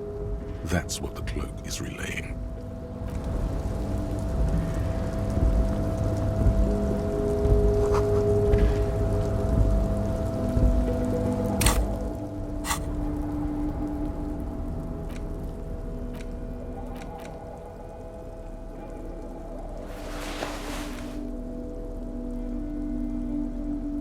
An intricate web of blue lines stretches across the torso of the hang. It almost looks like the electronic patterns inside a radio computer or an old filament memory, but not quite. Gone. For you to discover. You've gotten as far as you will without assistance. Someone close to the victim might know. The front of this quarterly journal features a large satirical portrait of the late King Friesel. From the sides of his head, a pair of white antlers spread to the corners of the cover. Because white antlers are one of the symbols of communism, they represent a society in accord with the natural world and at the same time above it. Because Friesel was incompetent, foolish, and cruel. In short, the embodiment of everything the communards wished to overthrow. It's satire, you see. To your disappointment, there aren't any full-color pictures to direct your attention. Just column after column of closely set text, interrupted occasionally by little doodles in black and white. After rifling the pages with your thumb several times, you return to the table of contents. The magazine is divided into several sections. International development, Kunst und Kultur, and local concerns. Just inside the cover, there's also an editor's note. Comrade, As you know, this journal takes its name from Mazov's immortal expression, du cristal à la fumée. This was his way of describing the way the rigid, crystalline structures of capitalist ideology turned to smoke under communism. But, like the structures of capitalist ideology, we too are at risk of going à la fumée, unlike many publications which are content to spoon-feed their readers reassuring drivel. La Fumée is committed to telling the radical truth, even when that truth may drive away potential subscribers. So please, if you value our radical Mazovian perspective on contemporary politics, culture, and international affairs, please consider subscribing today. Yours in struggle, the editors. What do you expect? It was laying around the office of the Debarders Union. They're probably bankrolling the thing. You flip back to the front of the magazine. This section includes a long, tedious critique of the latest round of free trade negotiations between the EPIS nations and the Free State of Semenine. You also skip over an article about heavy fuel oil smuggling along the Messina border, something about bear wrestling in Samara, book riots in Yugograd. Face it, you really aren't interested in foreign affairs. You're not even sure where most of these countries are. You flip back to the front of the magazine. The table of contents unfolds before you. It takes a moment, but gradually it dawns on you that Kunst und Kultur must mean arts and culture. As you leaf through this section, you come across several reviews of recent radio plays, as well as a brief artist spotlight featuring a local artist identified only as CS. The main feature, though, is a long essay titled Tip Top Tournée, a critical Mazovian perspective. This so-called artist spotlight is really just a brief Q&A, made all the briefer by the subject's evident hostility to her interviewer. That certainly sounds like a certain delinquent youth who likes to harass you from her balcony. The actual article is surprisingly light on details, but after skimming a page or two, you gather that it has something to do with motor carriage racing. You think you're settling in for a relaxing recap of the most recent season, maybe sprinkled with some nice anecdotes about a few of the more colorful drivers. Instead, you find yourself skimming a 10,000-word feature about all the politically problematic aspects of Tip Top Tournée. Where to even start? For one, there's the crass commercialism of its sponsorships, and then there's the practically criminal emphasis on deadly motor crashes. And that precisely is what's problematic about it. Were it not for the promise of random, spectacular violence, audiences would quickly lose interest. At the end of the day, it's the destruction of these 750,000 real races that you're really watching for. You see, one cannot avoid the conclusion that Tip Top Tournée is simply the apotheosis of spectacular entertainment under capitalism. I can safely say the thought had never crossed my mind, Detective. I'm sure most things are, if the young men who wrote this article are to be believed. If I had to wager, I'd say they've never even seen the inside of a motor, much less a motor race. I'd take whatever they write with a large grain of salt. You flip back to the front of the magazine. The table of contents unfolds before you. Unsurprisingly, much of this section is taken up with articles declaring unqualified support for the dock workers' strike. You skim the headlines. Paint the harbor red and white. Martinez tames the wild pines. A city in revolt. First we take Martinez, then we take La Delta. Finally, there's a brief article by the writer, G. Martin, accusing the owner of the Capeside apartments of illegally attempting to evict certain communist tenants simply for not having paid their rent.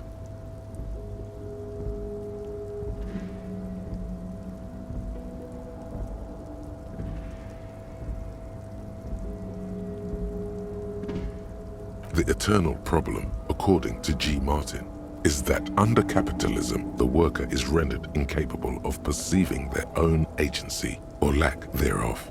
Thus, they tend to experience their own oppression as though it were happening to somebody else.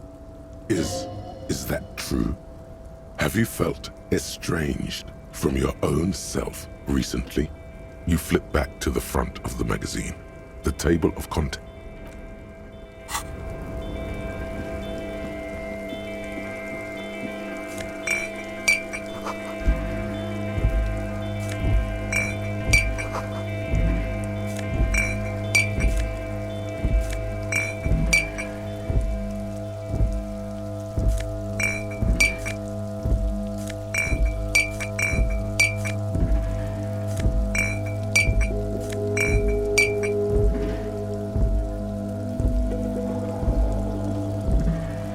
This is the night watchman's booth.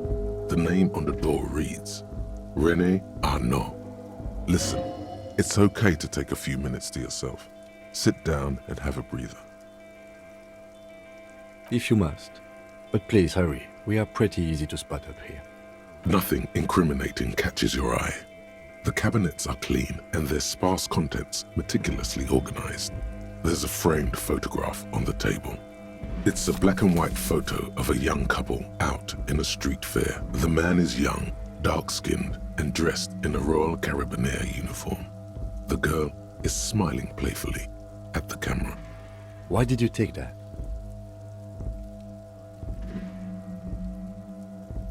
Fine, but let's move. I don't want to be seen snooping around here. The chair is not as austere as the rest of the booth. A thin grey pillow is attached to the seat, secured to the stiles by black ribbons. Stale air floods through your nostrils. Not a single mote of dust floats inside your lungs, though. The inside of the booth is immaculate. The drawers are empty, save for old timesheets and receipts. One small box, however, does hold some cheap painkillers. They are slightly out of date. Oh boy, where to start? Elevated risk of dementia, mini strokes, prophet's disease, sudden death, hair death, erectile malfunction, critical flatulence, watery blood, black mucus, uncontrollable weeping, increased sensitivity to la opera, inoperable joint disorder, total spinal collapse. Maybe this was a bad idea. I'm not here to tell you what to do, Detective. You take the painkillers. They are yours now. You stand and exit the booth.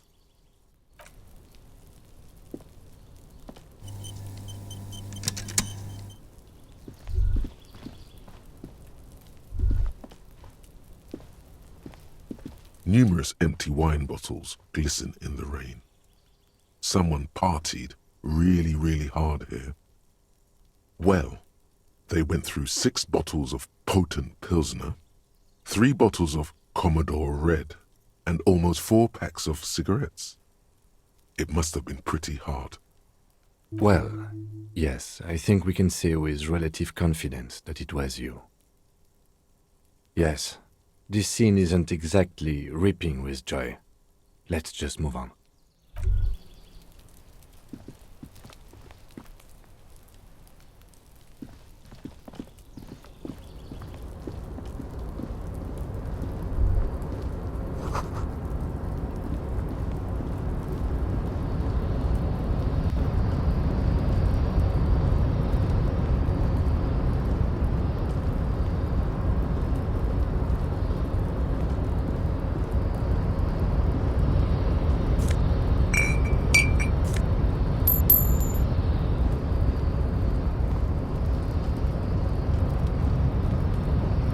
Rusting control panel with several knobs.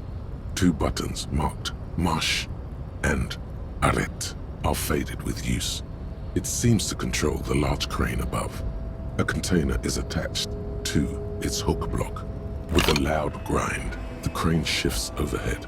moving a massive metal container through the air.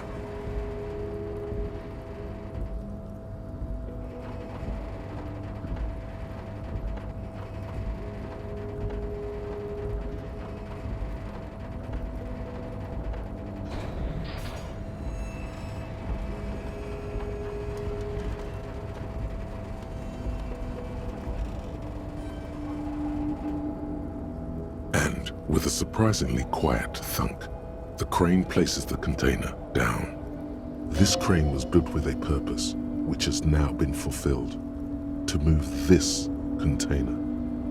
Who can say? All you know is, it's special. I can't see how that was worth the ruckus, except for seeing the crane in action, which I admit was satisfying. The crane does not return to its original position.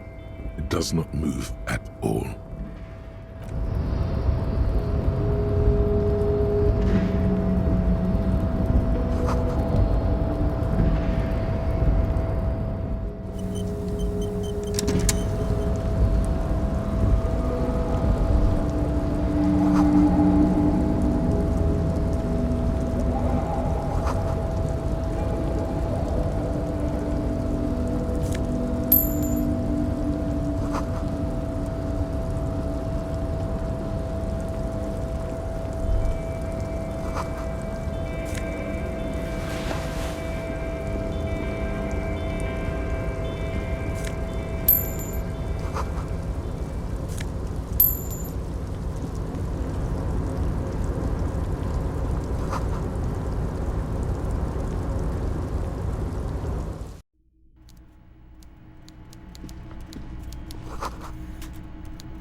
Before you is a walrus of a man seated behind a large desk.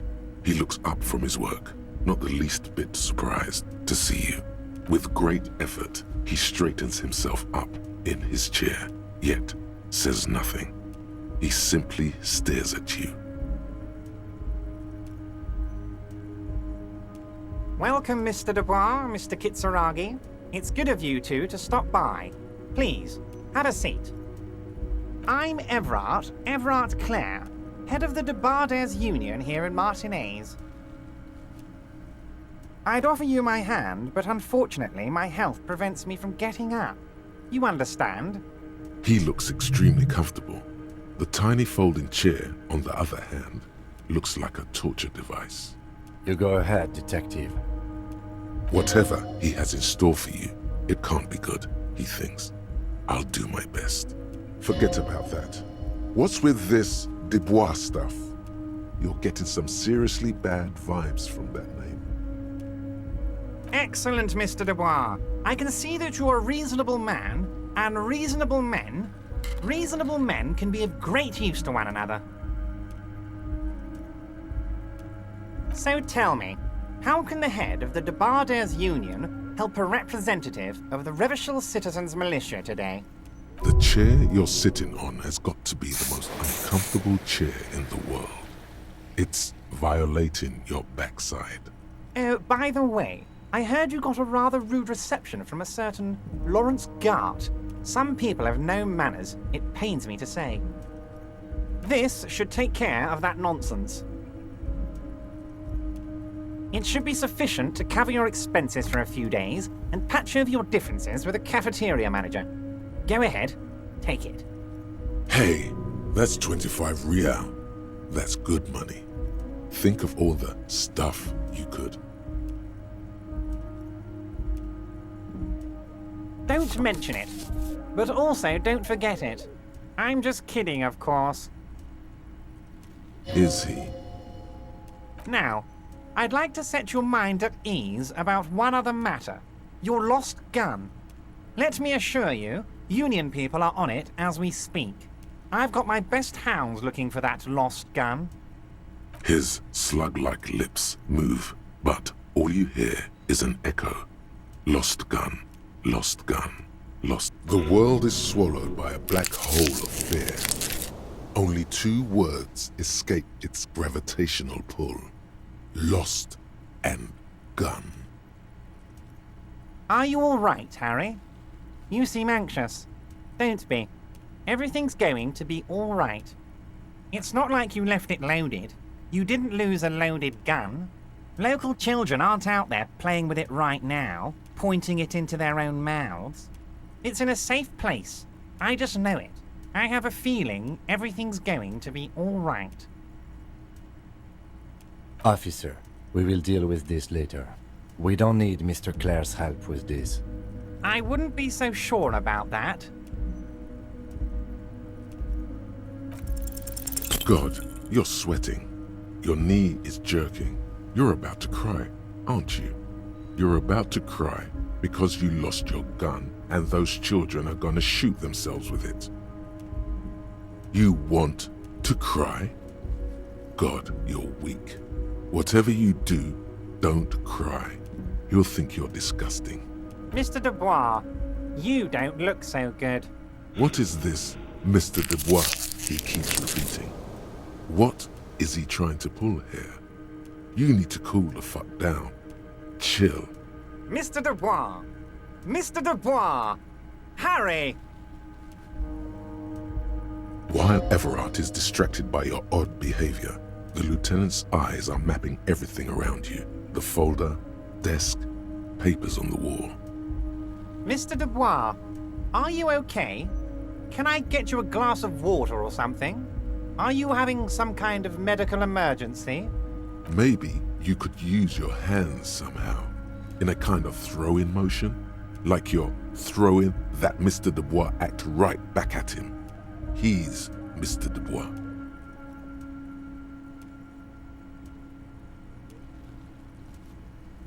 What an odd demonstration of... you got me, Harry. I don't even know what.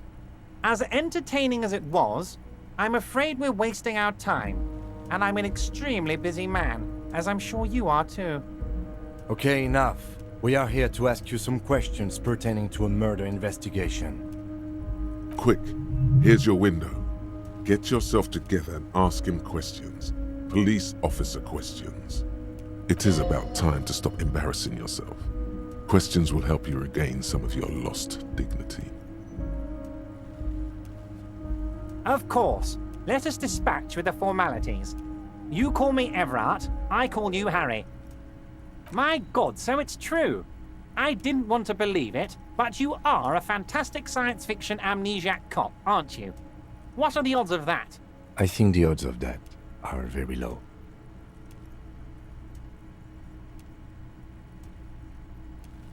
So good to hear that, Harry. Apparently my sources were wrong. However, if you did have a spot of memory trouble, I could help you out. With my big fat folder. Are you trying to tell me you've gotten hold of some of our documents?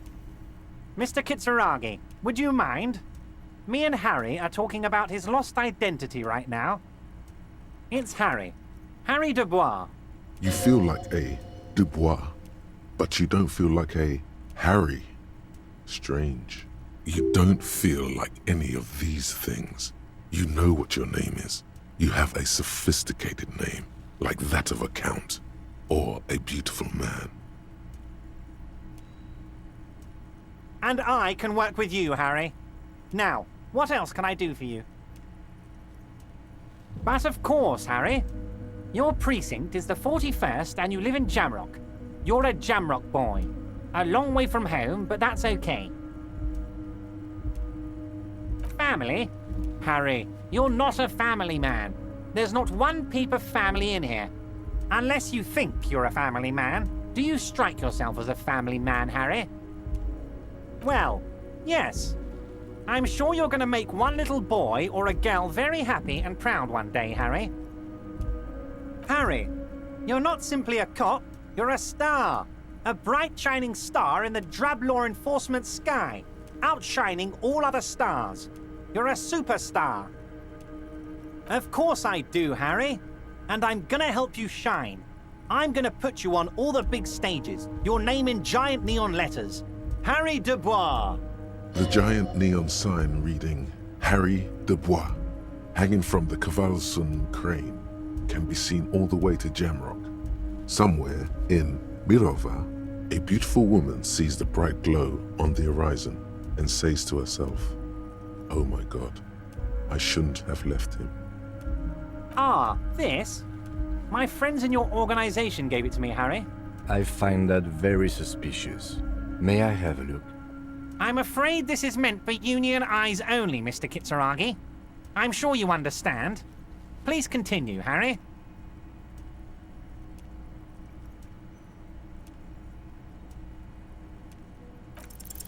As you look at the folder, Everard covers it with his hand and pets it. He's hiding it from you because it's not a real RCM folder. It's just another one of those brown folders you saw in the file cabinet.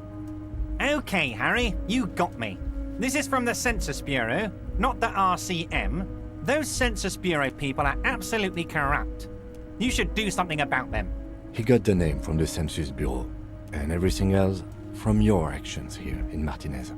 Yes, Mr. Kitsuragi from the Census Bureau. Like I said, now I'm actually a very busy man, so is there anything else I can do for you, Harry? That means he doesn't really know anything about you. A pity. The mystery of you will have to remain a mystery for the time being. Yes, that's what I said. Try to keep up, okay? Let's move on. What? Harry, how could you say that to me? You know I appreciate a joke as much as any jolly fat guy, but I can't take slander. Are you actually investigating this? You've hurt me, Harry. Me, a friend. But you know what? And gets over it in 2 seconds. Seems like it didn't really hurt him. I trust you, like I trust all my friends. And I know you'll never talk to me about this again, because you don't want to wound me. So do what you want, and let's change the subject. Thank you for your understanding. We will continue to do what we must. You too, Lieutenant. You know, I like you, but you never were my favorite. I'm a Harry guy. I'm Team Harry. None taken. Did we have anything else to do here, Harry? You might have noticed there's one hanging on a tree behind the hostel cafeteria. Oh my. Don't take this question personally, but why would I get involved in this matter? Mr. Clare, the man was hanged with a cargo belt, a steel-reinforced cargo belt. It's safe to assume the Union had something to do with the murder. Besides, getting the body down would benefit all of us. It's a stain on the neighborhood. I can certainly see how having him up there might start affecting some real estate values.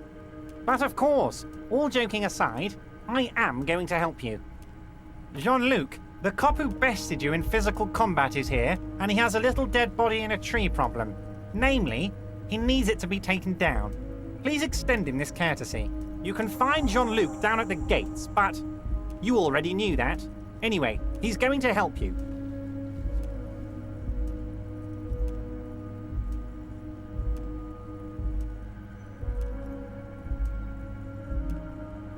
Am I going to ask? Hell, Harry. You spin-kicked my strongest man in the face. I saw it from my window. Would you ask a man like that how he got into your container yard? Don't worry, Harry. Between you and me, I'm not a huge fan of his race thing, but the Union did not get where we are today by frowning on eccentricity. Anyway, I assure you, I am a very well-informed man. Information reaches me before I even get the chance to request it. Wait, you need this to get in and out through the gate. Here, you're one of us now. A real red and white Union man. Take care, Harry.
not presume this has drastically altered our race dynamique.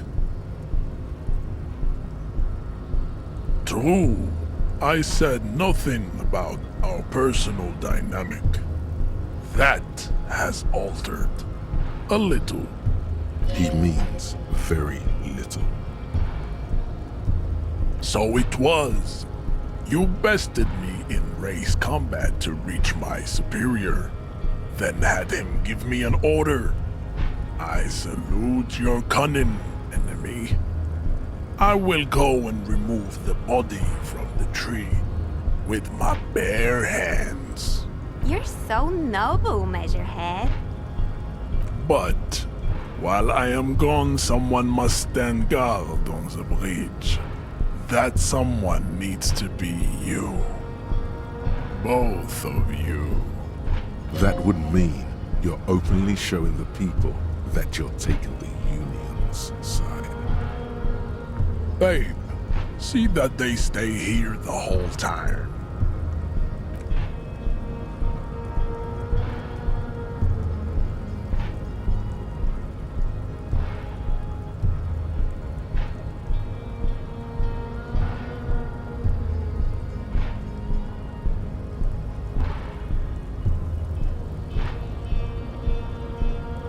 The woman's gaze follows Measurehead as he leaves.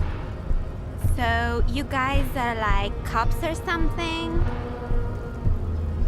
Cool, I like men with guns and power. I'm Katya, by the way. You hear that? That sound. He's breaking something. Yeah, Jean-Luc must be really tearing it up over there. I wish I could see it. Look at you! RCM rent-a-cops! Guarding that bridge like Everott's lapdogs! Is this where it's at now? The RCM is for sale! And who are you? What is your business here? Why are your clothes 4 sizes too small for you?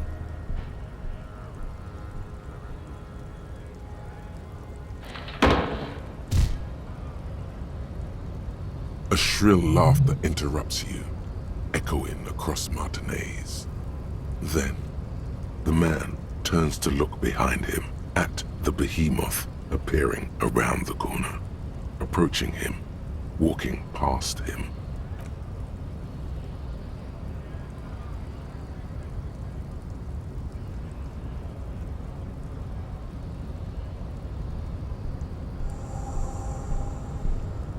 The corpse has been removed from the tree.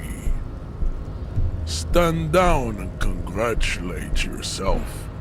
You have sided with Ray's victory today. Farewell, ham sandwich. You are a Union man from now on.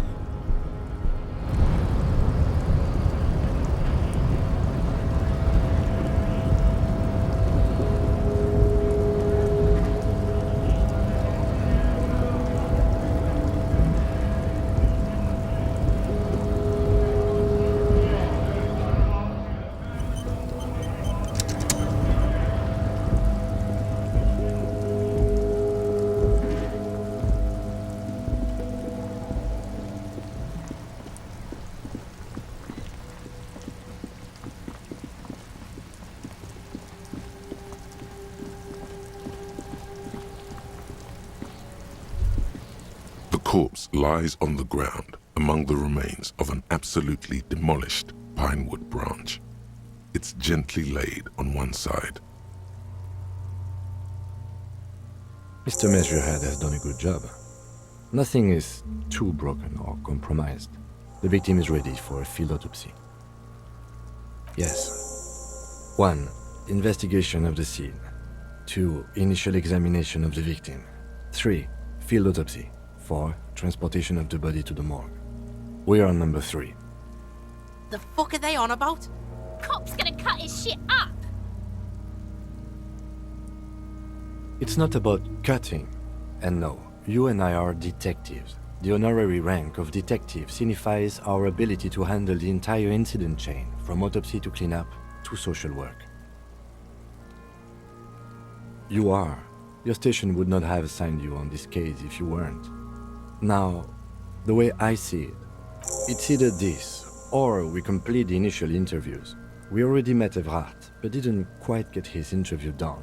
For that, we would have to ask him about the lynching, like we did with Joyce. The lieutenant adjusts his glasses and takes a deep breath. Come on, officer. You know what a field autopsy is. You've done 100 of them. Unfortunately, no. And hygienically? I suggest I handle the physical part of the autopsy and you take notes. That's right. You knew it because you inspected your ledger. The lieutenant is relieved you know the protocol. The dead man stares in silence as you crack open the ledger. The bright red paper is covered in boxes and lists, describing the condition of his skin and organs in 3 parts. Above those, an 11-field info form needs filling out first. It begins with, "That's you." The corpse is indifferent to your scribblings, just lies there. The next box says, KK57-0803.0815. Next, NA. Next, NA. Roughly 50. The corpse looks ageless, like meat on a hook. Mondial. The pudgy mess of curdled meat looks neither mondial nor anything other. Fucky! Male. Pigs can have sex! Nor does he look male, with his pregnant belly and indistinguishable face. We're still going with March 4th. 51. What else? 9. Body identified by is non-applicable. 10. Case number is the same as the coroner's case. KK57 0503 0815 listens motionless, with the cargo belt still around his neck. Only 1 box remains. None, at least not after the initial examination. A strange word. Treatment. Then again, the right lividity is easy to produce if you know what you're doing. Your central nervous system recognizes this gesture. It's the stations of the breath. Ecclesiastic, religious in nature, a holdout from pre-DeLorean burial rites. It takes him 2 seconds to perform. Then, somewhere in Jamrock North, a small wood shed behind Rosenkrantz Row, Lieutenant Nick Feuerbach puts his hand to the chest of a small corpse, no larger than a monkey. It's raining outside, light drizzle. There is darkness in the shed. Elsewhere yet, an obese female sits in a wicker chair, her silhouette bull-like against the window. Outside, Grand Coudon. The day is turning dim for Sergeant Mac Dawson. Hand extended, he approaches, to make sure she is dead more than anything else. The building is tall, 7 stories wind-wrapped in solitude. Most of the apartments are unoccupied. This was a suicide. The other, an accident. The small one. And so, all across Jamrock, Coal City, GRIH, 42 deceased persons found today. 42 stations of breath. We should start the post-mortem. The corpse cannot feel Kim's hand on his chest. It no longer meaningfully interacts with its surroundings. A thicket of boxes and lists on red copier paper tries to answer why. Clothes. The deceased wears armored boots and white briefs. The make of the briefs is Babrodin, I think. Let's see. See, it's happening. Babrodin, yes. Inexpensive. Size M. Color white. The disappointment is palpable. The red-haired thing was expecting something more lurid. The boots are ceramic, vitreous enamel. They are fused to his skin from blood flowing downward post-mortem. Removal of the boots is left for processing. Tattoos. The upper torso is covered in a single, continuous tattoo resembling a microelectronical circuit board. It reaches from the right shoulder to the heart. The ink is blue and white. The assistant has a color photograph of the markings to be added to the case files as document A1. The photo is taken on the scene using a Trigat Mini. The deceased has a cargo lashing belt around his neck, tied with a hangman's knot. Color yellow. Length 3 meters. There is a buckle on the other end. Well-nourished, athletically built, measuring 1.8 meters. Generally consistent with age, about 50. Preservation is good. Ambient temperature, below freezing. Body hair is light brown. Distribution is consistent with the age. The deceased had male pattern baldness. Hair is combed back, short. Lividity is consistent with hanging. The head is congested. Contusions are present on the head, chest, and thighs. Consistent with stones thrown post-mortem. Low velocity. Fucking low velocity? You think Kuno doesn't know what you're talking about? Velocity was fucking max. Talking shit about Kuno's velocity. In addition, there are bite marks on the face, scalp, and chest. Consistent with predation. Ligature mark.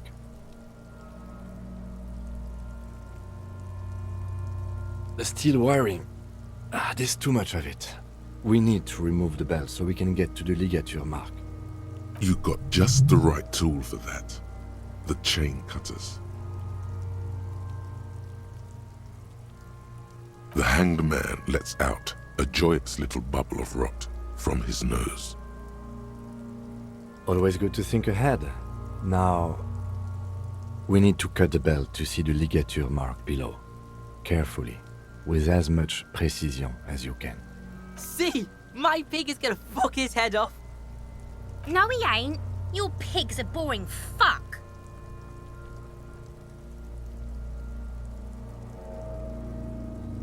The belt is equally tight around the whole circumference of his neck, swelling over the edges like white bread rising from the east.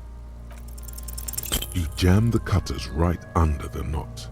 That seems like a smart idea. Yeah, somewhere there. Already they're buried deep in the man's flesh. Then you rotate them together. A really, really bad smell is coming from there now. And some kind of cracking sound.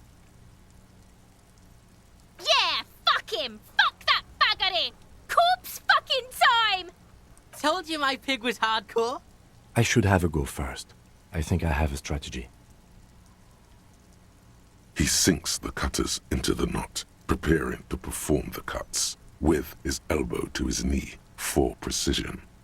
Yes, that's much better form than you had. Snap. The knot is slashed. Another cut and the belt falls apart like a flower bouquet, revealing the dead man's neck and the dark red ligature mark around it. Here.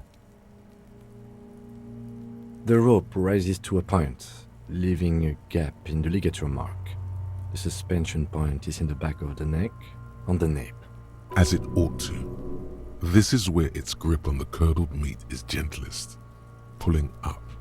Hemorrhaging is observed on the skin, above and below the ligature mark. The mark is well pronounced, consistent with a drop from 1 or 1.5 meters. Chest is intact, normal contour. Abdomen is protuberant, pelvis intact, genitalia... No! It's gonna happen, see! I fucking knew it! This is clearly what they've been waiting for, ever since the autopsy began. The lieutenant is trying to make it as boring as possible. Genitalia is male and unremarkable. No evidence of injury. Back is symmetrical and intact. Upper and lower extremities are intact, but asymmetrical. There are combat injuries on the right hand, thigh, and hip. Bullets have bitten little pieces out of him. It must have been excruciating, especially the hip. Before you is a temple of pain that knew little tenderness in life. In addition, I see smaller, residual scars, too numerous to count, covering about 30% of his skin. Last item, hands. Hands are clean. No sign of a recent struggle. Ooh. That's all for the external.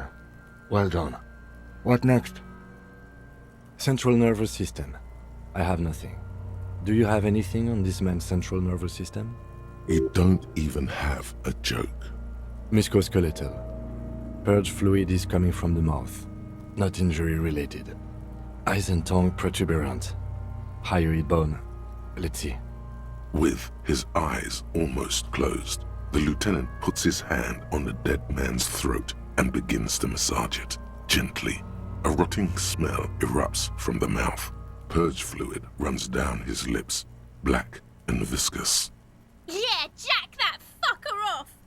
The hyoid bone is fractured. The rest of the musculoskeletal system is intact. Unremarkable. Respiratory system. Oral cavity shows no lesions. The victim has received dental implants, possibly after a combat wound. Mouth swollen. Hemorrhaging present in mucosa of the lips and mouth.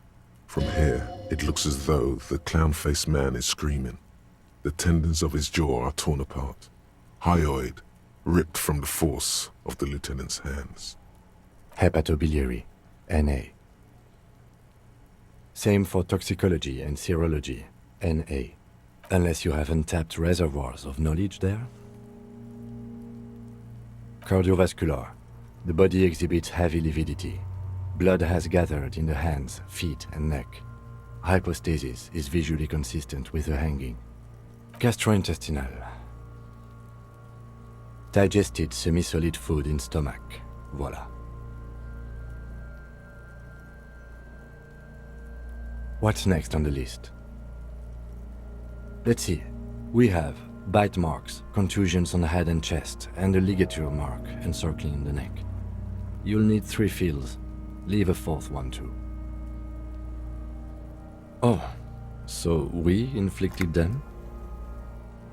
Okay, so there's an incision on the thorax from a chain cutter. I wouldn't mention it. Better not to muddy the waters. See? These pigs are fucking corrupt. Why don't you fuck him if you love him so much? Now, injuries. Head, chest and scalp bite mark injuries. Predation by birds has caused damage to the body. Odontologist does not need to be consulted. And your opinion, officer? Agreed. Next injury? So, the scalp bleeds from a post-mortem head injury, a stone. The injury does not have the rim of an early inflammatory response. The perpetrator on the scene has confessed to causing it post-mortem. At maximum velocity, fucko! Has confessed to causing it at maximum velocity. Coagulated blood sticks to his scalp and chest, where the countless stones have hit the dead man. Beneath, the description of injury. 2 boxes. Right. Next. Nothing. Just in case. A dark red abraded ligature mark encircling the neck, with a gap on the nape measuring, let's say, 7 centimeters. The hyoid bone is fractured, the cervical column intact. I see hemorrhaging on the skin, above and below the ligature mark. Depth of the mark, 1 centimeter. No signs of clawing on the neck. Below the note, 2 customary boxes wait to be ticked. The man's head jerks to the side.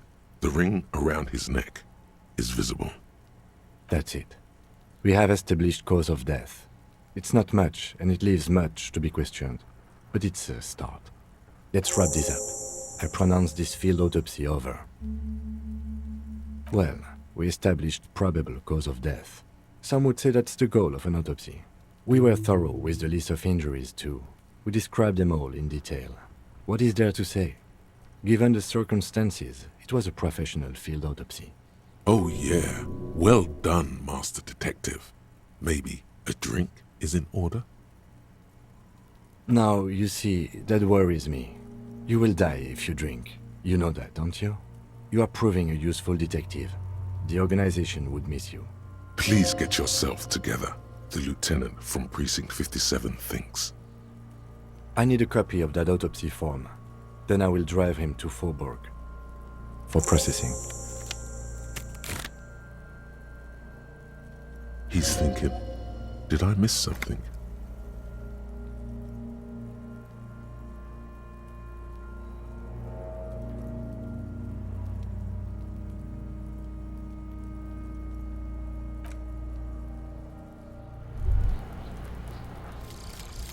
The 15th Indo tribe. Because there was. The 15th Indo tribe was comprised of 8 kids from Faubourg and North Jamrock, running from wild dogs in the valley, hiding scents under rocks, and stealing clothes off clotheslines, and sometimes even the copper wiring of phone lines. You may have been one of them. This must be a childhood memory. The 15th Indo tribe was your Indo tribe, set to rule in Celinda. The rest of the kids are dead now. Car accidents and drug overdoses. Only you remain. Yeah, what's that noise down there?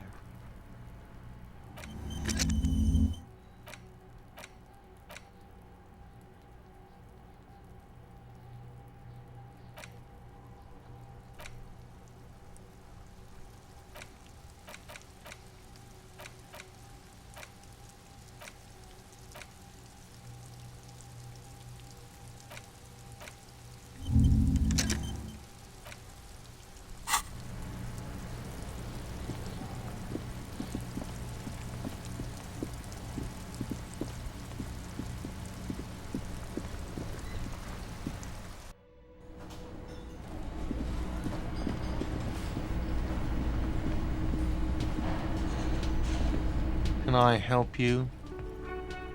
Yes, have you got it? You must be joking, right?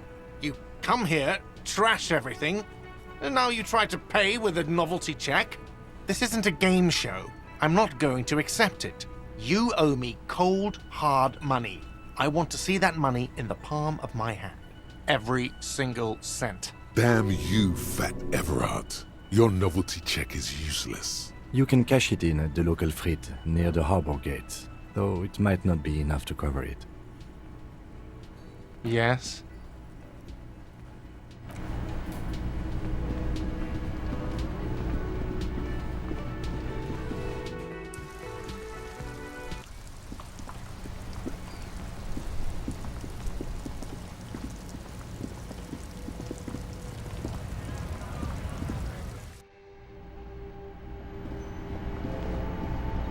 Welcome to Frit. Feel free to look around or something. Everything is out on the shelves.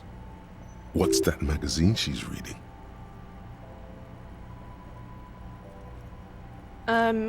Okay.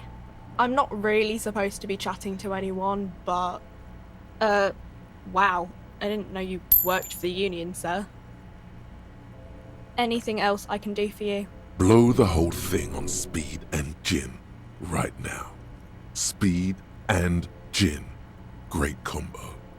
Ask some local dealers, maybe.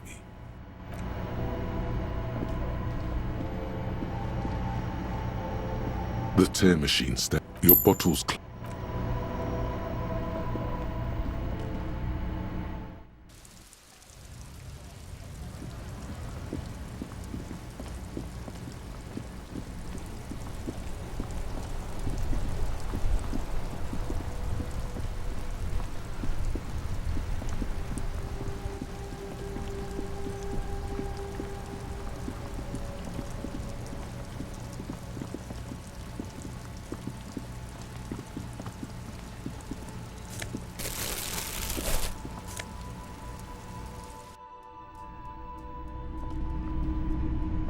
Hello, hello. Sure, let me have a look. Anything else you're thinking of selling?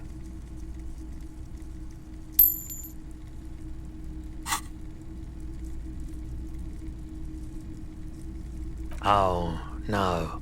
I don't like those kinds of objects. No sale.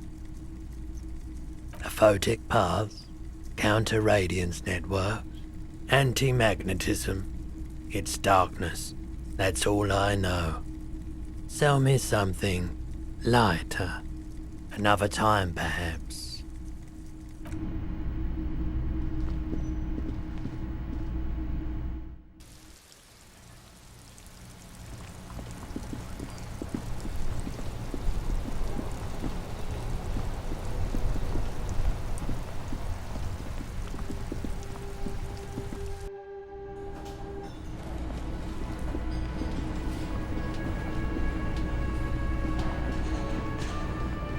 Can I help you?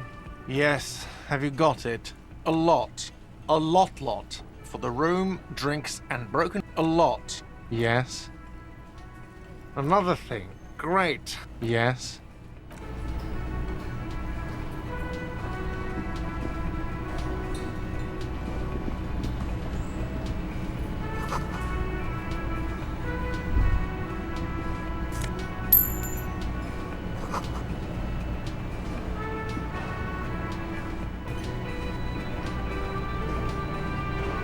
A thin man is smoking below an exhaust hood, occasionally sipping from his mug. This must be the Whirling's cook. As you step in, he nods toward the table and says something in a completely foreign language. The only words you can make out are Garanci and Quebec. It must be his name. Garanci. Garanci Quebec. Sounds representative. The man puts his cup down and replies something, his left hand drawing arcs in the air.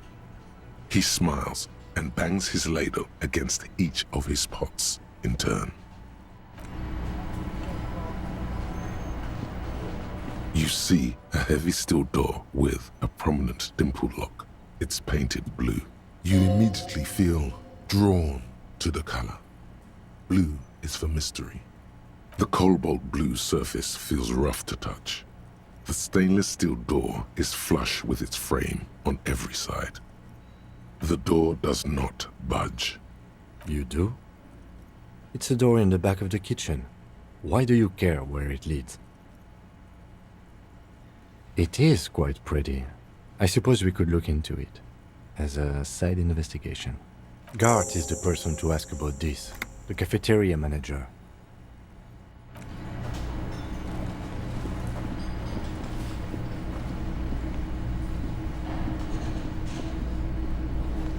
Can I help you? Another thing. Great. I love that. Oh, yes, that door, sure. There's nothing mysterious about it. It's just a door. No, I don't have a key. I don't know how to get there. And I don't care either. It's not like I've been wondering about it for 10 years. It's just a frit warehouse, probably. Or some boring storage space with a bunch of old junk and dust. Junk and dust. He's attempting to maintain an air of indifference. It's absolutely not convincing. Fine, okay, a little. But my job doesn't leave me time for wondering about one locked door in one of the cafeterias I manage. So I haven't opened it. I have cleaned the whole place 100 times over, though, after the animals. And I haven't found a key, so good luck with that. Yes?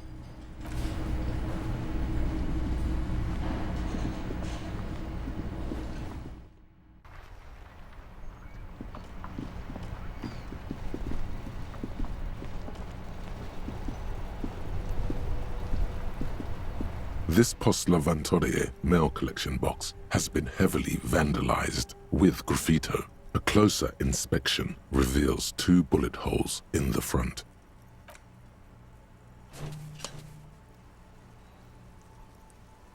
The box seems happy. Eat shit pig, fucked by the coon, and St. G with a crown have been scribbled on it. Jenny is a whore, and best set mailbox also. The mail collection box seems cathartic, thankful even. So do you. You shudder, then you swallow, and then suddenly you see it. Over all the other graffitos, someone has, using the tip of a very sharp knife, cut the words, Revachol forever.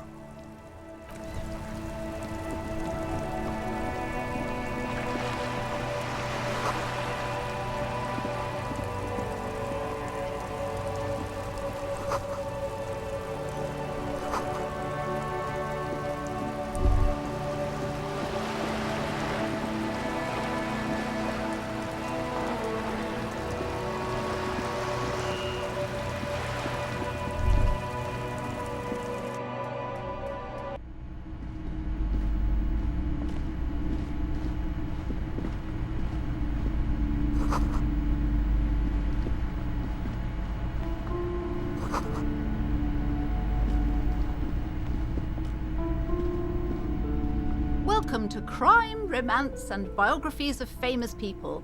My name is Plaisance. Be welcome, and please take responsibility for the energy you bring into this space.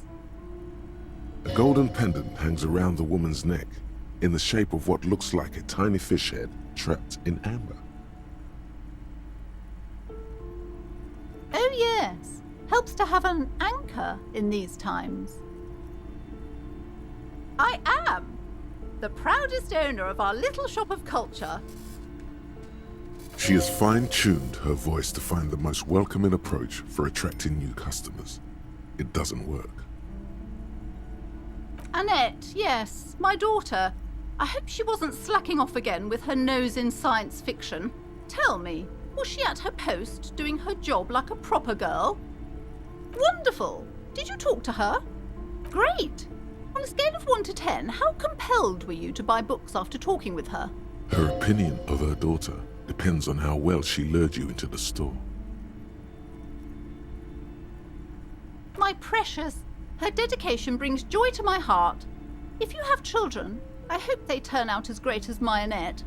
You must be kidding. There's nothing like that happening. Good sir.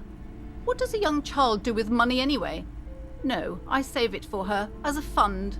She's securing her financial future out there. Slap the cuffs on her. Oh, of course, officer. Good work. Are we done with the jokes now? Yes, we've had quite enough fun here. Right. God. I've told her not to do that. It's such a disgusting habit. She'll get over it. Anxiety is a part of life. A part of hers, too, clearly. She can, if she has enough willpower. This is what's called growing pains. Life isn't easy. Life doesn't give breaks. Come on, ma'am. It's obvious she can't do anything about it. You are placing an unnecessary burden on a young child.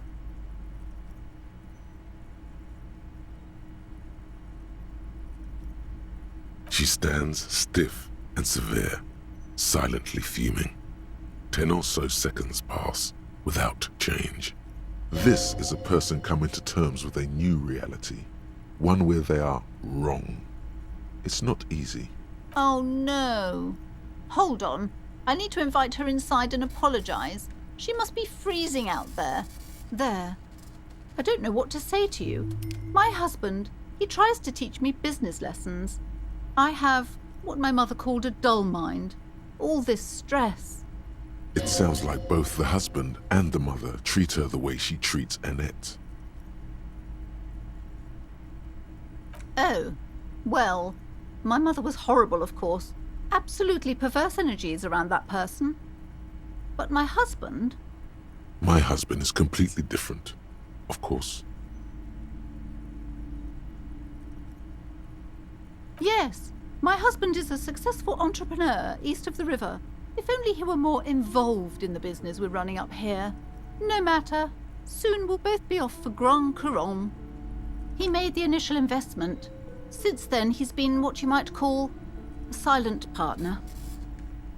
She's been too busy helping me here, so she studied at home this trimester. This is a temporary solution, of course. I assure you, I of all people understand the importance of education. She will be back in school the moment the store takes off. Yes, I'm afraid so. A real treat she is.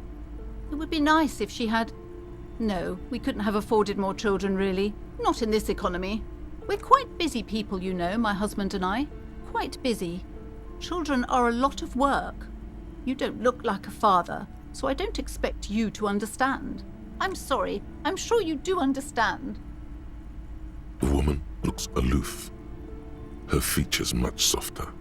Occasionally she glances at her daughter's silhouette.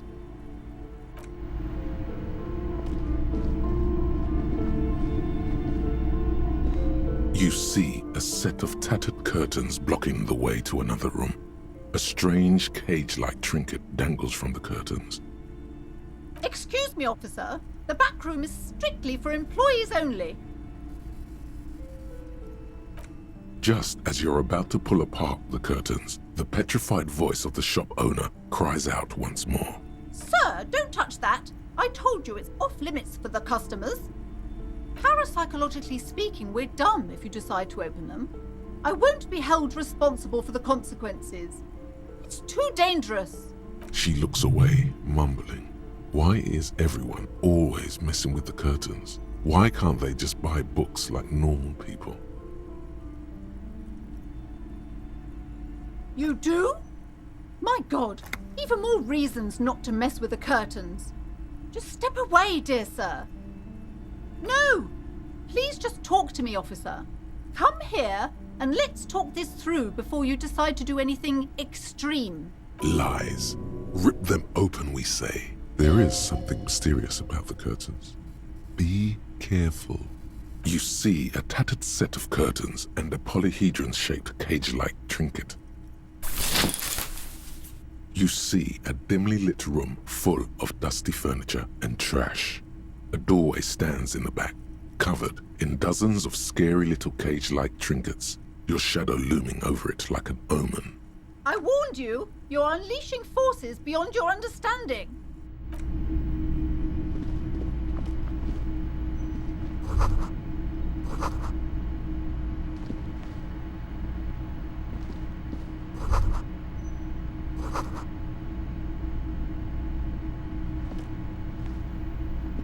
A heavy door with a missing handle stands before you, covered in dozens, if not hundreds, of little oddly shaped trinkets and charms. It appears to be locked. What if you just break it down?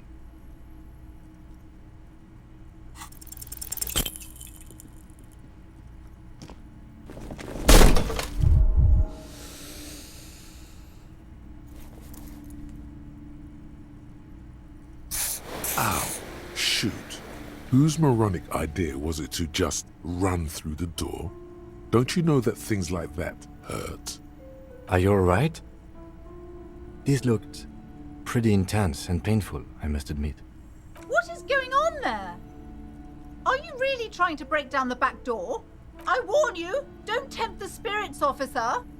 Don't tempt the spirits or you'll damage the holy wards on the door. It barely looks like you've done any damage to the door, however. It's still locked and closed, covered in dozens of little charms and That's right. Take in your surroundings. You need to have a solid ground and a proper posture if you want to succeed. Steady breathing, solid core. You've got this. With one shoulder forward, you're ready to smash into the door like a battering ram. The room is dimly lit and littered with old barbershop rubbish, but the path to the door is clear. It's made of a solid block of wood, but it has stood there for ages. The hinges are old and coated with a carmine layer of rust. It should be doable.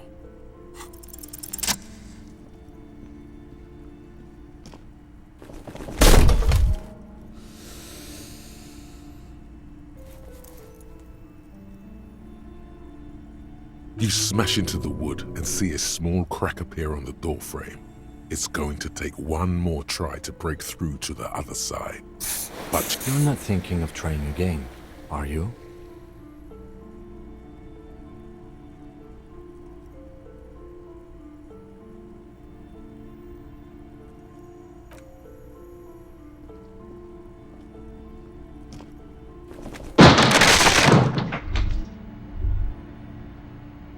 Bent metal, broken glass. Your path lies strewn with the broken forms of everyday objects. You are the destroyer, the bane of inanimate matter.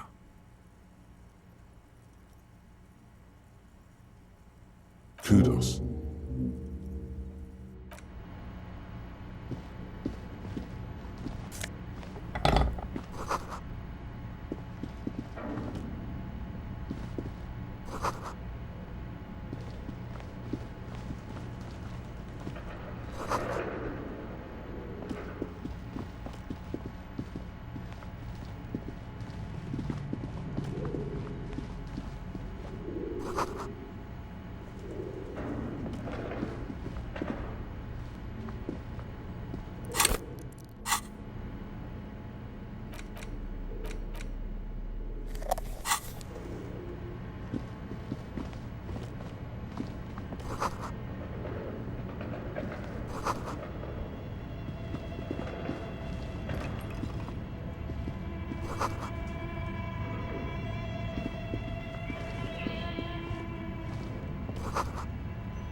This old fireplace is covered in lines drawn in blue and red marker, the mesh spreading over the stone like blood vessels on alabaster skin. It looks ghostly and strangely ancient. A diagram for summoning some time-forgotten being? The symbols seem very esoteric. Radio frequencies, it seems. UKV 123.6, UKV 123.7, UKV 123.9. Some written notes, too. Sparse and cryptic. Unclear. It looks like a cardiovascular system split into veins and capillaries. Very advanced. You think so? The web is comprised of radio stations, all lead back to one red heart, titled the Game Master Frequency. A note says, this one can listen in on any station it wants. Looks like a surveillance program. Whoever decides to call in to a call-in station, it looks like. All of this is gone, left unrealized. My God. It's as if the less money they had, the more ambitious their project became. The schedule. I know doom when I see it. The company was running out of funding. Nothing. It's just lines on marble. An echo from times long gone. No one has used the fireplace in ages.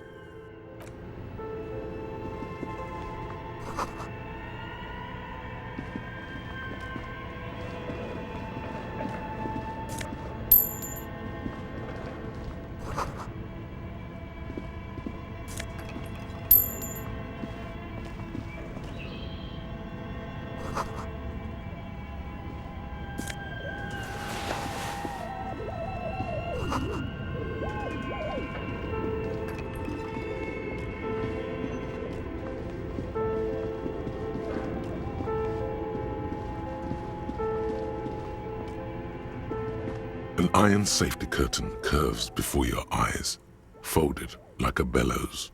It covers half the room, blocking the way into a colossal industrial chimney. What an odd thing to do. Nothing happens. Still nothing. No one's home. Those curtains prove to be surprisingly sturdy. Your fist hurts now.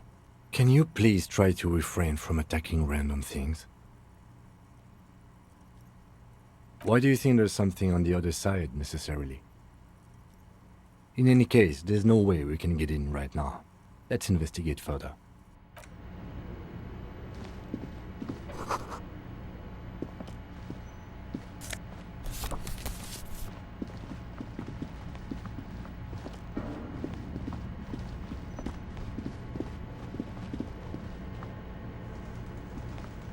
Your flashlight slides over an old green chalkboard covered in scribbles, sketches, and schemes like some ancient cave mural. Some of the writing has faded with age, but you can still make out sections here and there. Photos and drawings have been pinned to the board. These lithe, pointy-eared creatures appear to be different types of welkins. You make out autumnal candle welkins, casting wax-based magic. Translucent welkins, with organs shining under their skin, and even ether welkins, hailing from the vast emptiness of sidereal space. Who are all those creatures? Fantasies of a tortured, feverish mind? One of the welkins, towering among the rest, appears to be different, however. It's Vara Hamira, a high welkin, his face white and scarred like cracked marble. This is clearly a Welkin supremacist. The note says, all non-Welkin races will be purged. The Haldor, the Tworg, the humans, and even headless men, all of them, purged. Imagine a world filled only with Welkin, Green Welkin, Dread Welkin, and the High Welkin to rule them all. An inordinate amount of time has gone into drawing these little Welkin creatures. Some people really like building a world, I think, even if it's just for a game. This looks like concept art for a project. It's not really real. Political commentary. That one has a great beard, too. Just look at those details. So much effort. And for what? All gone. The photo collage depicts barren, icy landscapes wrapped in perpetual night. You see permafrost and glacial landforms, dead trees grown in under the snow. Entire oceans have been frozen from shore to shore. There are pictures of settlements on dried-up riverbeds, abandoned in a storm. Animal corpses in the dark, carcasses and bones. Albeit dark and cold, this vision also feels cozy in its own way, like eggnog or morphine, a much-needed respite from our own world. A pinned postcard reads, "The heat death scenario. A desperate fight for geothermal energy engulfs the world as Wirral becomes untethered from its sun, drifting through the universe." This is a monthly calendar from the year 50. Cryptic words like sprint, daily minimi, and GPI span the marker-drawn grid, the grand scheme of production and money. As time goes on, the numbers in the boxes grow rarer and rarer. The board becomes an empty snowfield in the final days. Only failure and regret dwell in this region. Looks like they didn't make it. A note in the bottom left corner of the chalkboard says, "See the prod schedule filament for details." The handwriting is only partly legible, but you can still make out 3 slogans: "Call in, tune out," "Wirral untethered," and "Heat death of the universe." Outside, a cold wind wraps the building in its bosom. Snowflakes in the wind. An old woman passes what the locals call the doomed commercial area. She tries hard not to look at the bookstore windows. It's unwise.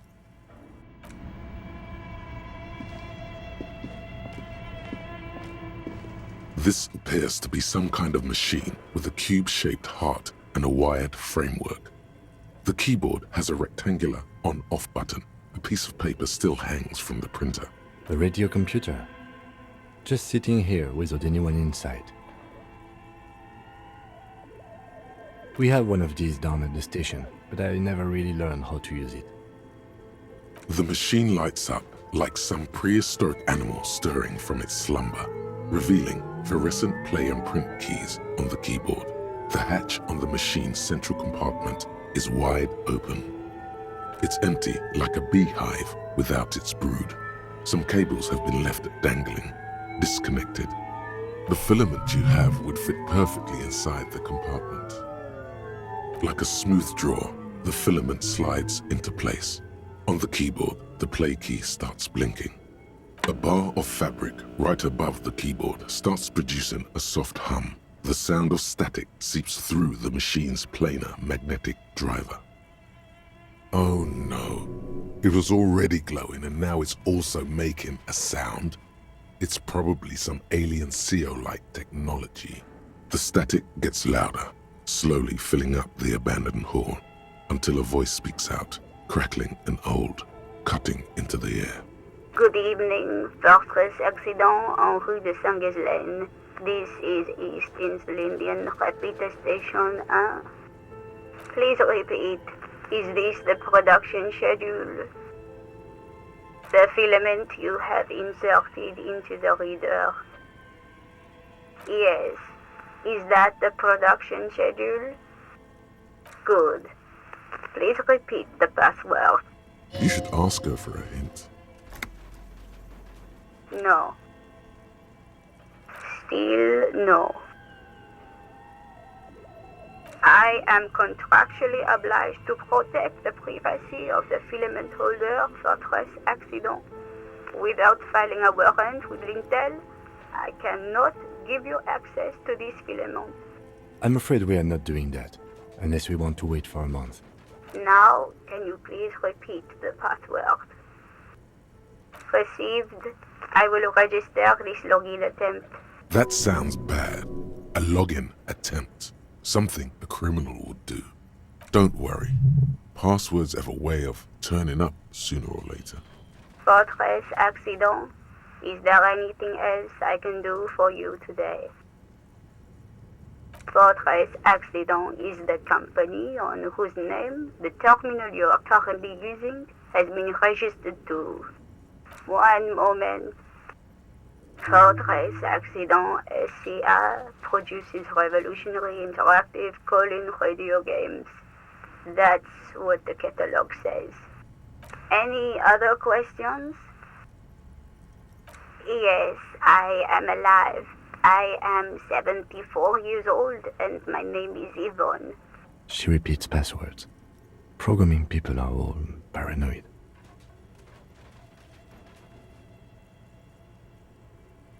I work as a repeater at the East Insulindian repeater station. It's my job to know where you are, Fortress Accident. As for me, well, I am sitting in my cubicle, surrounded by a wall of radios. On an island on the river Esperance, a small woman, all skin and bones, sits in a room filled with audio equipment. Thousands of tiny lights are reflected back from her prescription lenses, like stars in the dark. Doesn't it get lonely, sitting there all by herself? Lonely? Why would it get lonely? I get to talk to people all day. That's why she does this. Now, please tell me if there's anything else I can do, Fortress Accident. Thank you, and goodbye. Tiles on the cube are still smoldering, casting the framework in a soft glow. Fluorescent play and print keys shine on the keyboard. Nothing happens.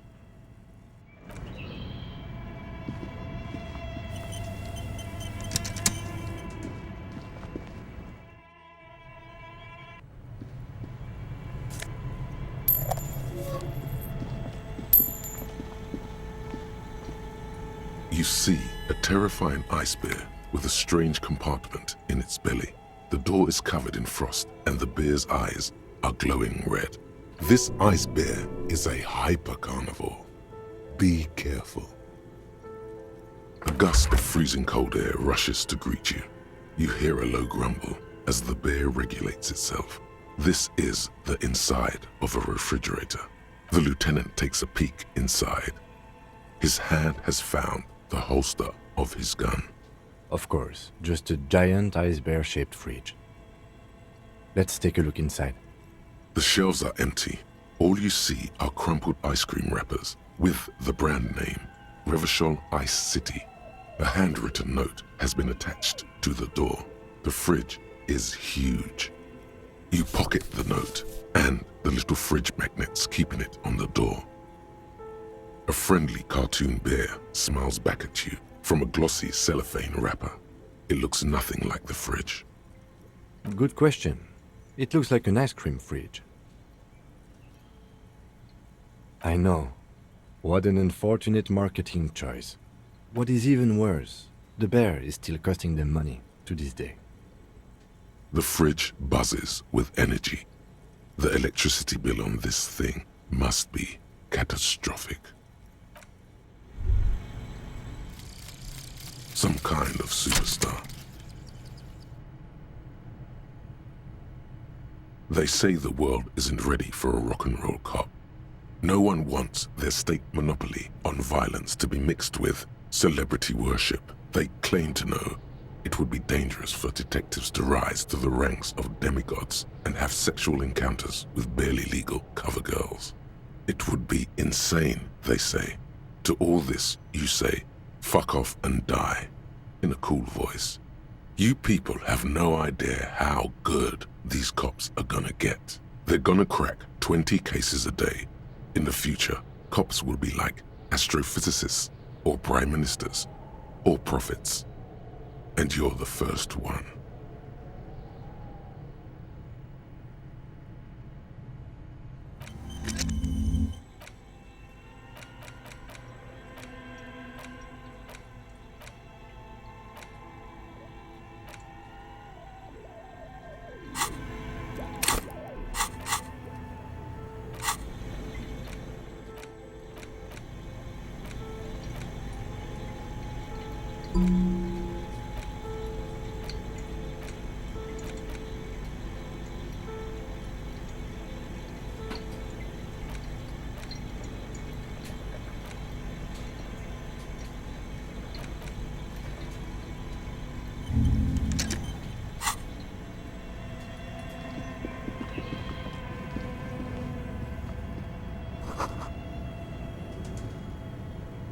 thick layer of coal dust covers the furnace, coloring it pitch black.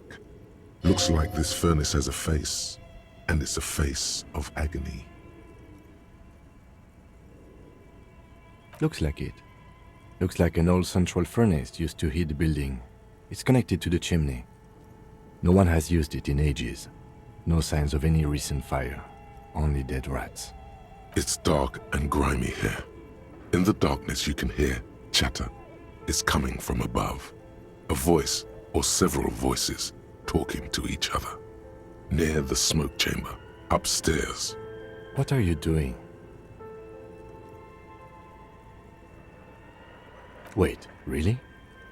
Maybe it's coming from behind those safety curtains we saw upstairs. We should ask the lady in the bookstore what's going on with these curtains. A lush layer of coal now covers your skin, sinking into the wrinkles. Your hands look ancient. You feel the spirit of Ramut Karzai, ancient hero of Grad, pulsing through you. All that's left is to cover your face in war paint. 3 dangerous stripes appear onto your cheeks, telling stories of your wild soul. What are you doing? Please wipe your face clean, officer. Thank you. So, where were we? A hollow ring echoes through the furnace. Your toe hurts.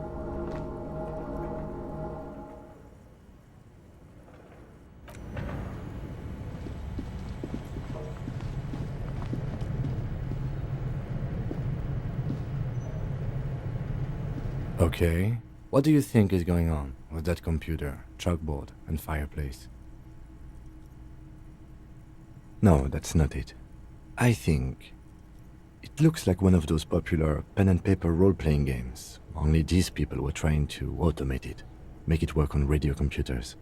Utter madness, he thinks, as a compliment. Through call-in stations, none of the players have to be physically present. Anyone in the world can participate in the game, as long as they have a two-way radio. Then there's the game master frequency that listens in on the smaller call-in stations. I think that was supposed to coordinate the stories, functioning as a master of ceremonies of sorts. His fascination has swept aside other concerns for the moment. He's a little hooked. Not to my knowledge. They make automated games in Grad, Messina, Königstein. You know, places with industry. But I don't think anyone has attempted to create an inter-isolary game before. We just don't have the technology. Indeed, those Welkins are a dead giveaway. Role-playing people love that stuff. The world looks like a modified version of the WeWorld board game, with hit death thrown in. No idea. They stopped filling out the schedule on the chalkboard. Indeed, it's ambitious and untethered from reality, but...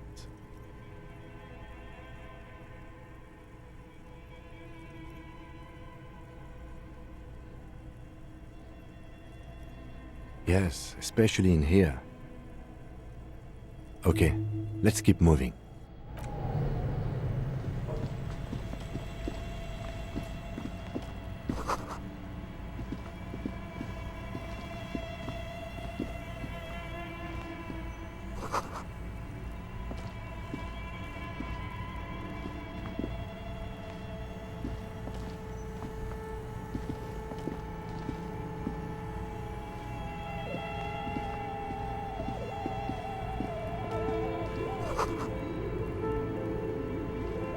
A few bricks have fallen off, revealing a compartment behind the wall. It's too dark to see in. Seems like an old bunker from the revolutionary period. Look at all those rifles. Must be an old weapons cache. There is, yes. And there also appears to be something inside the hole. Interesting. Do you want to take a look? Your hand reaches deep into darkness and spiderwebs. Rummaging around, you find rusty rifles hidden away. Are these any good?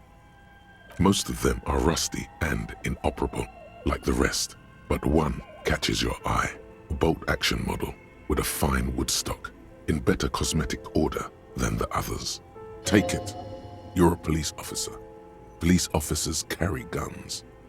That's a rare sight. seems to no longer be functional, but still a beautiful thing in its own way. It means there are firearms, albeit inoperable, still lying around in Martinez. It's an interesting coincidence, I would say. Might come in useful in the future. He likes this find.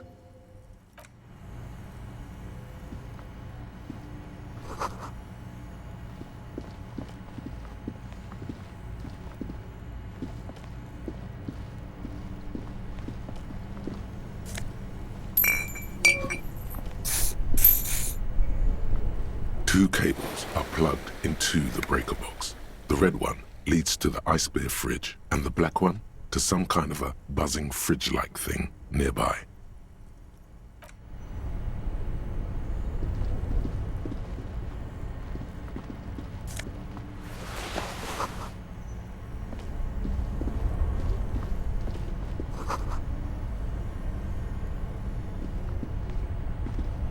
Two cables are plugged into the breaker box.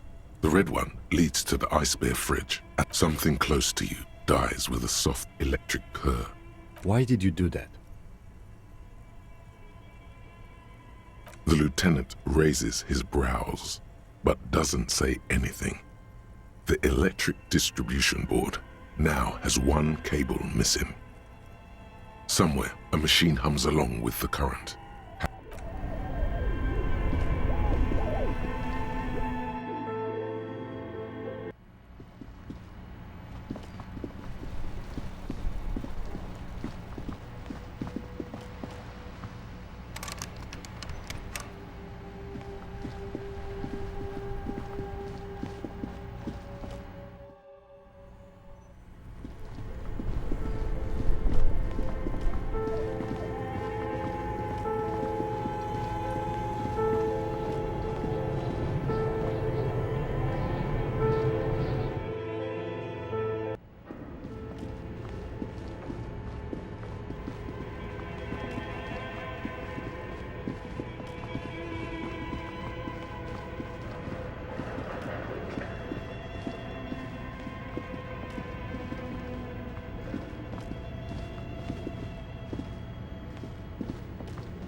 Hello.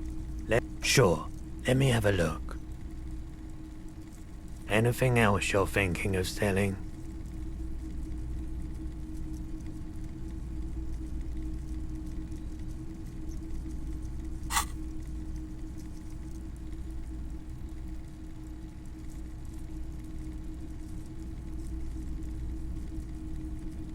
Anything else you're thinking of selling?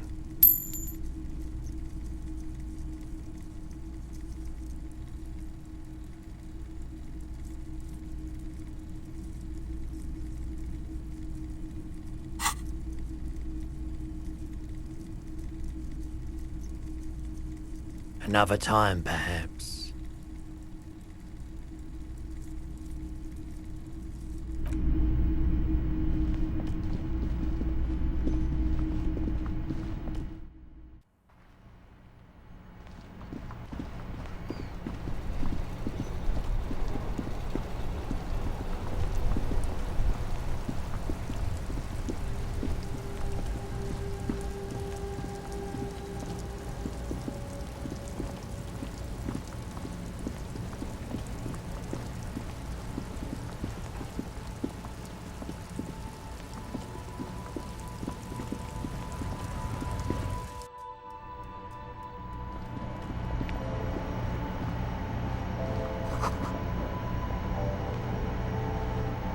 The tear machine, your bottles clunk.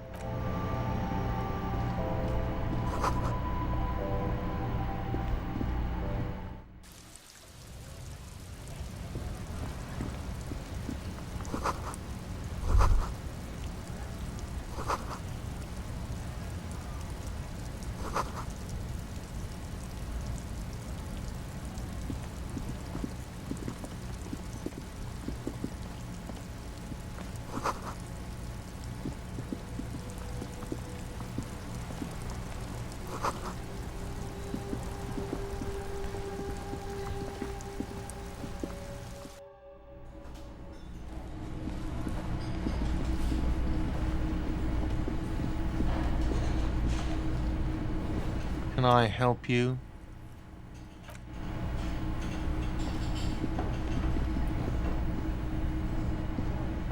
Yes? What do you want to know? Ah, yes. The case brief you missed. Now I remember. 3 days ago, the RCM Emergencies Desk received a report about a security guard who was found hanged in Martinez. An anonymous caller said there was a dead body behind the Whirling in Rags hostel cafeteria. The cadaver had been there for 4 days. No one had come to investigate. During that time, the victim had been stripped of his belongings. The caller did not identify him, but used the word lynching. There is an ongoing labor dispute between the local dock workers and the logistics company Wild Pines. I was told we should approach the death as part of this dispute. They didn't identify themselves in any way. The tone was muffled using a device of some sort. The desk could identify neither the caller's age nor sex. There's a strong prejudice against involving the RCM in what's seen as union matters. The dock workers' union is the de facto police in Martinez. Now it appears they've started executing too. We cannot allow that. That's right.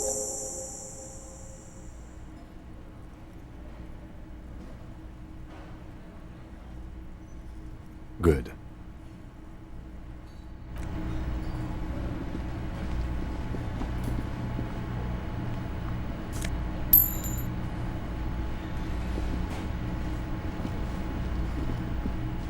You see a heavy steel door with the door does not.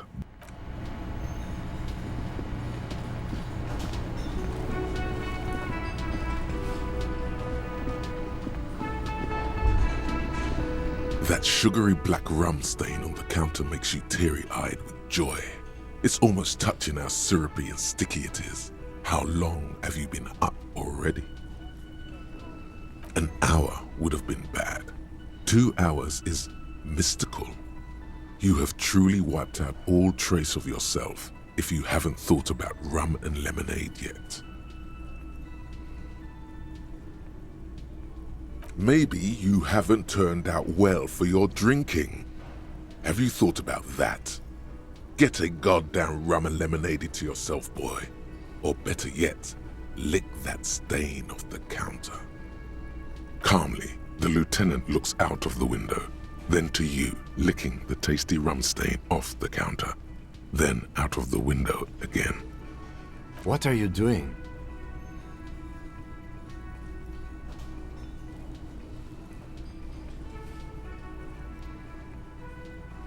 We should move. A real drink would go well with those cigarettes you're looking for. That's a great combination.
The RCM in Martinez.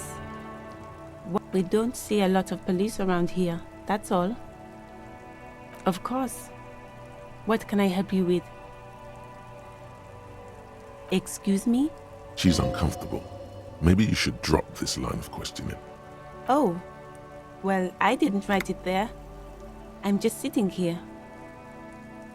I don't know anything about that either. As I said, I didn't write it. Even if she didn't write it, she should clean it. Okay. She's probably not gonna do it. Me? I am just a gardener. I am pleased to meet you too. Of course, see you around.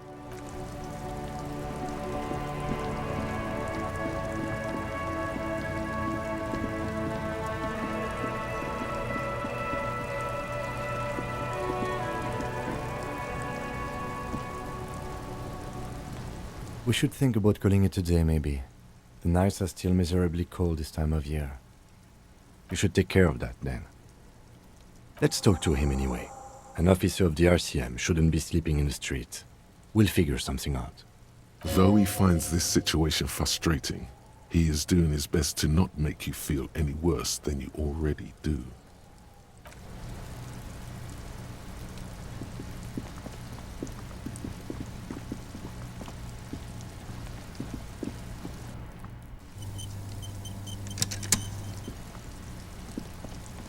There are several footprints in the mud, left by work boots, anywhere from 6 to 12 pairs. What do you think you are?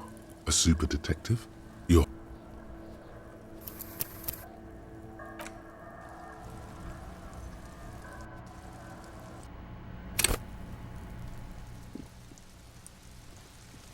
There are several footprints in the mud, left by... What do you think you...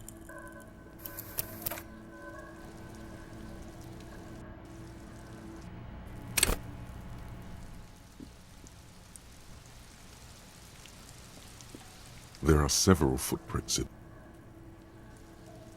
Heavy workers' boots with reinforced... Isn't this something an industrial worker would wear? What do you...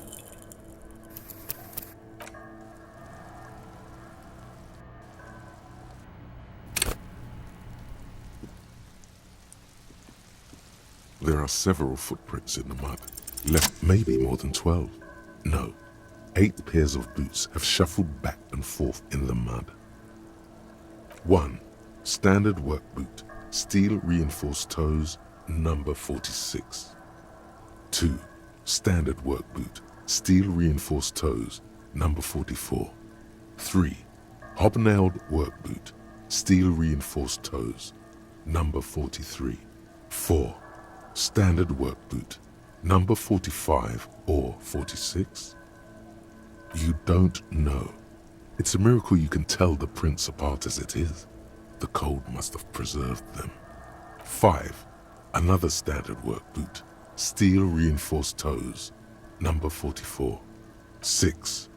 An aberration, light as air, even pace, same make of boot, but number 41. Impossible to tell. Could also have been an adolescent. The gait is undeveloped. You're not bad. It's as if the whole world darkens. Everything else has a thin film of unimportance on it, and the tracks burn in the middle of it, in a strange, beautiful way. 7. The glowing outline of a standard work boot, number 46, but the imprints are twice as deep as the others. The weight exceeds 200 kilograms. 8. And yet another standard work boot, number 44. There's an aberration in the pattern of the sole, however. The right sole is smoother, more worn. How many? I was pretty off then. I counted 20. I never got the hang of it. Hyperopia. Do you see anything out of the ordinary? 200? Could it be the combined weight of 2 people, one carrying the other who's tied up? Let's say a heavily built worker carrying a similarly built, soon-to-be-dead man. He might be right. 200 kilograms of living weight is unlikely. Possibly, yes. A woman or a kid? Okay, how do you know? He knows it's hard to discern sex from a person's gait. Understood. Anything else? Interesting. Let's name it the odd soul. Someone operating a workbench with a pedal? Like a joiner at the harbor? Or maybe a drummer? He regrets it the moment he says it. I don't know why I said that. We are not looking for a drummer. We are looking for a group of dock workers. The lieutenant clearly appreciates the chance to clear up the drummer issue himself. Perhaps it could be a driver. A driver would wear out their right shoe before the left. The accelerator is on the right. We should keep our eyes open around the traffic jam. See whether anyone strikes out as a potential suspect. Seems prudent, no? Mm-hmm. A week, maybe? 7 days would fit the time frame provided to us by the caller, who reported the hanging. It is not impossible. I pulled last week's forecast for coastal Revachol. 7 days below freezing. The day before, the day of his hanging, was the last warm day. Correct again. Sub-zero temperatures would preserve the tracks in a good state. The commotion here could have taken place a week ago. What do I think? A mob of people brought something heavy to the tree. One of them was carrying the victim. They shuffled around, especially under the tree. Then, after hoisting him up, they stood in a semicircle facing his direction. At first glance, this appears to be a lynching. Indeed. They all stood in a row here and looked at the tree.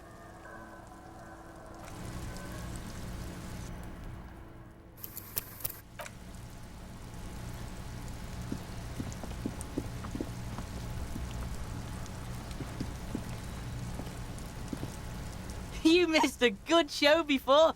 A kid came by and completely fucked the tree to pieces. He fucked the tree up! Fucked it good! It was porno!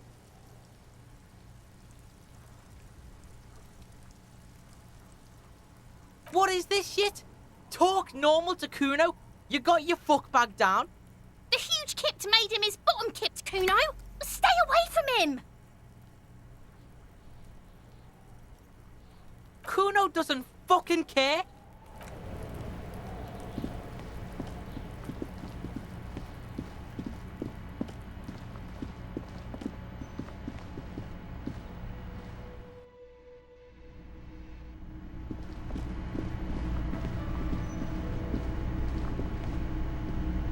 Can I help you? Yes, have you got it? Does that arrangement include you paying me what we already agreed you owe me?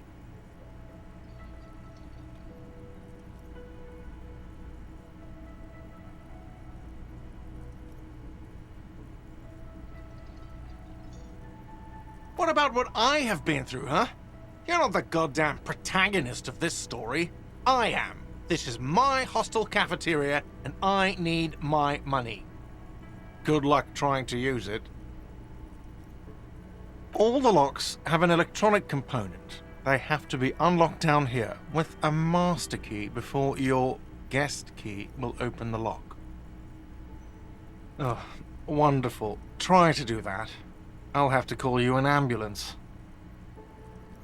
Not until you bring me the money. Okay. I might have something in my motor carriage we can use when you're done here. I really didn't want to resort to this. The man is thinking. Oh, Lieutenant, we're done here.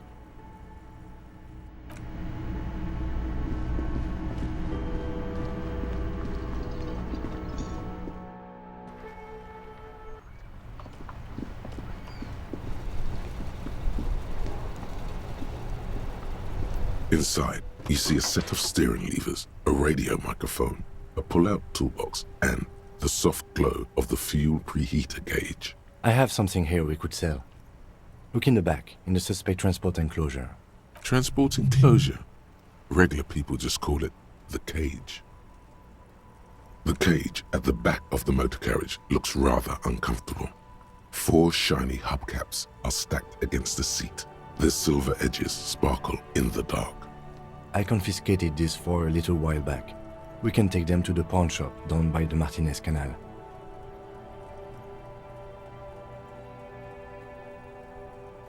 The lieutenant nods as you take the spinners. All right, ready? I turn, you press start. It's next to the preheater. He's downplaying his excitement. The lieutenant is more than happy to show off his precious carriage. The dashboard lights up with orange glow. The rounds per minute gauge jumps, and the engine of the Caprice Canadian comes to life with a whiny growl. The lights unfold with a little click, casting electrical light onto the ground before the vehicle. There you go. I'll turn them off from the remote once you're done.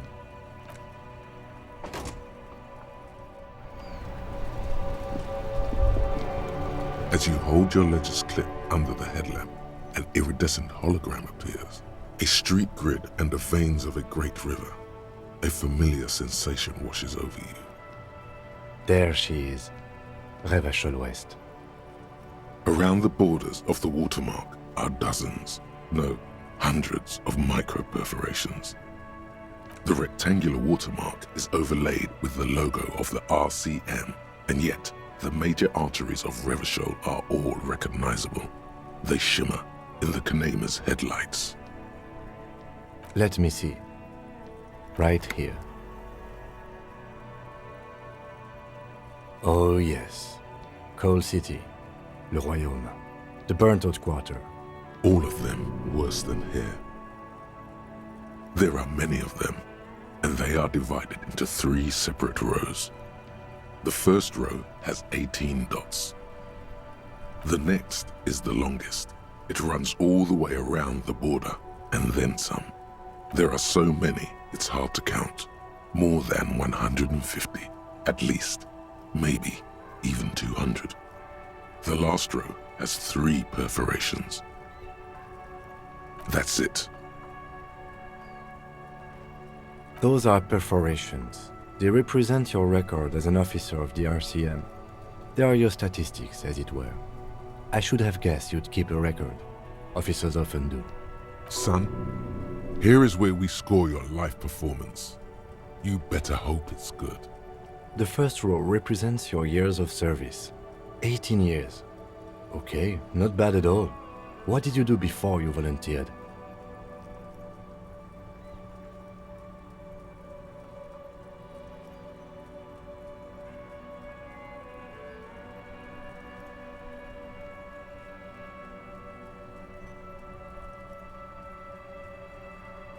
Cool. I'm glad you joined us. Not a lot of money in doom crying. Let's move on, shall we? This next row, the one that wraps all the way around, is your number of closed cases.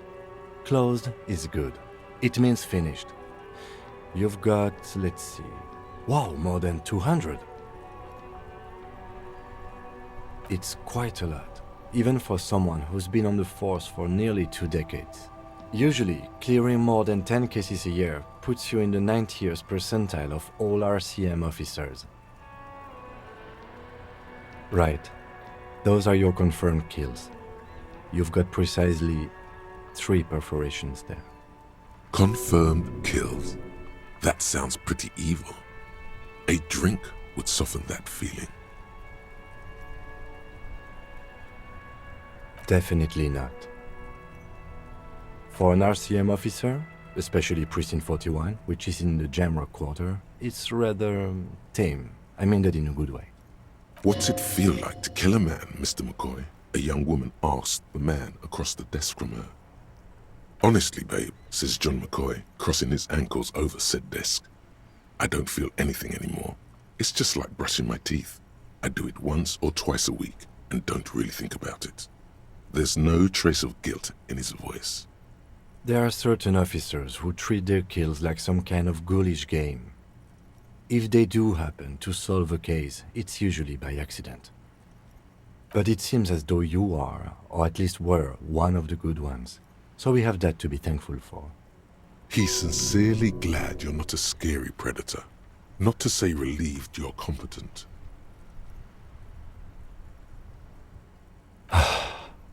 if you want to pour out the booze you've been carrying around on duty, I'm certainly not going to stop you. As you will. Everyone has their own method of coping, some more effective or self-destructive than others. Personally, I find it helps to keep up a few hobbies. Par exemple, anything's better than annihilating yourself with drugs and alcohol. It's meant in earnest. Please don't mistake it for a jab. The lieutenant nods. Right. I'll go turn off the lights. You can now see your statistics on your journal page, to the right of the task description.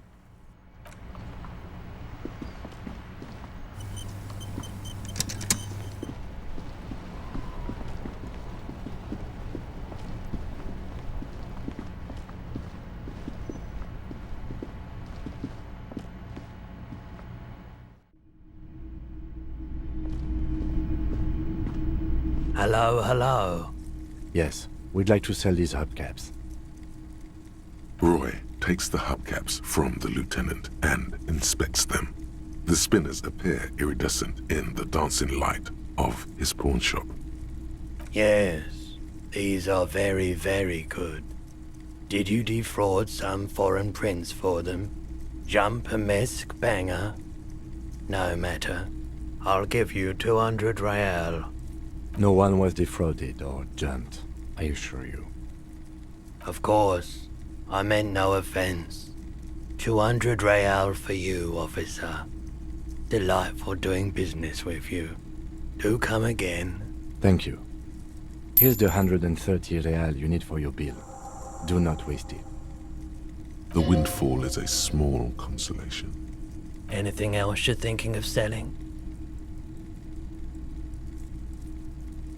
Anything else you're thinking of selling?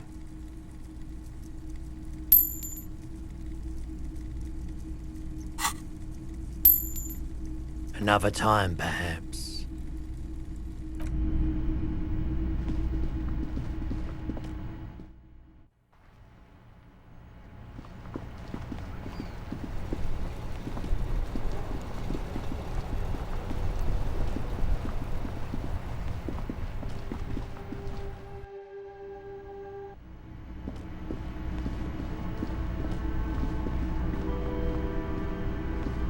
Can I help you?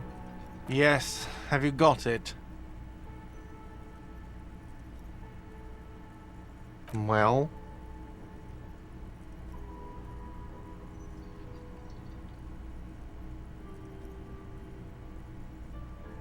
Great, perfect. I hope you enjoy your freezing cold room with the window you broke yourself.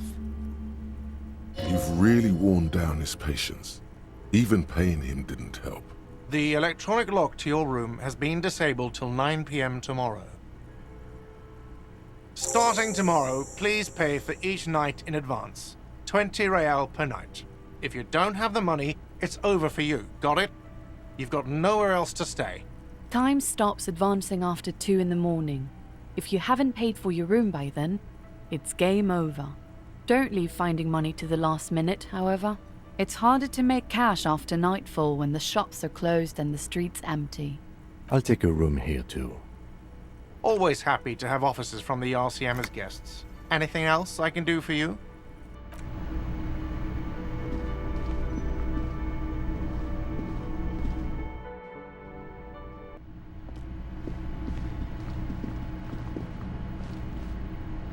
This is the door to the room you redecorated.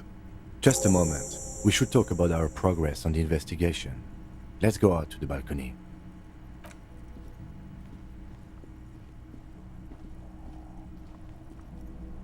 The air outside is brisk. The lieutenant is silent for a moment. He listens to the traffic hum. Then... Now then, we should talk about the investigation. But I also feel you're a bit hazy on the RCM. Our role here, our rights, our jurisdiction, basically. They're quite limited, actually. the power officers of the Revachol citizens militia exercise most frequently is imposing fines of up to 1,000 real for offenses, in accordance with an interdepartmental schedule. The RCM's primary role is to ensure safety. We are not really supposed to play any part in the economic structure of Revachol. Yes, although indirectly, as citizens can always request records from their local station. Officers of the RCM have been known to take bribes of less than the prescribed fine amount. It undermines trust in the RCM. We can arrest people, of course, but rather than bringing someone in directly, it's preferable to serve a station closely. It prevents confusion and overcrowding. You can't. Those who don't show up become fugitives, though, and have fewer legal rights when they are eventually caught. It's about power projection. Thus far, they seem to mostly show up. When power calls you, you come. But power itself is a fragile trick of perception. As you may have gathered from the fact that we are expected to carry a record of our kills, like the one in your watermarks, we are permitted to use whatever force is necessary, and strongly admonished not to abuse that power. You have to supply compelling evidence for why it was necessary to use lethal force. In these cases, your partner is usually your witness. Not a good position to be in, by the way. Internal Affairs handles these cases thoroughly, by cross-examining you for inconsistencies. It is hard to cover for anyone, which is for the best. We don't convict. We arrest and send them to coalition government courts in Confront and La Delta. The prosecution works off our testimonies and records, which is why it's paramount to keep them. The coalition government and the moral intern more broadly. The RCM was formed by the coalition government to restore order in the international zone after the revolution. So we did. Now we attempt to maintain that order. No more, no less. Or perhaps it is better to say we were allowed to form. It's a point of contention whether the citizens of Revachol or the coalition government founded the RCM.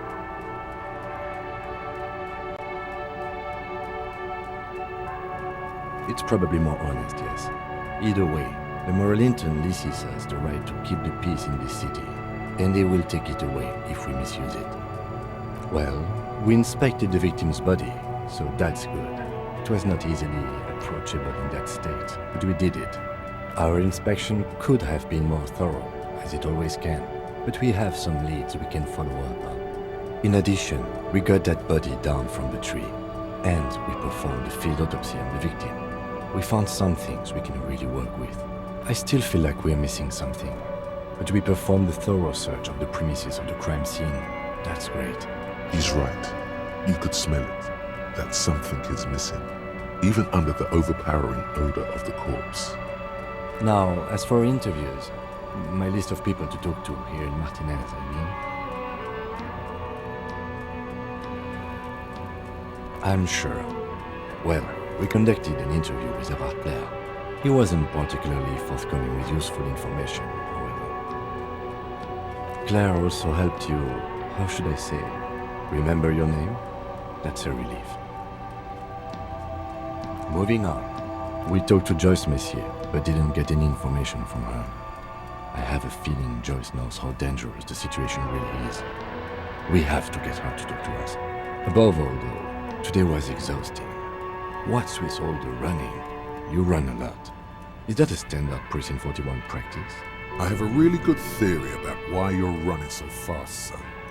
Just you wait until we get up tomorrow.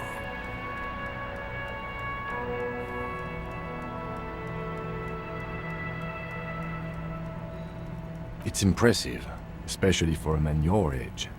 And in those hills. Nice shoes, by the way. I like the green. Goes with the orange. The Moralist International are the world's largest political organization. You know who they are. They have been running this place after the revolution failed. Okay. They're a union of center-left and center-right parties across the Real Belt. Our coalition government is just one of its many projects. They also run the ICP, EPIS, most intergovernmental organizations in the world. What do they believe in? They are Dolorians. They believe they continue the humanist project set forth by Her Innocence Dolores Day 4 centuries ago. Others say they are just technocrats. Interesting question. It's a blue forget-me-not. Their motto is love, compassion, self-discipline. I think you can gauge what they want you to think of them from that. Something ominous. Something even a little feminine. But in a strict manner. A historic figure? The author of the modern age?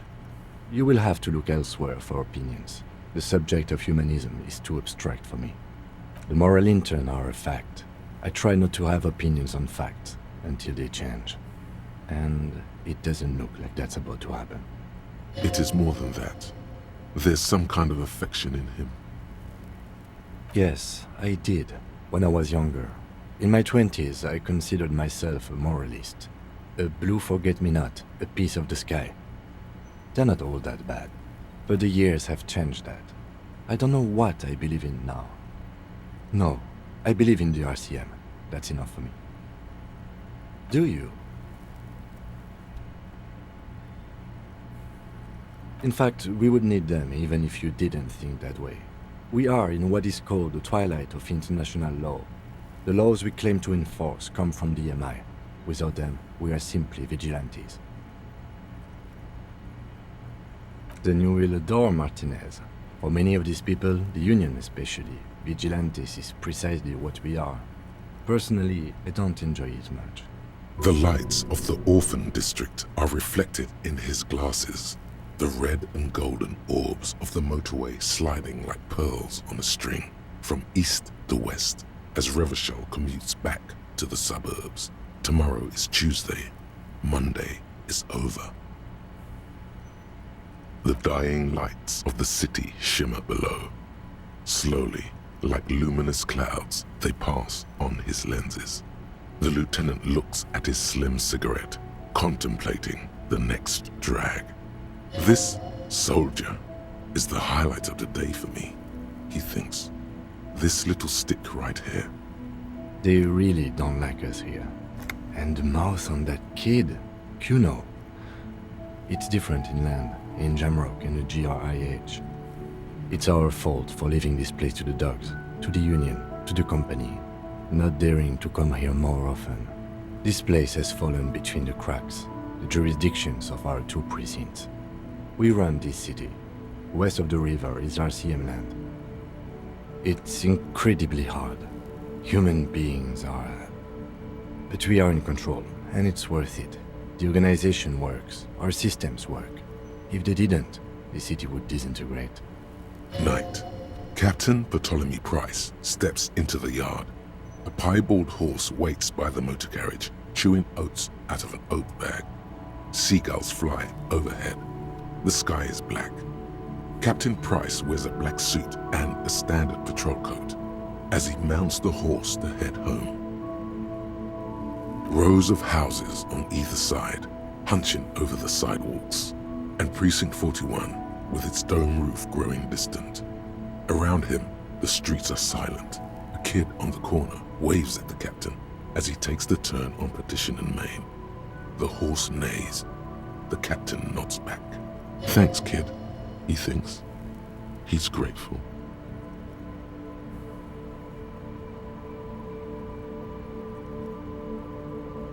Probably not. Anyway, positive change happens slowly. We never really get to see the impact of our actions. Yeah, it's getting very cold now. Let's go.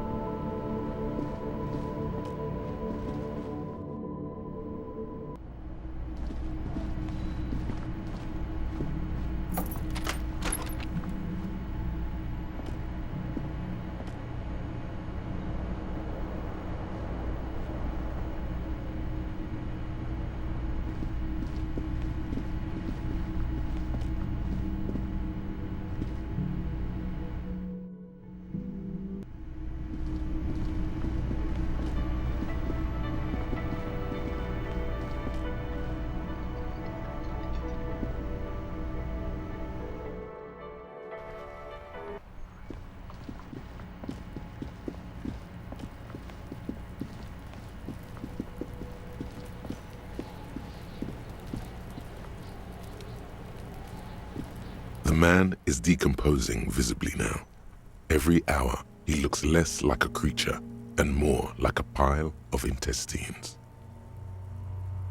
The body is reluctant to let go of the boots, as though it were its last bit of dignity. You're going to need to summon all your strength for this undertaking. Wow, Kuno's little sneak pig's back for the booty. Yeah, fuck it to pieces for us, liar cop. It's not completely useless. You're able to reveal a little more of the putrid polymer sock beneath the boot. It's not completely useless. You're able to reveal. It feels like the leg is going to come off along with the boot, but you're able to get the boot to move a centimeter or two. See? The corpse doesn't care if you try to take his boots. He doesn't need them. He's probably glad to get rid of them. This is the right method. It takes some time, but eventually the boots come off, with nasty slices of polymer sock stuck to even bigger pieces of skin and rotting flesh.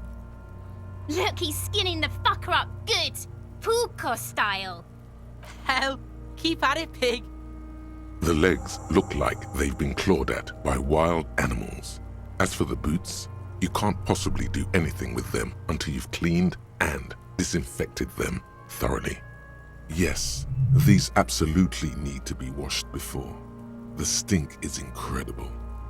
Didn't the Whirling have a kitchen? I'm gone.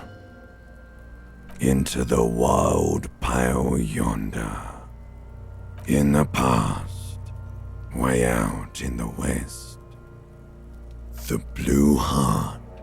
Oh, that's good shit. You'll love it. Just press down and fuck it open like you always do.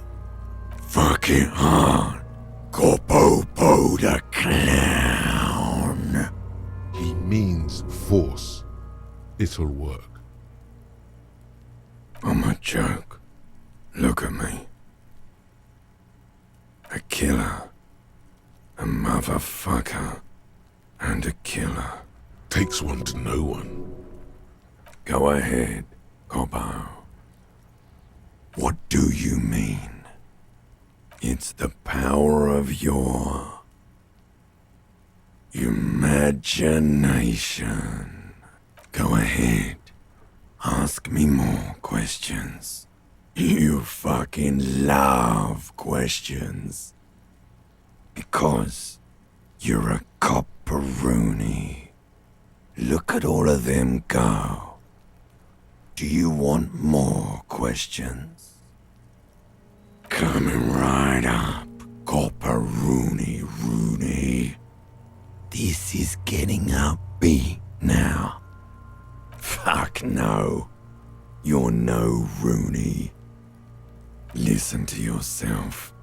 You're not a Raphael anything. You're probably just Harry or something. That's right. Harry. You might be onto something there. Because you have loved it, me and Brother Kobo. It was love all along.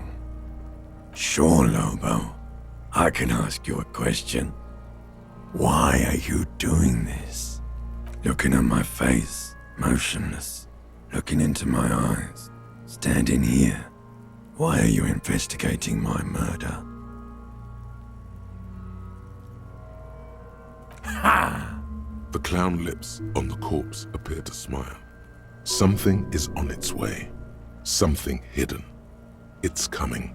A miracle from the northwest, and it's almost here. You can feel it in the air, on your hands.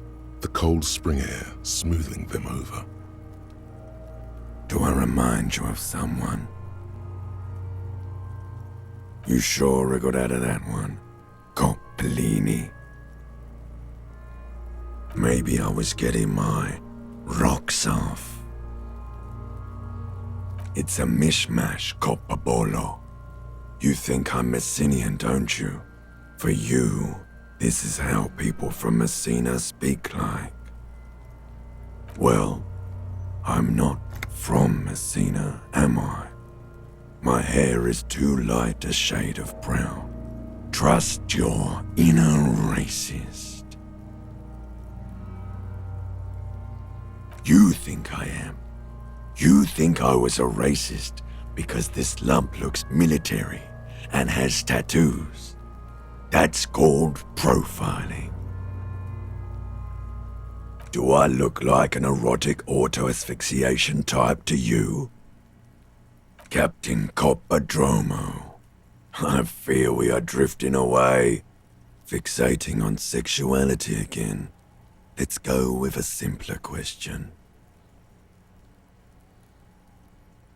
Come back later, Corpo.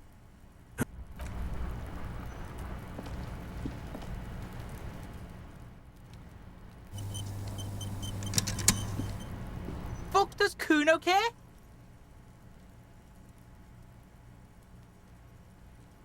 Shitload pig. What's your question? Don't tell the pig shit, Kuno! Pig's choking! He's totally choking! Fucking idiot Mulkapa doesn't know any questions! The lieutenant is sitting on the edge of his bed, 20 kilometers from here, and cleaning his boots. An archetypal policeman like him would definitely come up with some questions to ask right now. Unlike you, standing here alone, unable to gather your thoughts. Right, pig. This is where Kuno plays with his little wooden choo-choo. What do you want with it? Yeah, Kuno doesn't know shit about that. That shit is beneath Kuno. Listen, listen. Kuno doesn't care about this small-time shit. Just listen. Kuno saw what you did there, dumpster diving. Sad shit. Kuno could hook you up with some sweet rags. Shit like Kuno's wearing. Your size, good price. 500 real.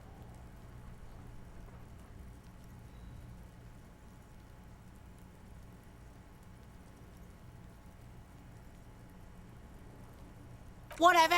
Kuno was trying to help you, but you're too fat for fouling anyway, pig.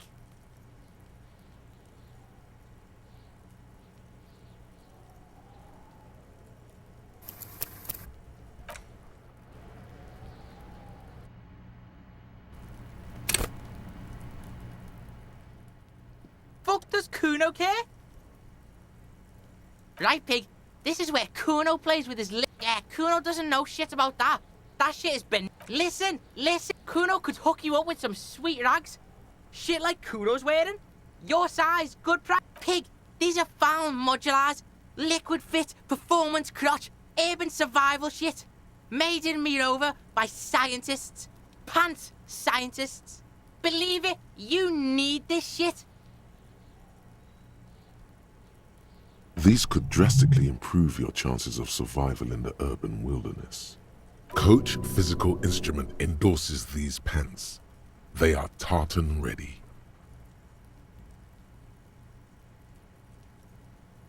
Alright, Pico. Shit's rolling. Don't do business with the pig, Kuno! He's gonna steal all your money, Kuno! As you can see, Kuno and C don't trust you. Can't do business without trust. There's more to his distrust than being a pig. He feels threatened by something obscure in you. What that is, however, remains a puzzle for now. The fuck? A mug in the trash? Is this about the fucking clothes again? Yeah, Kuno sees where this is going. Kuno's got that fast brain. You saying you pigs are after the mug fucker, 'cause he's the clothes fucker? I can't hear you, Kuno! Speak louder, Kuno! Shit, that's tense. Someone's going to the beat-down basement, huh? Mug guy gonna get tied to the radiator. The kid may have something there. He's already come up with an interrogation technique too. Kuno doesn't know who put that shit in there. And if he did, he wouldn't squeal. But if you find out, maybe you can... Stop turning into a pig, Kuno! They're trying to get you hooked on the snitching! Get away from my Kuno. Yeah? Get your bacon shit away! Kuno doesn't like to be seen with the popo. Get your shit done and out of Kuno's face. No, it's not fucking Kuno's. It's ancient. Look at it. He thinks you're fucking fool, Kuno! He says you climbed the ladder up to your magic treehouse. Get the fuck out of here, pig. Kuno doesn't have a magic treehouse. Dunno. Kiptas gardener used to work there. Yeah, that's what Kuno said. She couldn't handle the heat, so she took off. Kuno can take it. Shit's nothing to Kuno. Look, Kuno doesn't explain shit. Kuno just says shit. Yeah, whatever. Kuno doesn't give a shit. You found Kuno's secret door to Kuno's secret shack. It was closed for 5,000 years. How the fuck did you get in? Shit. Get the fuck out of here. You can't do that. He can't do that, Kuno. He's trying to fuck at you again. Pigs can't displace. Can't do that teleport shit. How did you like it in there, pig old boy? Kuno's got a lot of cool shit there, right? It's a vitamin, pig. Don't you know anything? You could use some. Yeah, it's the mag. You fucking need that shit to stay on top of your game. Kuno goes through like a tube a day, rips mag like a motherfucker, and you could use a battle. Oh, don't teach him, Kuno. He's gonna use it against you, Kuno. You're not getting this, pig. It completely takes away the hangover. It's like you didn't do anything. Like you stayed home playing with your choo-choo. Fuck you, pig. Don't do mag. You're gonna OD and you're gonna fucking die. That's where Kuno gets his daily hit of electric. Kuno Shazam. Kuno rides the fucking lightning in there, pig. Bet you'd like to ride the lightning too, wouldn't you? You feel tired and old, but you could have that sparkle in your eyes. Oh, that? Kuno decapitates pigs. That's just a Kuno demo tape.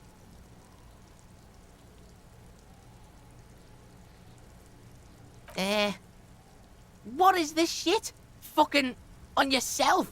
This is weird level shit. Kuno doesn't go there. Fuck your shit back to normal. What is this? Good call, Pigmeister. Don't come and talk to Kuno about his kingdom. Kuno doesn't fucking care.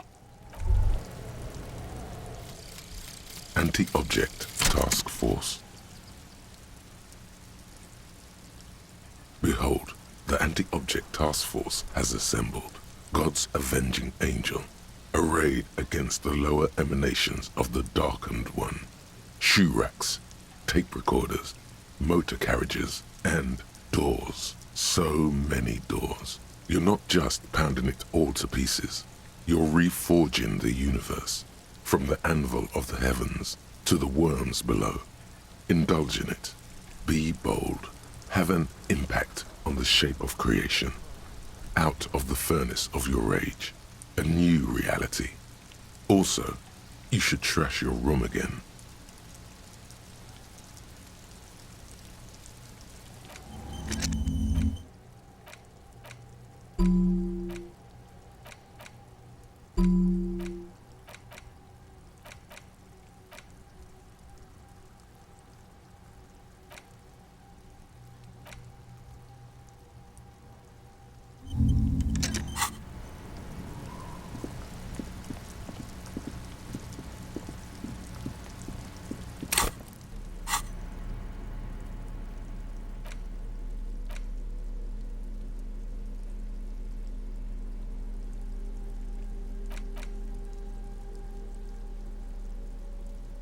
These boots were probably left on the corpse because they were impossible to pull off while it was hanging.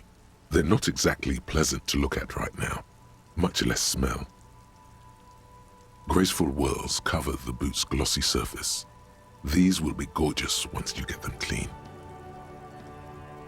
Fairweather T500 VE is imprinted under each heel.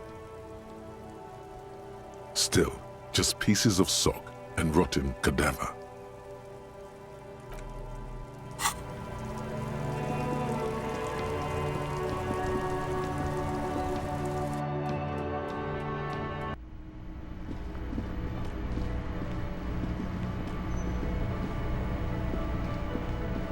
This industrial gas-powered stove has been used to prepare food for many hungry hostel guests. There are several pots and pans on hand. There is a variety of soaps and bleaches in the cabinet to the left of the stove. There is also a bottle of white vinegar in the cabinet next to the fridge. The delicious smells of cheap soap and vinegar waft up from the pot. All right now, chef, light up the stove and boil them. A commercial pot draws your attention. It's very large, gigantic even. It could be used to make enough stew to feed an entire city, and also to boil a putrid pair of death boots. Far away, in the darkness of a makeshift morgue behind Station 41's Lazarus, Dr. Nix Gottlieb cuts into the cold, dead feet of a murder victim. The veins are oddly black. He suspects a neurotoxin.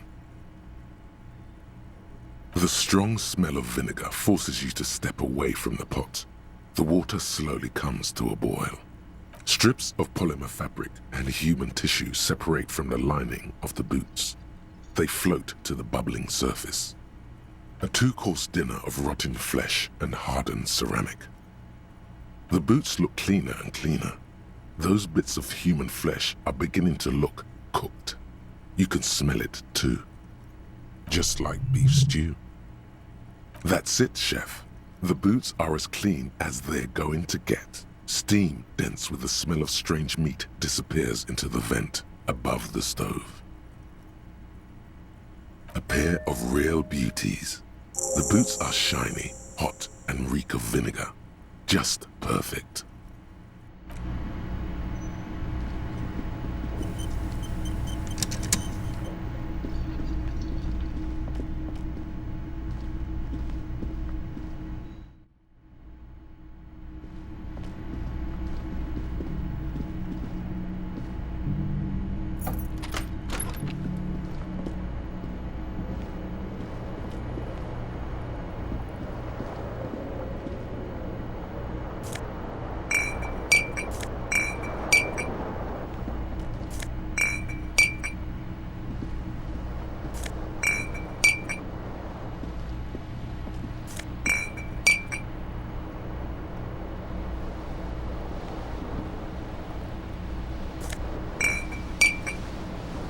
The window stands broken in its frame.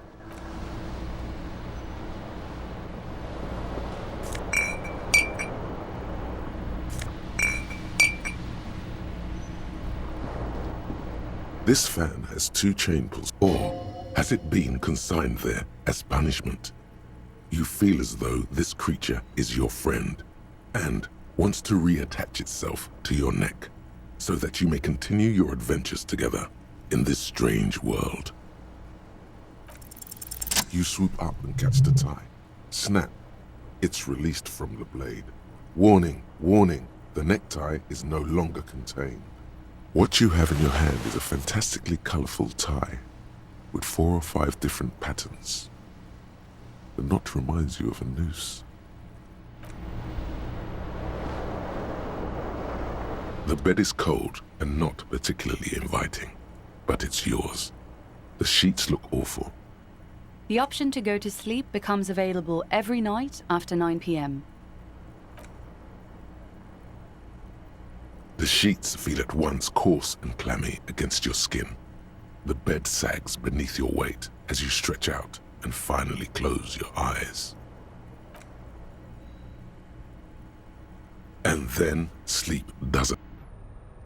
And then sleep doesn't come. Obviously, you're in bed with your eyes closed, but it's not happening. Maybe it's the bed's fault. Its synthetic filling has separated into hard lumps. The pillowcase smells oddly. It barely covers your toes, stretching over your soft belly. This is your body here, intimate and warm, breathing. Under your thrumming eyelids, you see a dizzying array of colors. You won't get off this carousel quite so easily. It's a little better. Colors, scenes, and half-formed phrases still litter your mind. Part of you is still trying to solve the case, isn't it? Your breathing steadies. A great silence washes over you until your eyelids twitch in your sleep and images start forming.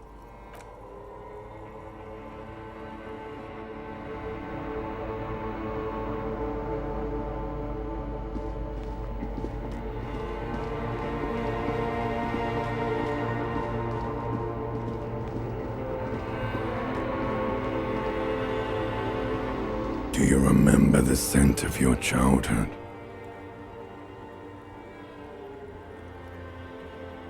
Do you remember your wife's hand on your face?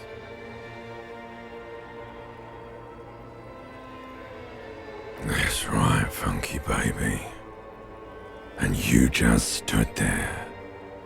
One hand on the bottle and the other on your dick. Watching her go. Let it all be dragged away from you. Tell me, where are your friends? Human beings have friends, Harry boy. Where the hell are yours? No, it's gone. 3 times gone and never coming back. You failed. You failed me. You failed Elysium. You're not coming back from shit, thrashing around in that high conductivity state of yours, bumping into things and acting like a clown. Who are you kidding? Everything. The pale and the useless. On the surface. The outer magnetosphere. Burning, furious truth. 8,000 years of written history. You really dropped the ball, Harry. 4.6 billion people. And you failed every single one of them. You really fucked up. No, Harry. You were just talking to yourself. That's all you ever do. Even in your dreams. And the act is wearing thin. The spots of the disco ball fade around you. You'll be back in those cold snakeskins in no time, sweating up the bed. Stinky boy. You're trying to what? I can't hear you. This is just a word dream now. Jumbled up garbage. The pictures are gone. The bed rises to meet you. A thin, sleep-like state. More glass than velvet, grinding in your head. So something is wrong. Sleep shouldn't be this bad, this dry, this unnourishing. There's something wrong with your thoughts. Some kind of new type of hangover. Oh yes, party boy, and it's worse than the one before. Just think of the shit you saw. Here it comes too, so soon already. A silent alarm goes off in your head like clockwork, barely let you sleep at all. Time to get those clothes on, Harry.